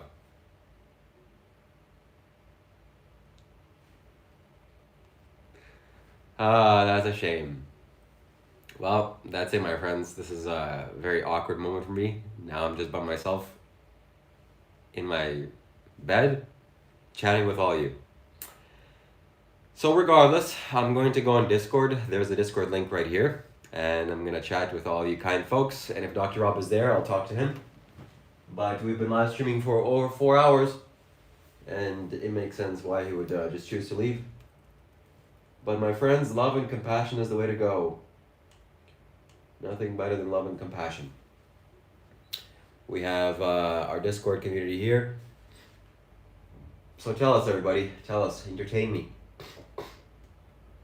Tell me something spiritual. You were there for me.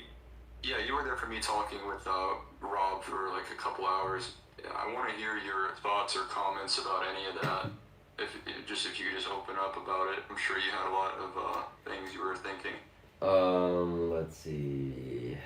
Yeah, I get you formulated your words logically and in a way that everybody can understand. It wasn't just mumbo jumbo. You were precise. You definitely are an intellectual guy. You're good at this. You're suited for this. And yeah, I don't think you made any significant pokes at Dr. Rob. You tried to dig out some of his ego and personality, but to no avail. His personality is very deep. It's a cave that is rarely explored. And it'll take a lot. I think it'll take a lot more years and a lot more effort on our part to get him to just come out of his shell. And I support him on that. Yeah, me too. That's like, I had to kind of be brutal at certain points because you need to match his energy kind of to get him to listen. But my main motive in trying to dig deep with him was that when you, the ego is always going to resist the truth. But when somebody's asleep and they think that they're awake, it's much harder to wake them up because they think they've already done it. And so when you're somebody who's just completely engulfed in your ego and your trauma and your hatred and your sin and your anger and your delusions, and then you think that you have the answers, you think that you're awake and enlightened and you know what you're doing, virtually nobody can come along and guide you out of that, because what happens is now the ego is so armed with it's the most powerful defense the ego can have is spirituality, fake spirituality, because in order for him to come out of that, it's the amount. I want you to imagine 7 years as a monk, teaching these people, having these classes, doing this blah blah blah blah. In order for him to have one moment of actual authentic realization, he'll have to be smacked in the face by the shame of admitting to himself that all of that was bullshit. Every moment of it, he never had even a glimpse of reality. And so in order for him to uproot that and admit it to himself, it would be an amount of shame that would be like worse than dying. Like it would be torture, absolute torture. And so it's much, much easier to keep doubling down and digging into the delusional framework. Yeah. That's where he's at, and that's the danger of really, I would say it's one of the dangers of abusing psychedelic drugs, irresponsibly. But it's not just that, it's the dangers of careless spiritual conceptualization without first looking inward and resolving your problems. It's a dangerous place to be, and I feel a lot of pity and compassion for him. Yeah, I mean, let me sit up for this because this is potentially a very potent topic. Let me get my camera here. I'd imagine you're exhausted at this point after enduring all of that. Yeah, kind of. Probably just chilling next to his mangoes. I think they're mangoes. Yeah. So this is something that has occurred to me, and I've fallen prey to this. So you say it. Me too. Very succinctly, and mentioning. I have to live it myself to be able to say that, But Yeah. Go ahead. I'm sorry.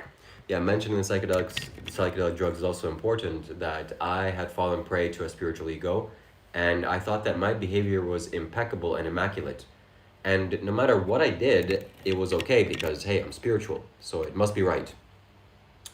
And thankfully, I was brought out of that by actually my good friend here, Garrett. He convinced me to go to a 10-day Vipassana retreat, the second one that I've been to, by Esen Goenka. And that really taught me the value of loving kindness, not doing the wrong things, and staying away from immorality. Any action that could be hurtful to others or, with the intention of hurting others, even as something as simple and refined as speech. Dr. Rob is saying all these wild things, and that's not kind to hear, that's not pleasant. It takes a certain amount of energy to say those things, say those harsh words. So I'm glad I came out of that. I'm glad I got to realize again that I'm stupid, that I'm just spiritually not. I'm very hesitant to make any claims about my consciousness or I'm aware or this or that. Like, I just kind of fundamentally recognize at all times that I got not just a long way to go, but an infinite chasm to cross. I'm nothing, as good as and that's where it was most interesting for me, is like I have been kind of gifted with the ability to conceptualize and communicate spiritual or intellectual ideas, and it took me until my mid-20s to realize that doesn't mean anything. I'm not any better than a hobo or a some like anything. I'm not like it's just it happens to be that way. That's it. That's all it is. You know, we like that humbleness, and not performative humbleness, but like real modesty and realization that it doesn't matter how much I can conceptualize and explain spiritual blah blah blah.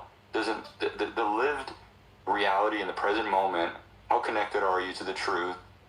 That's what matters. And even if you manage to attain that, as soon as you wear it like a hat or present it to others or use it to feel superior, you're immediately slipping back into delusion. And I am the first one to admit that I feel like I'm pretty much asleep most of the time. I got a long way to go.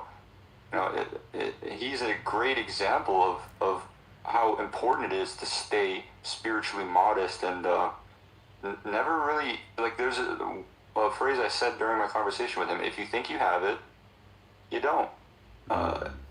Just have it, you know, just have it for as long as you can and appreciate it and hold on to it, and don't hold on to it too hard, because it'll always come back when it's supposed to. But, you know, you're not supposed to really swing it around like he does, I guess. But you can, you know. It would be wrong for me to say that you shouldn't. You can do whatever you want, but for the purposes of coherence and harmony and love and sharing and helping people be authentic, it's definitely useful to not do that stuff. Yeah, I guess when you're practicing the spiritual path, you know, you want some significance, you want some assurity, you want some sense of safety and stability. So you tend to cling on these things like I'm enlightened, or I'm self-realized, or I'm spiritual, and I'm this, or I'm that, or I'm moral even. And that's a very tricky thing to let go of, because it is, man. It is. Yeah.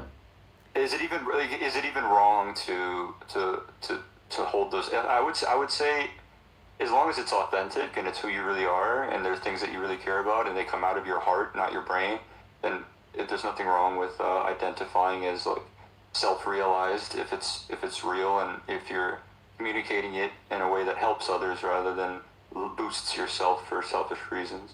Yeah. I don't want to act like, because it gets paradoxical. That's why I said it's tricky, because if I say, I'm not enlightened at all, that's also a way of boasting spiritual superiority. Like, I'm wise enough to say that I'm not wise. You know, you gotta be careful, but you gotta try to be real, you know. Yeah. I think, man, it's hard to say these things. It's so refreshing to talk to someone who feels that, you know. Sorry, I'm yapping. No, I mean, it's been told to me that the ego is the most difficult thing to face and to get a hold on, and it's so tricky and has so many tricks. And one of the worst tricks it has is, okay, now you're spiritual. Now it's okay, because why? You're spiritual. You got it all figured out. And I've fallen into that trap many times, or very strongly. I'm glad I came out of that. And one realization that I've had from that is, you know, when you claim things like, I'm spiritual, or I'm enlightened, or I'm this, or I'm that, it actually is kind of true that you are, you're contradicting yourself, because a person that really is there, they don't, it's like you can't really muster that out of your voice. It doesn't work like that. You realize you can't, yeah, exactly, because it's a direct logical contradiction that's easy to make if you're abstracting it into the egoic and conceptual world. But if you're actually there, you can't physically make that contradiction, because it would be like, you know, just saying 1 = 2 or something. It's like, to be in that state of realization is to understand by default that labels are just a combination of sounds you make with your mouth, and then our brain organizes them somehow. So what does it mean to say, I'm spiritual? It's just zoom out. You're a talking head. When you say those things, and again, we got to be careful, because I don't want to act like it's dangerous to identify with the truth or line up with it or share it. But we just need to be mindful, really, of how and why we're doing it and what we mean when we say these words. And I guess just keeping a background sense of just remembering that any concept is a compression algorithm. Any language, any words we're using to communicate ideas, what we're doing is we're taking the ineffable truth that's impossible to fully comprehend, and then we're compressing it into words and concepts. And in doing so, you're gonna distort it. You're gonna lose the fine details. When it comes to the truth, those fine details are absolutely necessary. So that's why the best teachings are shared without words. When you're with someone who is there, you can feel it, and it opens something up in you, and that's where it is. They can also say something that opens it up inside of you. There's nothing wrong with that either. It's just, you need this, it's important to have this discernment, and that's really one of the main reasons Rob is so dangerous, because there's a lot of young, impressionable people who are new to the path, and they hear his verbose skills of just like, he's good at yapping away this religious sort of dogma, and it sounds very convincing, and there's bound to be many people who are set down a very confusing and chaotic path of building a spiritual ego that they otherwise wouldn't have if it weren't for him. So he's an evil villain in that way, which is why I wanted to talk to him.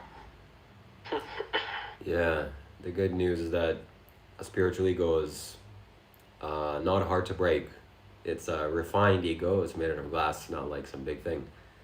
But still, nonetheless, it's not good. It's bad.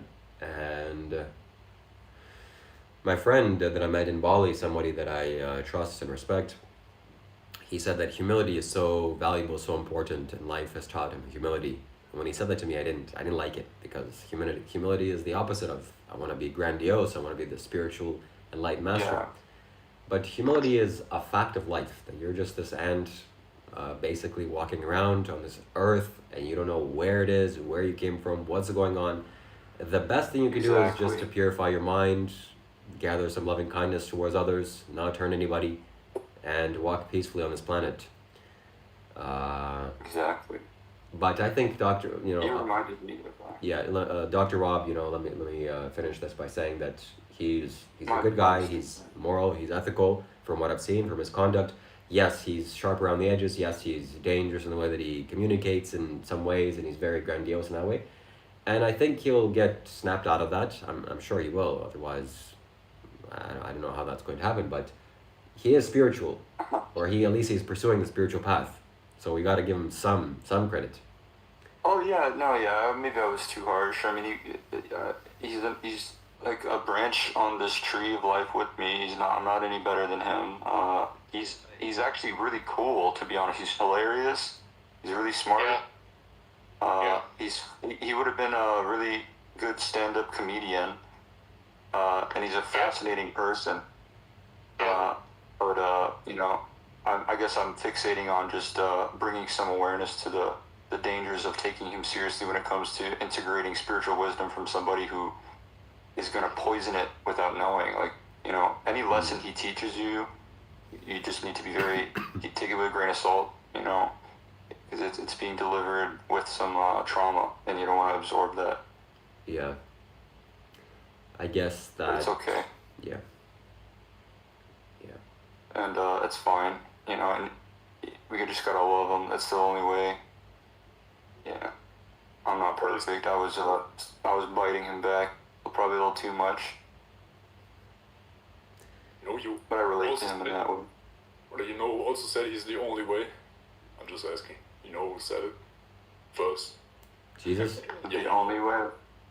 Yeah. Jesus. Said what? Said, I am the only way to the Father. No one comes to the Father except through me. This is what Jesus said. Yeah. If you read if you read the context around which he said that, he was speaking from a place of no self. Like when he said I, he was all, in the next breath he would say you and I are one and the same. He was dissolving boundaries. Like,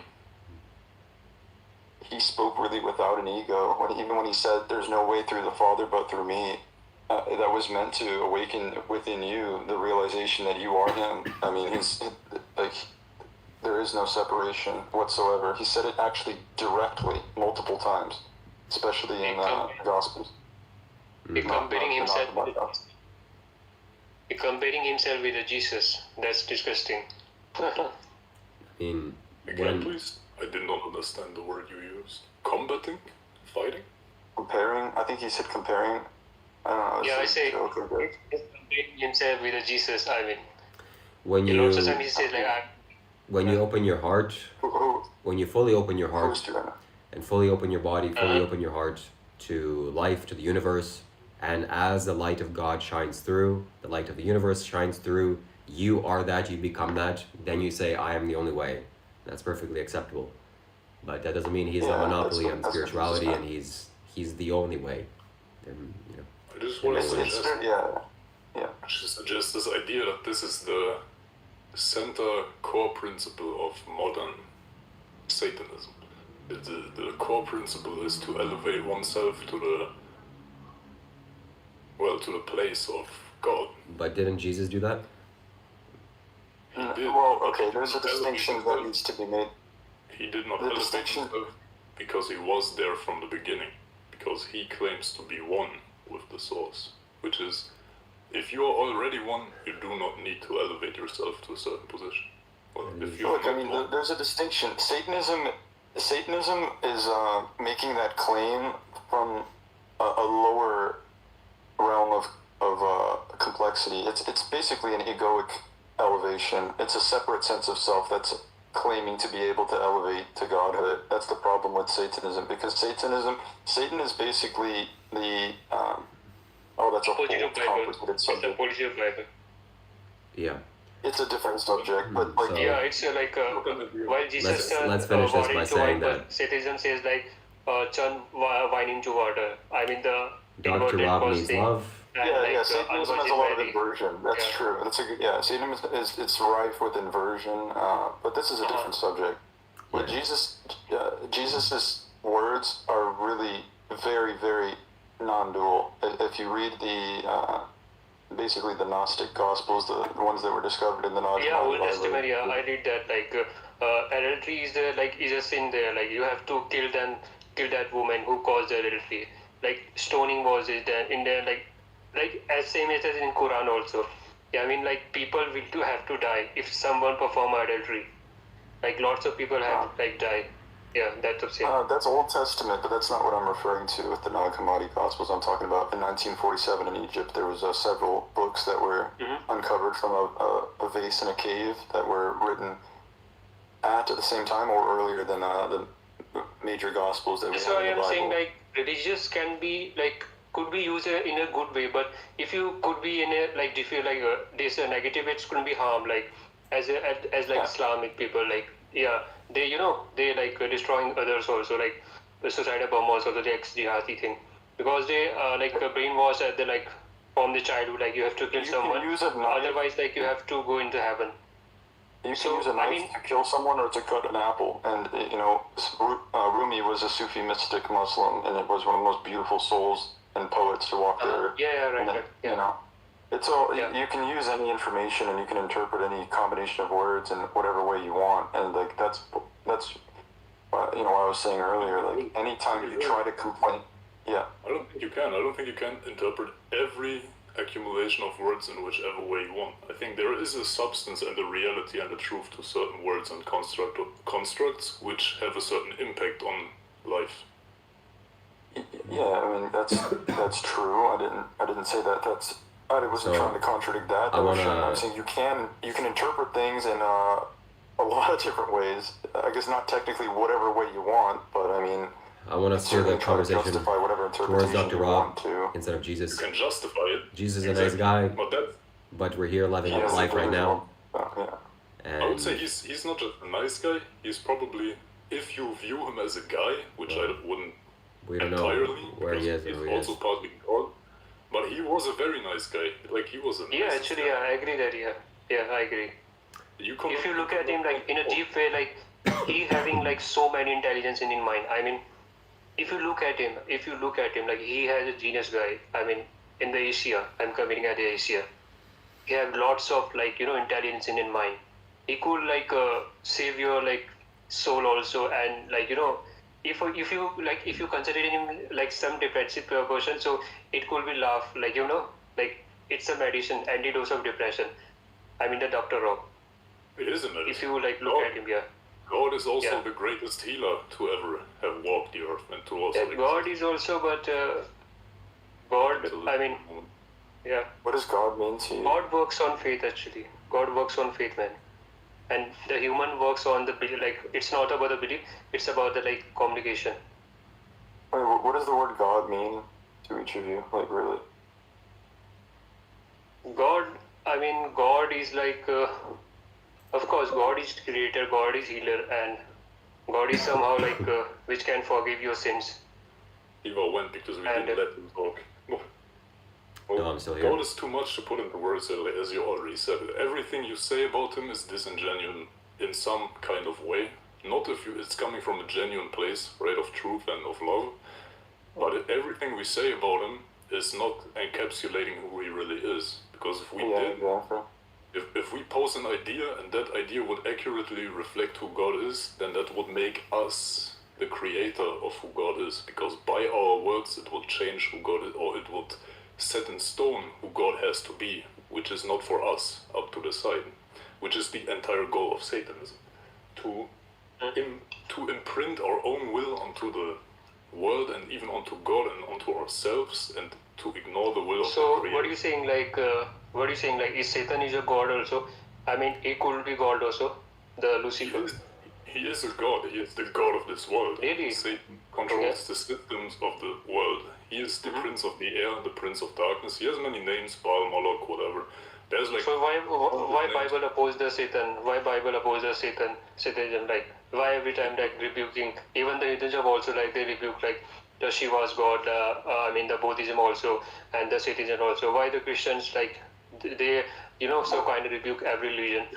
Yeah, I tell you what. Christians believe the following thing: that God is one and absolutely sovereign, powerful, supreme over every single being that claims to be God or to have godly attributes, which can only be in truth attributed to the true living God who has these attributes for real, not just made up, not just to convince someone to follow them, not just to get worship from someone. You know these fallen angels, I give you an example so we have something concrete here and I'm not just mumbo jumboing. You know Donald Trump, right? He's a pretty big ego guy, he's pretty rich too. He's not the richest man on the planet, but he's rich, very rich. So rich, filthy rich, that you would say, bro, you cannot be a good person and be that rich, right? But he's also a fallen angel, meaning he is not human like most of us, or as much human as most of us, but he is a different kind of energy, different kind of being. His energies work different. And they try to hide this all the time. They try to hide this with everything, because if this would blow, then people would not buy into their system anymore and feed them their energy, and that's how they live, because essentially they are energy vampires. Yeah, it could be. On a big scale. I think that you're right about everything you said, but I, at the same time, I hold a sort of, I don't know, I kind of try to zoom out more than that. Like you say all these things kind of with like you separate things a lot more than I would personally. Like I would love to answer Gajendra's question about why do Christians always oppose other gods? Shiva also like facing some kind of truth also, like Christians always rebuking him also. Even me also, like you can't pray this Shiva god. It's a fallen angel, like you said. Question. Okay, I want to say, like for me, I think that even like the label of Christian, it doesn't really mean anything. Like you say, a Christian believes the following, but that's what. Just zoom out more. Like I'm a Christian. I would say I'm a Christian in a way, but probably see things completely differently. And would that mean that I'm not a Christian in your world? But then, if you just zoom out one layer of abstraction, what does it matter whether I fall into this definition of Christian or not? There are people born on Papua New Guinea who have never heard of Jesus or God, and they are fully within the same domain as a priest. Like there's no like to put a conceptual label and framework in a religion, and then like use these words to try to encapsulate the truth, even if within that framework you're giving credence to the possibility that it's more complex than we can say. It's still you're saying Christians God are not true. You're saying Christians are not true. Can I answer first, Gajendra, and then to Well, I think that because you asked when you say I guess you can just respond to what I said thus far, yeah. I guess. I want to address the first thing first, so... The reason Christians do not like other people or other gods or other people elevating to the status of being God is because the Bible, which is the Word of God, which is also God according to the Bible itself. So if we believe, I believe as a Christian, that the Bible is truthful and that God revealed himself through it and that he is in those words, then why do you believe that? Have to, because going back to your question, dear, you are a Christian by what? By following Christ. So why do Christians hate other religions? I would say that I'm a Christian in the sense that the actual words of Jesus to me are basically almost as close as you can get to the truth in a lot of ways. Yeah, I would say I could follow everything he said and it wouldn't change my views about reality. But I also, at the same time, I think that everything Paul wrote in the New Testament was basically straight up insane. He corrupted the words of Christ. He introduced the doctrines of eternal hellfire, and he was a double agent of Rome and the Pharisees, and he's in the Bible. My brother, let's talk to people that went against Christ, because everyone who follows Christ is but an imperfect human. No apostle, no follower, not even the people closest to Christ were who Christ is. So you cannot put anyone to the standard of God. So why do Christians hate other religions and gods? Hold on, Shiva said something real quick. Shiva had a comment. I wanted to... Hold on, slow down. But Shiva said something. You're assuming... Yeah, Shiva saying... Yeah, go ahead, Shiva. Go ahead.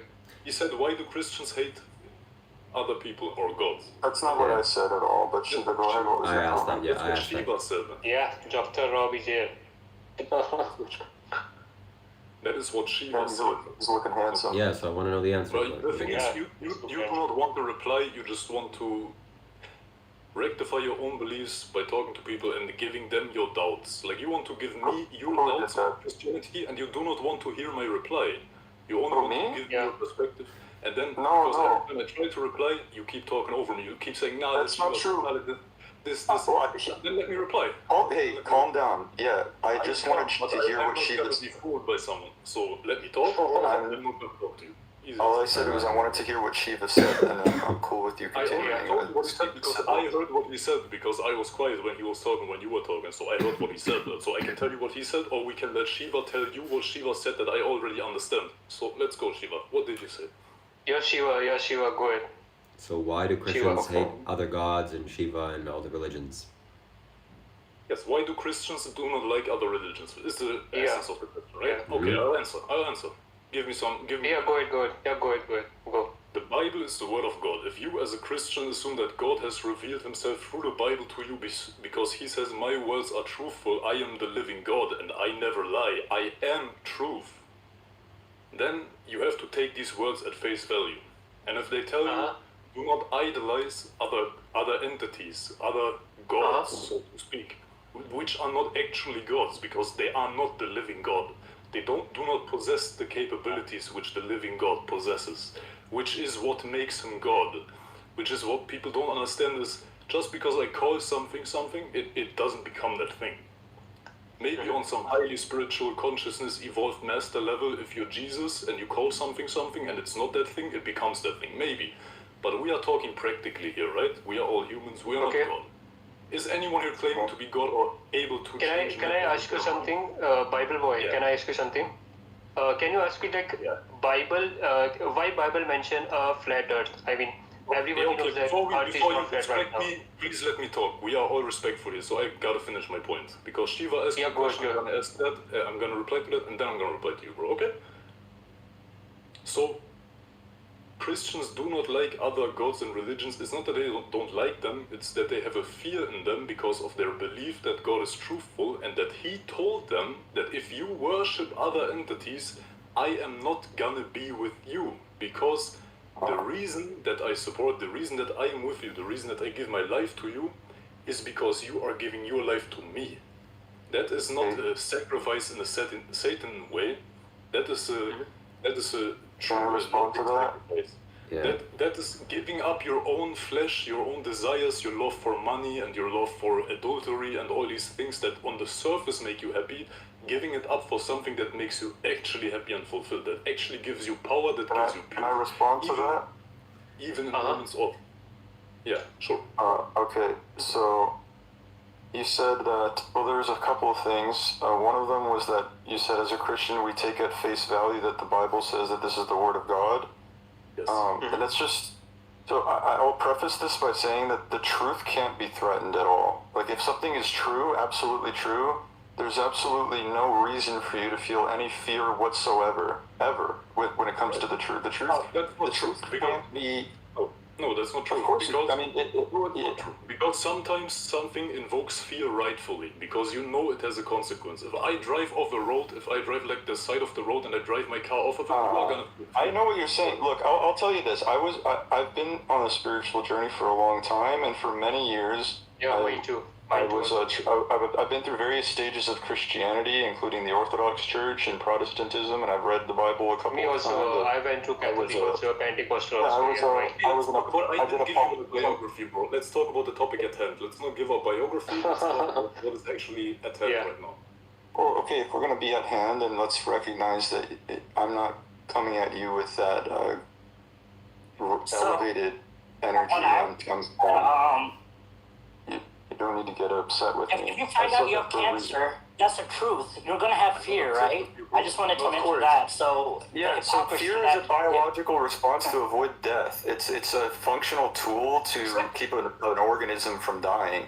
But there's also psychological fear that's very unique to humans when a conceptual framework is under threat. And the reason that produces fear is because humans evolved, or you could say evolved or not evolved, doesn't matter. We have a capability to associate with a group by sharing conceptual frameworks that harmonize with each other. And so when you're in a group, for example, we were, through most of our history, we were in groups of about 120, right? A small village, or we were nomadic. So if you if you shared beliefs about the way things work with this group, and they decided that wasn't functional, they would exile you, right? So if they deemed you crazy or whatever, you would get exiled. And when you're exiled, you're sent to the wilderness by yourself and you die. And so we have a biological drive of the same fear that stops us from jumping off a cliff. That same fear is ingrained into our ego and the mechanisms that preserve our framework that we build with ideas to visualize and understand reality. And so when you have a framework, a conceptual framework that you use to scaffold up and create your sense of reality and what am I doing here and what is this, if something approaches that threatens it in a way, it will invoke a fear response only if on some deep level you know that your conceptual framework can be threatened and there's something to be afraid of. That means that there's a deep sense of I might be wrong about this, and that's where a certain type of faith comes into play. Now, there's a way for you to reconcile God, Jesus, truth, life, death, heaven. There's a way to reconcile all of that with no fear whatsoever. And actually total acceptance of all belief systems being fully compatible without any dislike or fear or rejection or anything of the sort. There's a way for you to get there. But in order for you to do that, you need to unwind. Before we go on, because we're not talking to each other at this point, right? Like, well, it depends whether or not you're truly listening to me. It's like you're trying to, it's failing, but you're trying to paint me as someone who is defending a belief out of fear that it's untrue, which is not the case. I didn't do that. I told you my own experience. That's what I went through. I didn't paint you in any way. No, okay. That's cool. So that's what I experienced and went through myself through a long journey through Christianity. So you believe in Buddhism, Mr. Australian guy? You believe in Buddhism? There's no. I don't believe in any. Look, you need to understand more what I'm trying to say. I'll finish that thought. Look, I don't believe in anything. First finish your part. I don't believe anything because I don't think that words or language have even the compute or the actual power to describe reality. I see and feel and exist as it is, and then I have conceptual frameworks. I have my ways of explaining things, but I thankfully don't have the necessity inside of my ego to pretend that those things are necessary for me to be safe here, for me to feel like I belong, for me to have purpose or meaning. I don't need any belief system, and I actually can't pretend that any religion has anything to do with the actual truth. These are mechanisms to basically simplify and navigate the truth. That's what these are. Buddhism is a spiritual path. It's a philosophy that helps you understand reality. Christianity is the same for me. It's the same. Yeah. No, it's not same, man. Hinduism, Hinduism, the supreme god is like Lord Shiva, and the last messenger is Krishna. Okay, in Bible, the last messenger is Jesus Christ, and in prophet, like you're right. Allah, I don't want to derail too much. I don't want to interrupt you. I'm sorry. I don't want to derail it at all. But you're right, and I don't think there's any real contradiction between the words of Jesus or the words of Buddha or the words of any Hindu. There's no contradiction whatsoever, because once you abstract... Buddha didn't belong to like any god. I mean, he's not messenger. I mean, everybody like Krishna, Allah, like Prophet Muhammad. Slow down. Zoom out. Buddha didn't bring a belief in any god. These are words we're using. These are just words. Okay. If you actually absorb the message of each of these teachers, these words don't matter anymore. You can feel and know God for yourself, and then the word God becomes a tool. It doesn't mean anything compared to what the actual experience. The word is a word. The actual experience of the truth is something totally different, and there's no incompatibility between these different paths. Words are connected to truth because words are never just words. Words have a magical quality to them. Words are... That's true. That's true. That's true. And the word of God is even more of that. Like, more of exactly that. Like, these words have a different level, a different dimension of truth to them, which I cannot describe in my own limited European brain, right? With my little fucking idiot brain, I cannot encapsulate the entire Bible. The word of God is how the photons from the sun bounce between the earth and the sun and create coherence in biology and matter and wavelength. These are the words of God, okay? Printed text on a book is also the word of God. The Bible is the word of God, but truth be told, this is where it gets painful for people who are invested in their idea of Christianity, and I'm not condescending to you whatsoever. It gets painful when I say the words of God are also the recipe book in my kitchen. These are also the words of God. And every lie ever told is also the words of God. You made a grave mistake, my brother. No, I didn't. I didn't. According to that logic, everything that Epstein wrote to his acquaintances that he read were also the words of God, because every word in existence, because everything is one and consciousness is one, and as above so below, and do as thou wilt. Then, if we go by that logic, every single word, every name you read on this Discord, every single word Rob said, everything everyone ever told you, even if it was a lie, even if it was an insult thrown right at your forehead, it was the word of God, according to that. So that's the thing, is that's the definition that you're using of God. So, and I want you to visualize something, okay? Infinity is a thing, or it's a concept. It's basically real. Okay, so if there's infinity and there are multiple directions that it could go, for example, infinite blackness, infinite whiteness, infinite negative, infinite positive. Okay, what you have is an infinite gradient, and within that infinity, things can manifest. So there's a precipice that we're walking on Earth, where Right, I want to be something that's just manifested in my life, and I have to go right now, but I'll be back in like, I don't know. Alright, take your time, brother. It's all love, man. I really don't want to have any hard feelings here. I want to talk to you more. As soon as I come back, bro, I really want to continue. Yeah, brother. Take care, yes, sir. Alright. Yes. So, someone just said that it doesn't exist in math, it's just a concept. I just want you to... Is that what you said? Is that actually what you said? I want to make sure I didn't misunderstand. So, you are focusing on the Buddhism. You're focusing on the Buddhism. I'm not. See, you're still zoomed in too much to archetypal, like, categories and these. You need to zoom out. But Eagle Man, you said, what did you say about math? An abstract concept in mathematics representing a quantity that is boundless, endless, or larger than any natural number. Yeah, sure. I mean, I'm speaking in vague, abstract terms to illustrate a symbolic point. Yeah, I'm not making any kind of claim about that I can quantify infinity. Like any perfect circle or any of these concepts, it cannot exist outside of mathematical concepts. And mathematical concepts exist within the universe. These are things that are floating around in our brain, so that's what we're using it for. So the reason I brought that up is because if there's infinite polarity, okay, positive, negative, if you can even conceptualize these things, that's good enough for my purposes, okay? So when people say God, they mean many different things depending who you ask. Mostly I don't believe like in using Jesus that Christ word. as a God. Mostly. Well, you could say that, but it doesn't matter because if you have somebody who's never heard of Jesus, that person's conceptualization is no less True, yeah. or more. Right. But it doesn't matter. You're just a little, and no disrespect intended, but you're too zoomed in on this system and that system. Just zoom out with me, like step back and look at all of this, and it's kind of scary to do that, but don't be afraid. Because the truth can't be threatened, and fear is pretty much the biggest lie of all. So my point in saying this thing about infinity is I'm going to use the word God like this, and I can justify it as airtight logically as you want. That everything that manifests within this polarity is God's will. It's God's doing. The mind, the ultimate architect, whatever the superior monad is, whatever the origination of all reality and unreality, it contains Epstein's Island. It contains bone cancer. It contains the possibility that you could go outside right now and get hit by a car.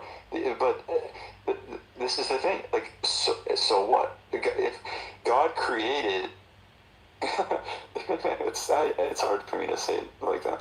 This universe exists with the polarity within it. Go ahead. Okay. So within that polarity, there's the archetype of infinite positive and love.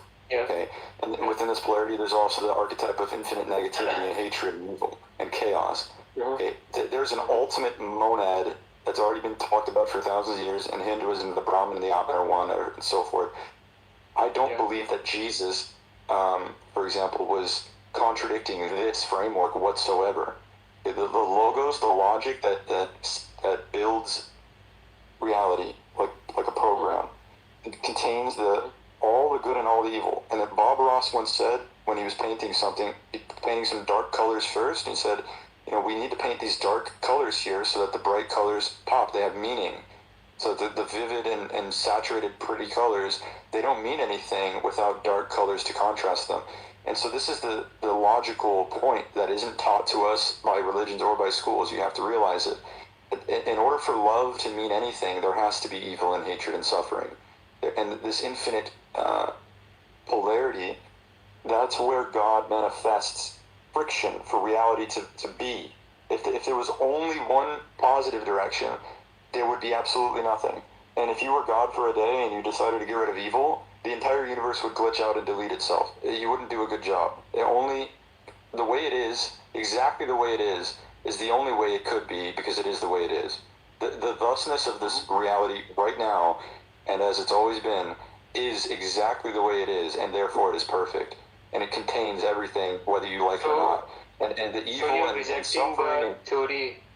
You're rejecting the theory that Jesus is not God.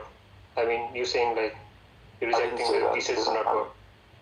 Okay, you know about the Hinduism having the Bhavishya Purana. I hope Shiva know about that.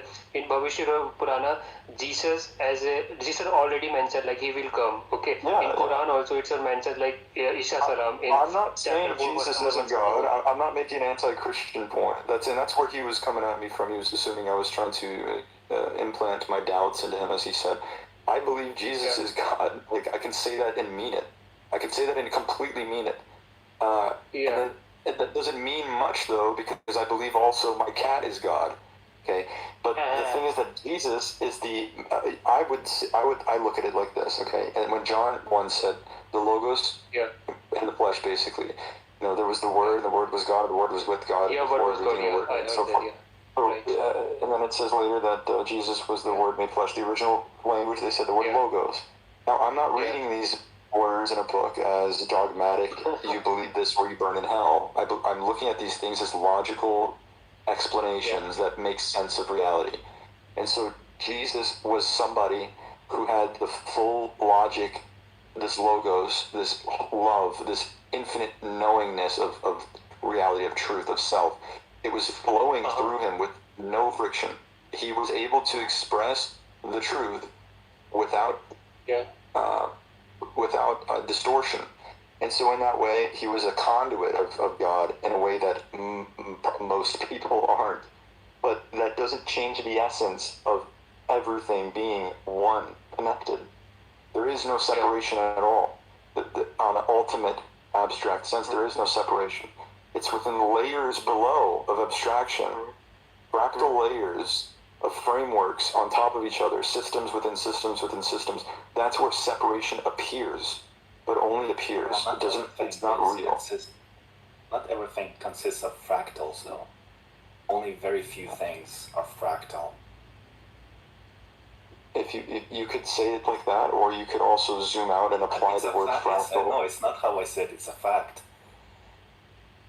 I think that are you a materialist? The conclusion that I'm coming to here is that I'm telling you the truth, man.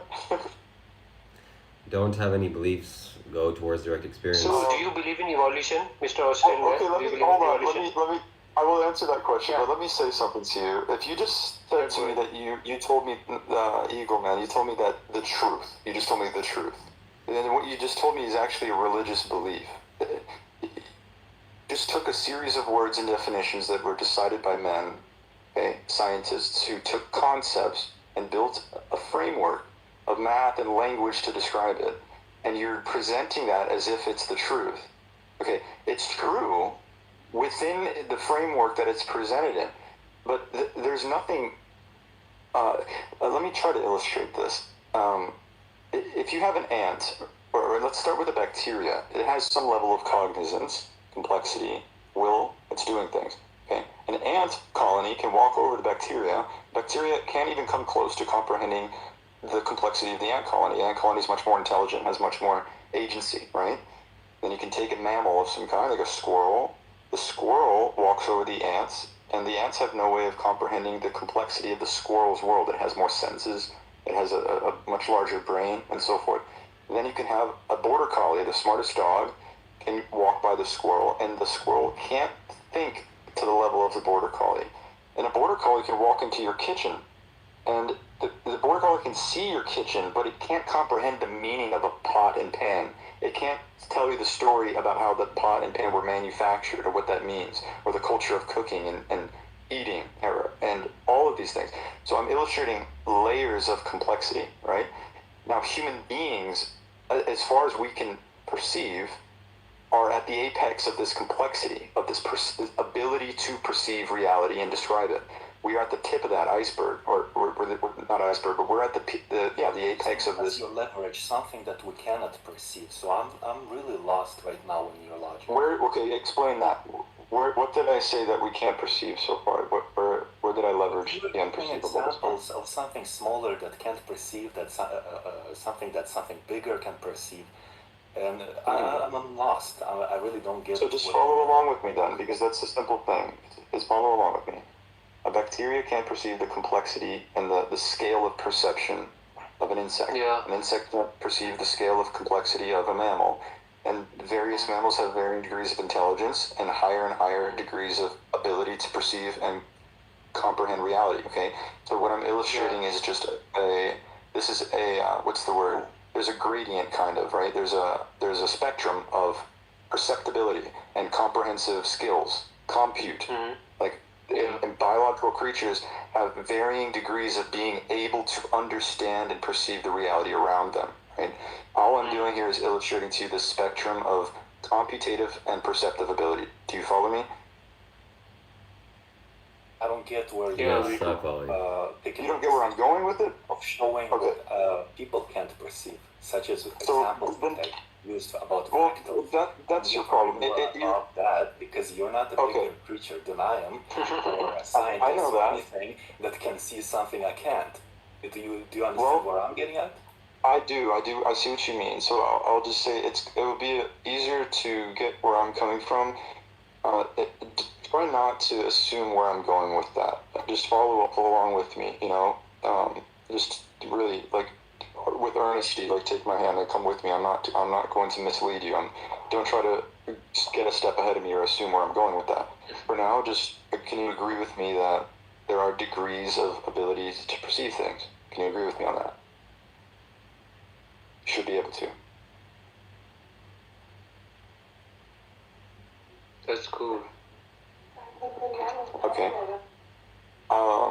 EagleNet, can you agree with me on that? That there's a spectrum of ability to compute and perceive ideas in the world. Are you willing to? I'm scrutinizing your words, man. I can't just simply say yes because you're talking about ideas and then you mentioned bacteria and ants and dogs.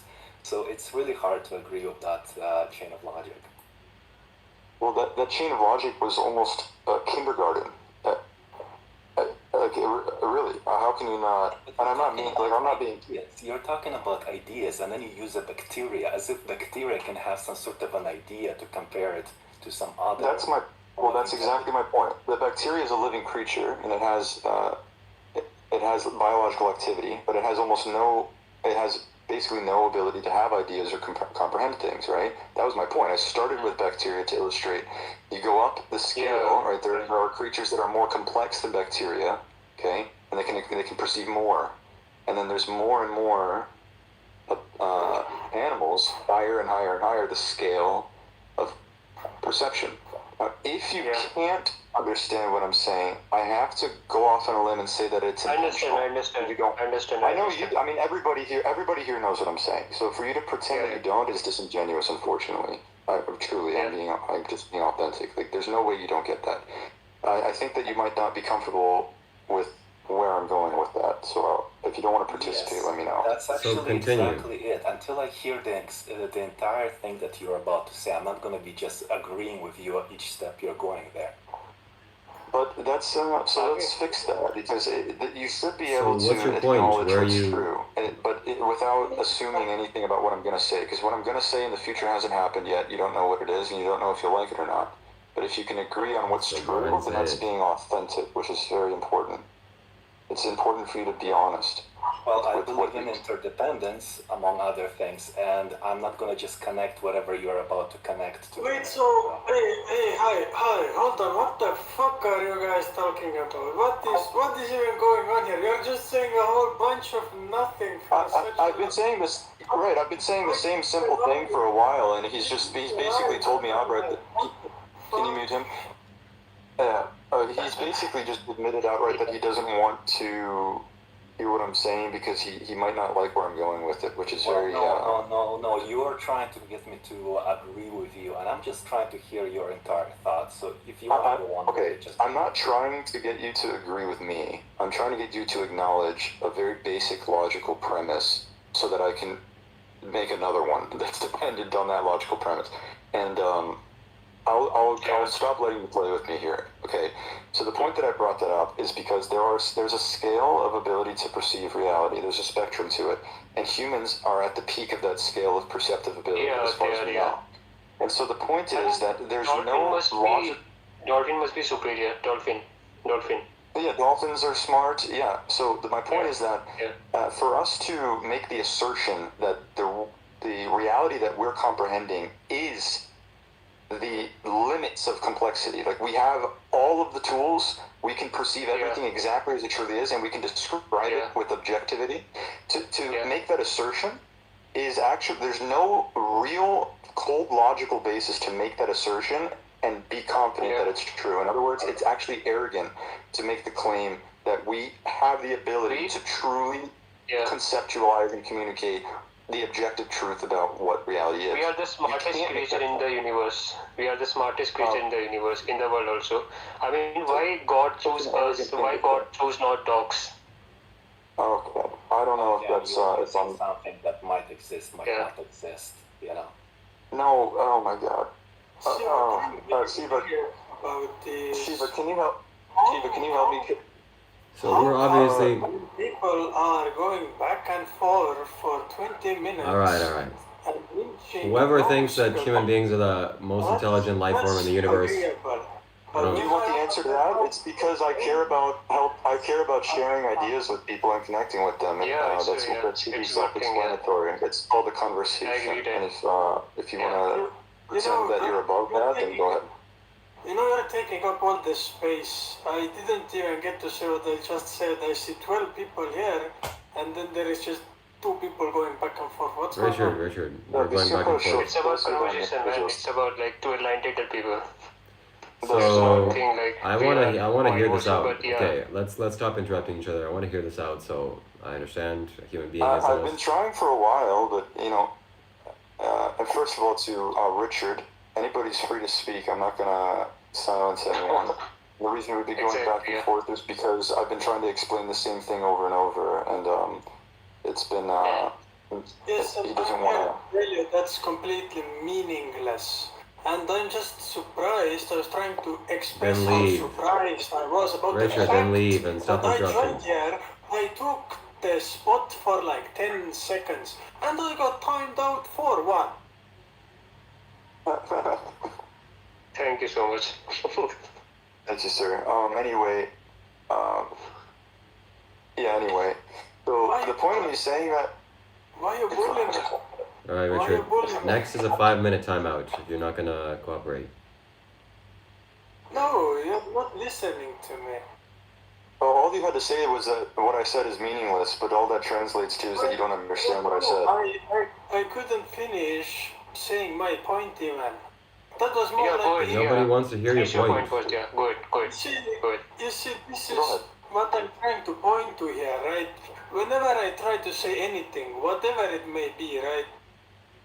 I'm gonna get timed out. No one will hear what go ahead. Yeah, take your time. Go ahead. No, we are already past that. Then you will create... Потому что ругаешься, давай. You're coming here personally, bro. You look like Russian guy.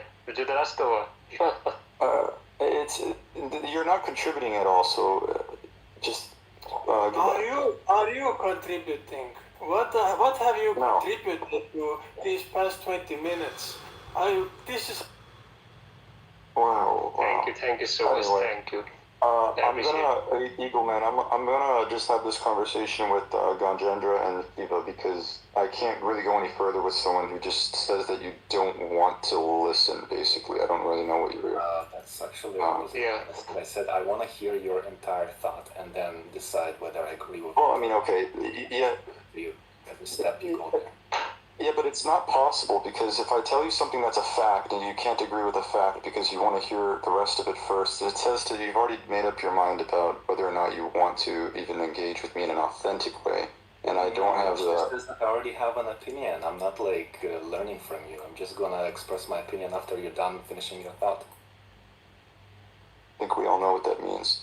Anyway, the ability to humble yourself and recognize that your ability to perceive reality is not necessarily conducive to the absolute truth as it really is incredibly important. You have to have that before you're really able to start really talking about God, religion, spirituality, and get anywhere with it. Because, you know, you could have your, you know, redheaded stepchild cousin who has an IQ of 74. They're not going to understand astrophysics or advanced metaphysics, but that doesn't mean anything bad about them. It just means that you're not going to be able to really share in a constructive dialogue with someone who's, because the thing is that a person who perceives reality the way they perceive it, if they also hold the belief that that's what it is and there's nothing outside of it, this is called arrogance and ignorance combined. And so the problem with modern civilization is that we have almost infinite arrogance. Do you know anything about astrophysics or any of this crap you're mentioning? Like, do you actually have education in the subject, or are you just arrogant and ignorant? What's astrophysics? I mean, it's kind of Hinduism subject. I mean, the astrology or numerology. Well, it's got nothing to do with what I'm saying. Like I brought that up as it's a very simple literary point. Like. Yeah, okay. Well, I can't say that I'm upset that he I don't know if he left or what happened, but I mean, that was very clearly trolling, right? I mean, I need to... If somebody can... I feel like, yeah, that was. I removed him. Please continue. That was. I don't even remember where I was going with that. Okay, I can do it for you, Shiva. Okay, so point is that as soon as you humble yourself to acknowledge that reality, as it is objectively, isn't something that we can fully compute with our very clearly limited biochemical computers that we have in our skull, there's obviously only a certain amount of ability that we have to even be able to hold ideas and communicate them. And this should be self-evident and self-explanatory. But unfortunately, humanity is plagued with the presumption that we have all the tools we need to come to the answers that are good enough. And so this is how we have the religion of dogmatic science and materialism. And so I remember now why I started explaining this, because he said fractals only exist in certain contexts, and that's the truth. And it just reminded me that some people really see dictionary definitions as the true building blocks of reality itself. And they're not capable of remembering that a word is just a word. It's useful to an extent, but you can't possibly describe God or reality with a combination of consonants and syllables coming out of your mouth. You can't go and have the keys to the universe come out of your mouth. It's not possible. But this is exactly what our civilization has set up, this system of group brainwashing where we all shake hands and agree. Yeah, brainwashing. I agree that. Yeah. Yeah, we shake hands and agree that this delusion is the one we're all going to pretend is absolute. I'm in India right now, but here lots of Christian missionaries, and they called me why you not going church? Come to church. I mean, I just past few weeks I missed the church services, and they keep trying to connect me. Why not connecting? Why not coming us? And I'm saying it's the same as a scientist telling you that. It's the same exact thing as the evil guy.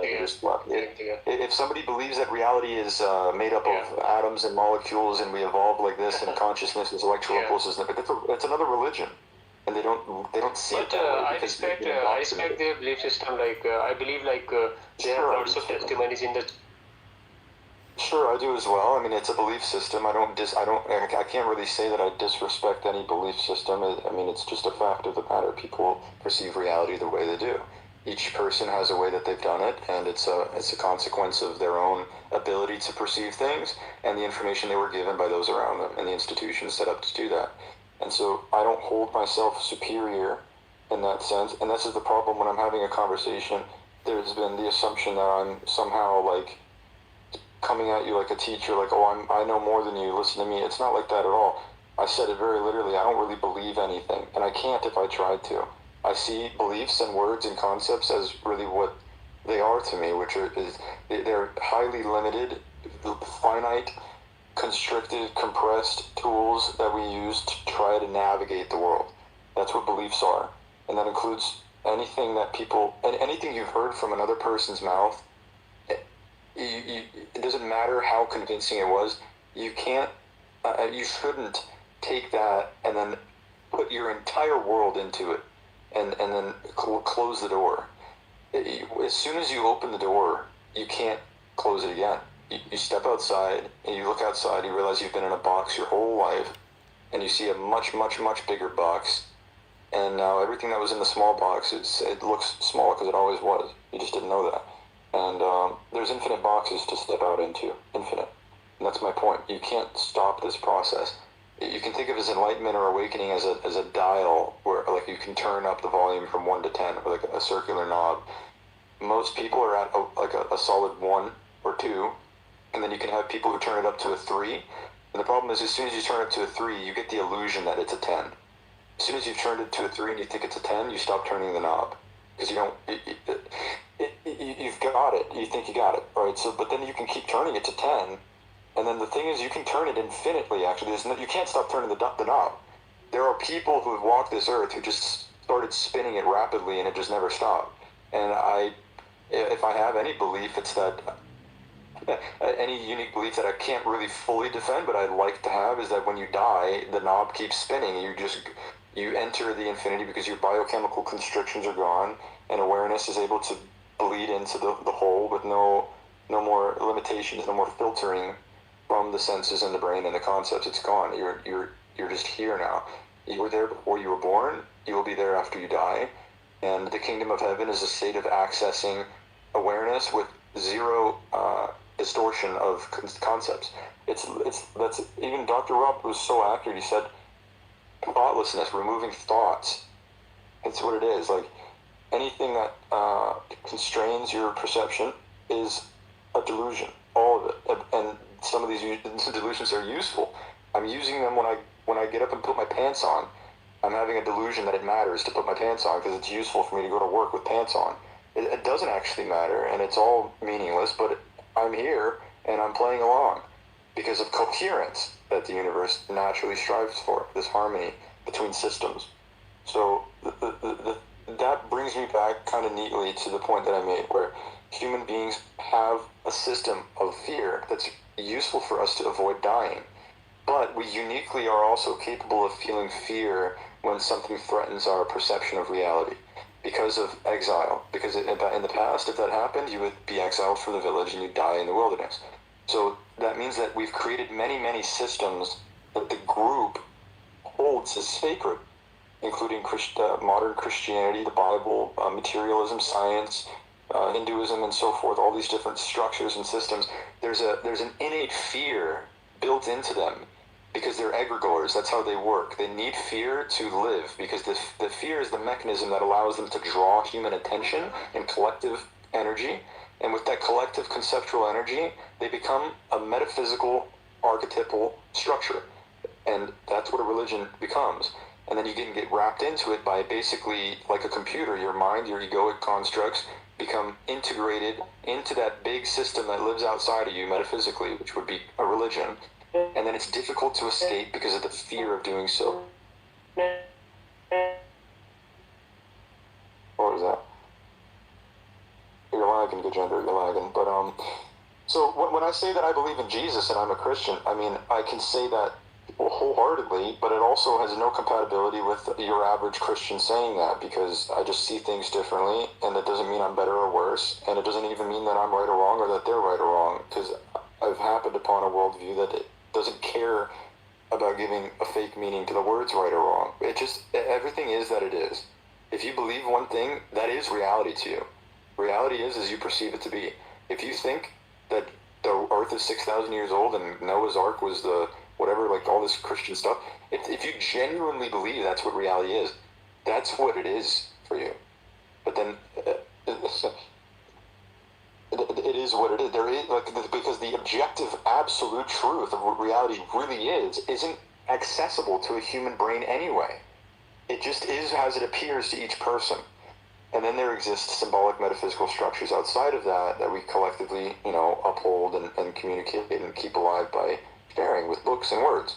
It's kind of beside the point, but I wish the Christian guy was up to hear this stuff, because the bottom line is that there's nothing to be afraid of, and it opens a bigger door to even more love than he knew existed, and an even closer relationship with God. Because within the ultimate God that I was talking about, where God is my shoe and my cookbook, there's abstracted layers beneath that. There's also a personal God that is the archetypal capstone of love, who's also able to communicate with you and share with you the truth in the most meaningful way possible. That God is real too, because that's part of the ultimate monad. There is Jesus, there is Christ that you can commune with, that you can pray to, that you can feel and know and talk to. That's real. But to somebody who thinks that dictionary definitions are the structure of reality, it can't be real. And then for somebody who thinks that God exists outside of me and is my judge and I'm a sinner and I'm dirty and he died for my sins, that's also a different way to interact with God. But none of them are right or wrong. Some of them are a more pleasant experience than others, though. And we have a moral obligation to try to bring each other towards the most harmony that we can. That's what I'm doing right now. I'm trying to, at least.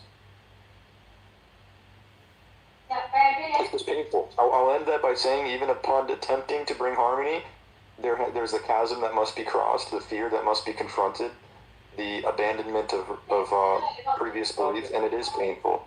That's why Dr. Rob feels stuck. That's why a dogmatic Christian is threatened by these conversations. But once you get past that fear, that's when you can realize the fear was a lot. There's nothing to be afraid of.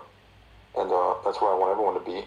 And I don't have to worry about it, because that's where everyone's going to end up, no matter what I do.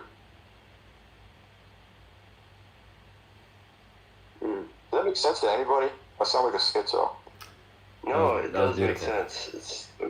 I love your way of thinking and appreciate you. Oh man, thank you, bro. That was that led me on a nice meditation. Thank you, bro. I'm glad I could do that for you. Right. In 30 minutes, we're doing a Sadhguru's class for paid members only. If you want to join, send me a message. That's it. See you later, guys.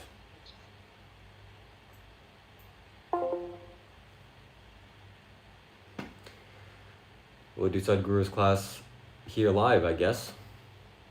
Why should I stop live streaming? It's been 3 hours and 38 minutes. Oh no, 338 minutes. It's a long time. And we'll see what happens.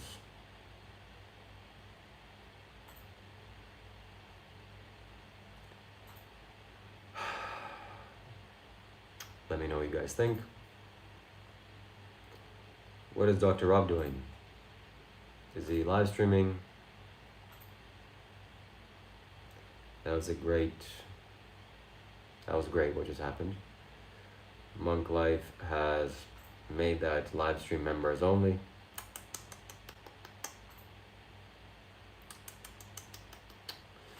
Don't support that. Well, I do. He has the freedom to do whatever he wants. And yeah.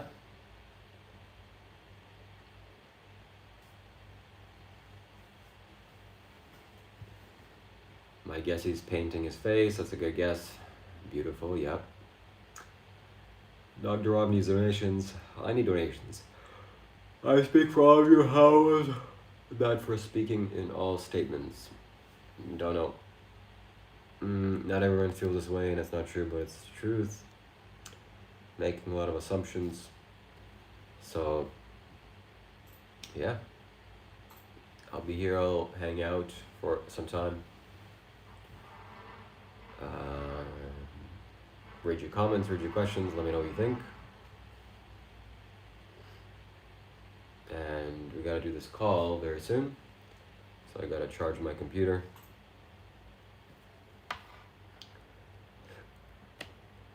Yeah.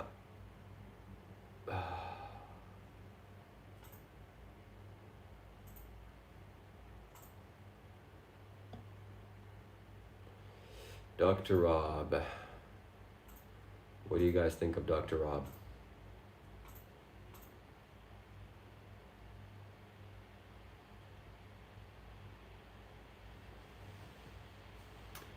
Your guess is he's painting his face, maybe. My video just got published, I think.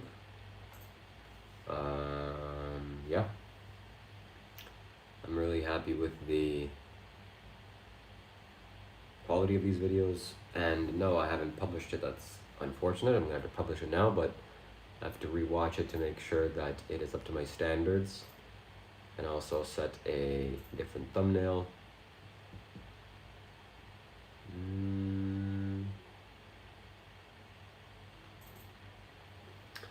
YouTube is awesome. You can do different things, you can do different tests. Alright, I'm gonna make it public. And I want you to go watch this video, my friends. Sadhguru, you need to be drunk. Wait a minute, this is the wrong video. Ah, that's a shame. Regardless, I made this video public today, so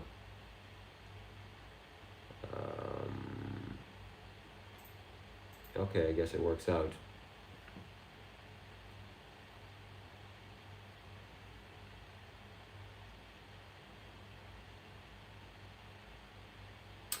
This live streaming business is interesting stuff. It's forcing me to be myself on camera, show my personality, show what I do day to day, what is my life like. And I mean, right now, like, what am I doing? What am I doing right now? And did I make that video public? I have no idea. No, I didn't.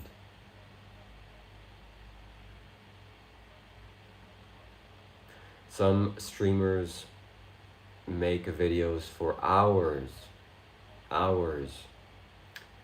and well, I guess I live streamed for hours today too. So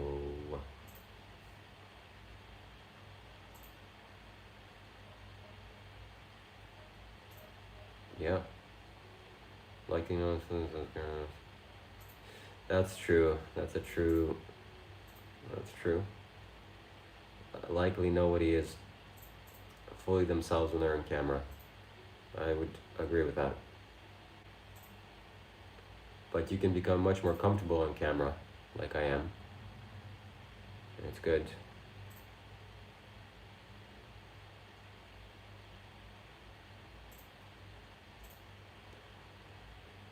Like Aiden Ross is somebody that I watch. Aiden Ross live streams for a long time. And yep. Alright, so I'm going to release this video.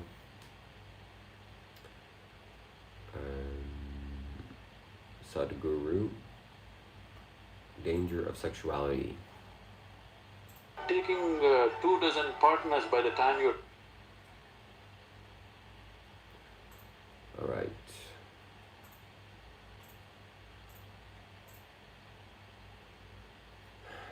It is live, my friends. This video is live.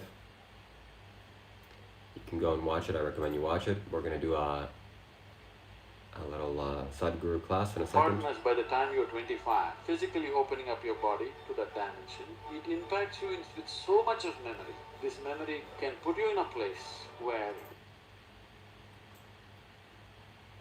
That's sensible. That's it, my friends. Thank you very much for watching our Sadhguru class. If you wish to join the Sadhguru class, go to our Discord and sign up, and we'll see you in the next video. What is Dr. Rob off? Don't know what you mean by that. May all beings be happy.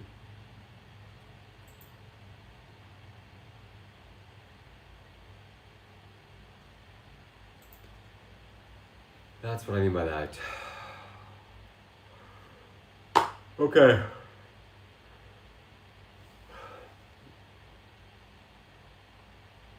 I'm gonna end this live stream now. Thank you so much for watching. Hope you like this video. We have 133 likes. And tune in next time. We do live streams pretty much every day. That's it. Shiva Shambho. Have a good day.